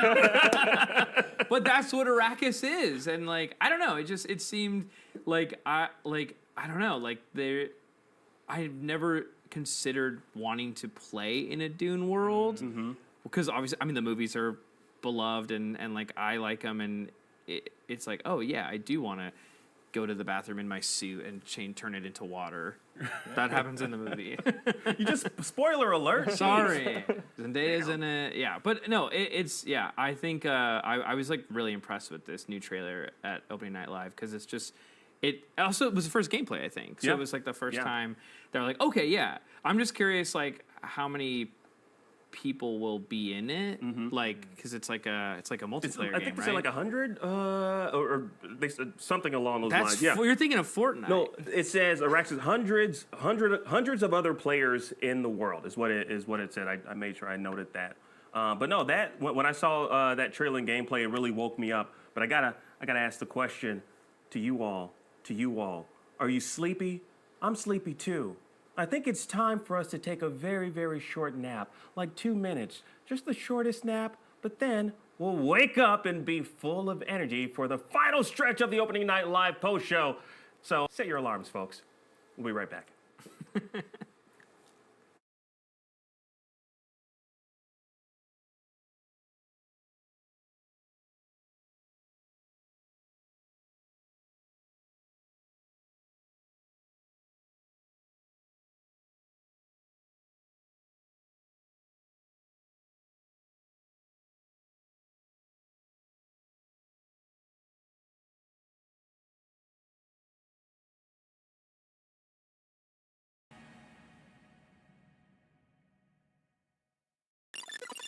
IGN Playlist is the best way to track your game collection. Now you can even import your entire Steam library to Playlist, making it easier than ever to review games, show off your collection to the world, and finally chip away at that massive backlog you keep meaning to get to. IGN Playlist, check it out.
ones that's shocked me. Shocked. Since they're such homies, Hideo Kojima and Jeff Keighley. Where was some Death Stranding 2? Cap, where was Death Stranding 2? And don't tell me it was Black State, because that was not. That was a different game entirely. I mean, I've confused Death Stranding 2 and Black State at times. I was like, that's Death Stranding 2? No, yeah, it was a little surprising, wasn't it? Because you would usually expect Hideo Kojima to pop up and say, hi, Jeff, and then show off the latest teaser trailer for Death Stranding 2. Yeah. I guess it'll be a bit before we see the next one, maybe Game Awards, that kind of thing. So, I mean, is that another 2025? It is, release? We got that like big Wow. 12-minute trailer, so I feel like Hideo Wishing everybody the best of luck in 2025. Seriously, it's just a ridiculous year to release a game. We're gonna get a crazy new game every single week. I see on this list. I'm sorry, I'm stealing your thunder a little bit. Go I see ahead, on this go list GTA 6. Yeah. I don't think we ever really expected to see GTA 6 at ONL though, because when Rockstar is ready to show more gameplay, they will do it on their own time. Right. And they'll just drop a trailer and then sit back and watch the world do it. Yeah, if only there was an IGN show that talked about GTA, but unfortunately, I don't know. I don't know. What show is there that exists that out there? They can't. The Showing my cup. We can't see that. You can't really we can't see zoom it on in. the No, camera. no. Okay. But no, I don't think anyone is surprised that this wasn't featured at ONL. Rockstar Games, they do their own thing. They're renegades when it comes to the games industry, because they know that they're hot. Word I can't say, but they already know that they're hot. They got the hotness. So this is going to be one of the biggest games coming out next year. Not really a surprise that ONL couldn't get Rockstar to show up. But anyways, there's some rumors that were out there floating out in the ether. There's like a Legacy of Kain was rumored. Half-Life 3. See, this is the thing. No way. This is the thing, man. I don't know about you. I don't put too much stock in rumors. Yeah. But Silk Song, on the other hand, I mean, at this point, it feels like a rumored game. And then Jeff Keighley said, no Silk Song, and then posted a little clown version of the Hollow Knight. We all had, at this point, we just got to admit that we all had a collective dream about Silk Song. A fever dream? Yeah, fever dream, that it was fever a dream, yeah. universal dream that we all shared, and it was never announced, and we're all actually all just living. I don't think Silk Song's going to appear in an SGF or an ONL or a Game Awards. I think it'll show up in a Nintendo Direct or an Xbox stream, because they seem to have some kind of deal going on with those particular platforms. The funniest place for a Silk Song reveal will be at the next GTA reveal. Like Rockstar will announce, they're like, hey, we have a Grand Theft Auto new trailer premiere, also Silk Song at the very end, but don't worry about that. Whoa. I think we were all kind of hoping that it would be out in 2024, but that doesn't look very likely. So on to 2025 then, just add to the giant pile of games that are coming out. I feel like at this point, Silk Song will have to be available later today. that will break the internet. Like it'll come out and they'll say available now. Yeah. Here it is. Shadow dropping Silk Song. You know what I wanted to see also, which the game is coming out in like 2 months, but Sonic Shadow Generations, Sonic X Shadow Sonic Generations. X Shadow, they're friends, despite what they say. Yeah, they're not X's. Yeah, they just announced like a really big. Did you see the collector's edition of Sonic I Shadow? plan on getting it. They're doing it with limited run, and it's like a Dreamcast with Sonic and Shadow on it. And like I know it's coming out very soon, but it would have been cool to see like another trailer. That's another like Sonic 3 is coming out this year in December. Yeah, they could have done what they did with Dragon Ball Sparking Zero, just coming out in X amount of days. You know, just do that, just drop another trailer. But I want us to touch upon. I want us to double back and talk about Borderlands 4. Like, what are some? Because we know this is coming out next year. Again, it's going to be a huge game coming out next year. What are some of the? I guess. Like, what do we want from Borderlands 4? I'm not even talking about just like features, but what overall do we want from Borderlands 4? Kat? A character creator would be great. Oh, yeah. Let me customize my Vault Hunter as much as I can, and maybe just get back to basics a little bit with the series after Borderlands 3. I think people actually really liked the world building from the original, and maybe they got away from that a little bit. So this is a great opportunity to do that. Yeah, what about you? Yeah, I like the cast of characters they usually introduce with each new Borderlands game. So I don't know whether or not I'm fully on board with the character customizer, but character creator.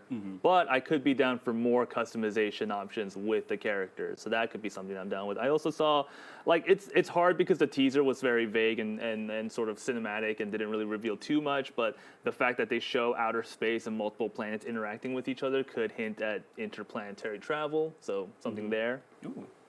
How about you, Jeffrey?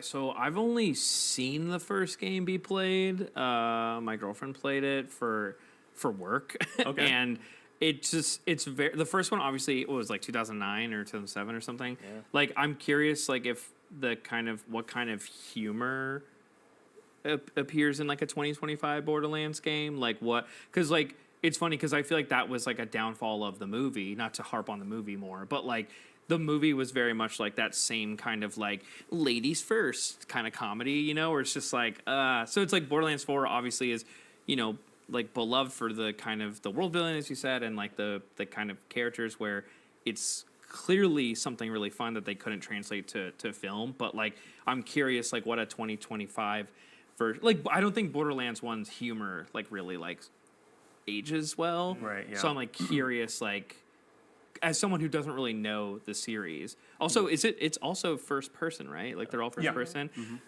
I can't even want to be able to see my custom character, so why even bother? It's funny because like with Indiana Jones, I was looking and the Great Circle, they announced like a collector's edition where you can get deluxe digital stuff, like the Indiana Jones costumes from the movies, like where he has like ripped shirt, but like you can't see it only when you're climbing, I guess. Yeah, I don't know. Well, it's funny though that you brought up Borderlands 1 because apparently a lot of sentiment online, you know, there are fans talking about wanting to kind of get back to the darker edge of Borderlands 1 with Borderlands 3 gameplay. So, you know, they're kind of like hoping that it's kind of like an amalgamation or a mixture of these two games.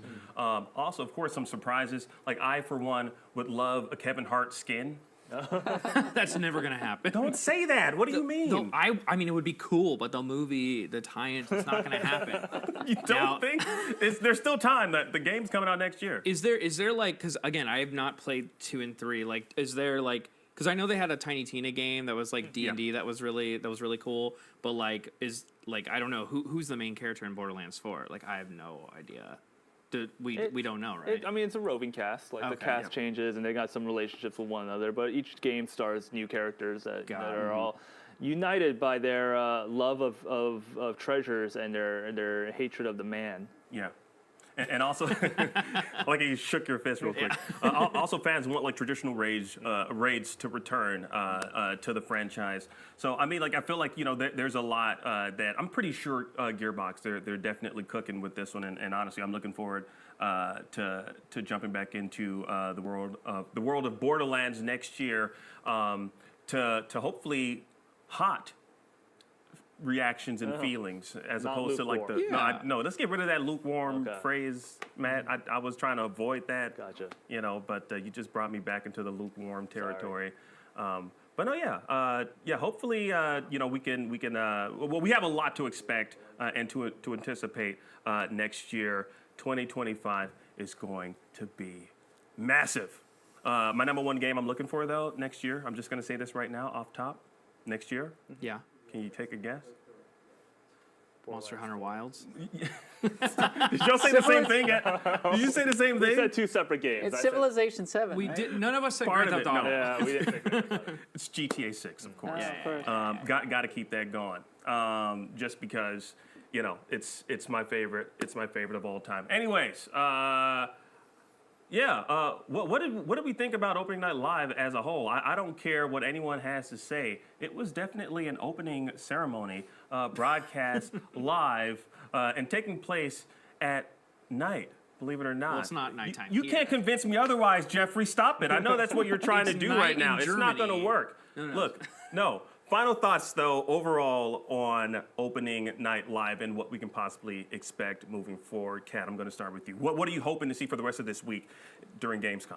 I thought there was a lot of nice surprises during opening night live. Borderlands 4 was one we were talking about. We didn't talk about the new Dying Light game, but that's a big one for sure. Beast. We got a much clearer picture of what to expect in the early part of 2025. Games, games, games. And I'm really looking forward to seeing gameplay from Kingdom Come Deliverance 2. What about you, Matt? Yeah, no, good show. I think a lot of good surprises. I know we didn't talk about the Mafia too much, but a lot of these trailers were very short and like sort of more about like setting the table, you know. So we can't go too in depth into them. But I thought there was a lot of like stuff that I can't wait to find out more of later in the year. Yeah. What about you, Jeffrey? I'm really excited to actually kind of see stuff from the show floor at Gamescom. I mean, obviously, we're not in Cologne, Germany right now. We are in Los Angeles. What? They know. It's not nighttime here. But I know, obviously, Xbox has a big booth there. Like, Sega has a big booth. Like, I'm sure a lot of people are going to be playing Sonic and Shadow Generations. Maybe, I know Sega is there. Like, maybe there's the trailer for the Sonic 3 movie that I can break in and find. Look, Ben and I hosted the premiere for Sonic 2 with IGN in 2020.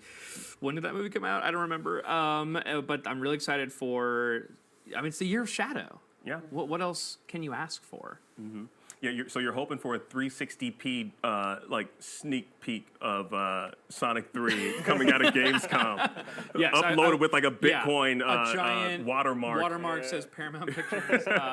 No, but honestly, any and all Sonic and Shadow footage. I'm looking for reactions. I'm really excited. I'm gonna pre-order that $250 collector's edition, and I should not do that. I'm right there with you. We're nerds and huge fans of Sonic, of course. But seriously, you know what? Let's talk about this. You know, Opening Night Live really is just the beginning. And for the next 4 days, Gamescom Studio is the place to be for coverage of all the biggest games and goings-ons at the show, whether you're there in person or watching from home. If you are here in person or there in person, because I'm here in LA, don't miss out on the Gamescom City Festival this weekend. That's taking place in the heart of Cologne. Now, there's going to be a live music performances, food and drinks, some kid-friendly entertainment, plus some sing-along karaoke from the Art TV channel. And it's totally free, y'all. If you can't make it to Germany this week, don't worry, because Gamescom has gone worldwide, baby. Gamescom Asia will be taking place in Singapore October 17th through the 20th, and tickets are on sale right now. Meanwhile, the first ever Gamescom LATAM took place in Brazil back in June, and guess what? It was such a success, it's coming back in 2025. And thank you all for watching, and thank you to my wonderful panelists here. Y'all were freaking phenomenal. I want to clap for y'all, but it would just be me clapping for you, and I'm gonna do it anyways. Anyways, shout out to everyone behind the scenes for making this show possible. And of course, one more time to everyone watching, wherever you are, we love you. And we hope you had a good night, and we'll see you throughout this week at Gamescom. Keep watching and take care.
Guten Abend, Gamescom!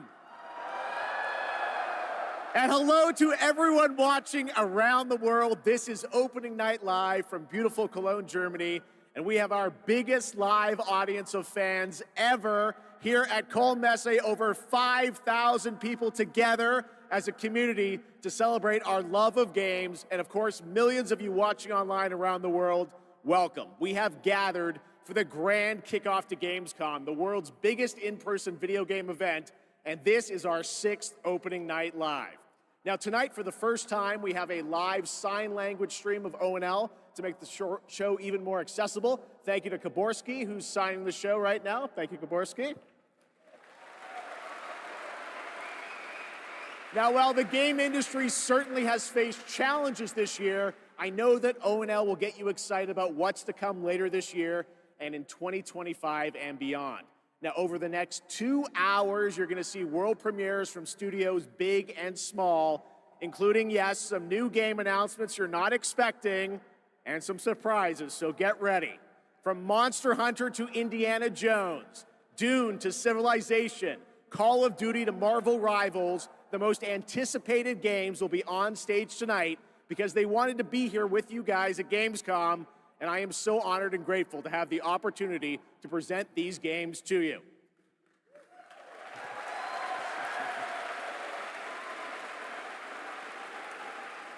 So Gamescom, sind Sie bereit for the world premiere? I tried it. All right, here's our first world premiere, a brand new game announcement. This one hasn't leaked and it's exclusive right here at ONL.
There you go. All right, that's right. Borderlands 4 is coming in 2025.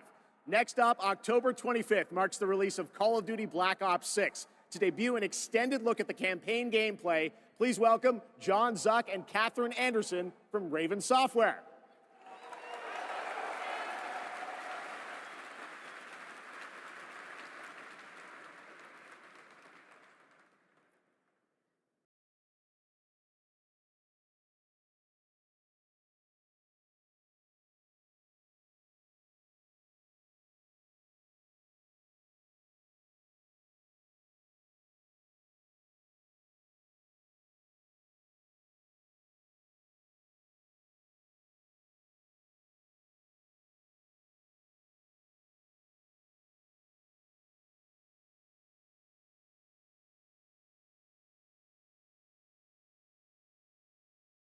You'll be able to join the MP Open Beta to try out the brand new Omni movement system for yourself.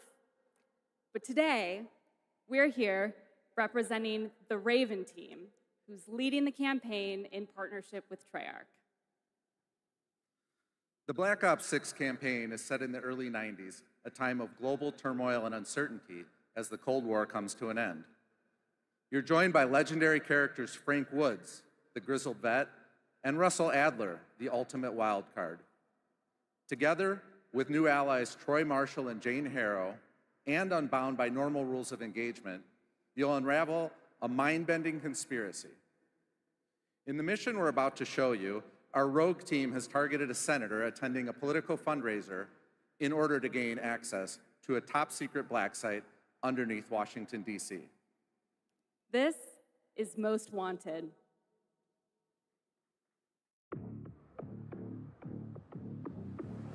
So we're gonna show up to this fundraiser, get what we need from the senator, then grab Adler from the black site before anyone knows what's happened. Camera actually works. Sometimes I surprise even myself. Let's just hope Sav and Case can get the retinal scan.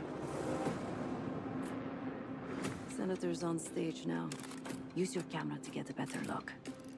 The senator isn't giving interviews tonight, and he doesn't go anywhere without his security detail. I've marked a few leads that could help get you close enough to do the retinal scan. Take your pick. I got it on good authority that the senator stole some sensitive information from the people I work for. Who the hell are you? Blackmailing a senator with sex tapes. Can't beat the classics. I've cleaned up another of your messes. Lee Grisham, head of security for All Drain Energy. Grisham might be our way to McKenna.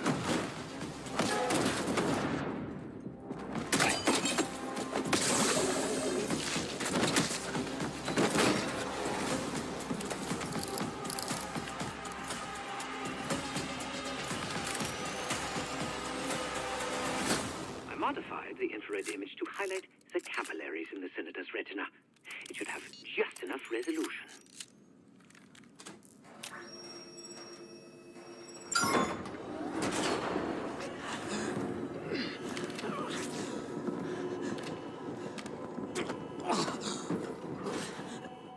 Please help. They jumped me during shift change. Knew our schedule somehow. Started shooting. It must be Pantheon. We can do this loud or quiet.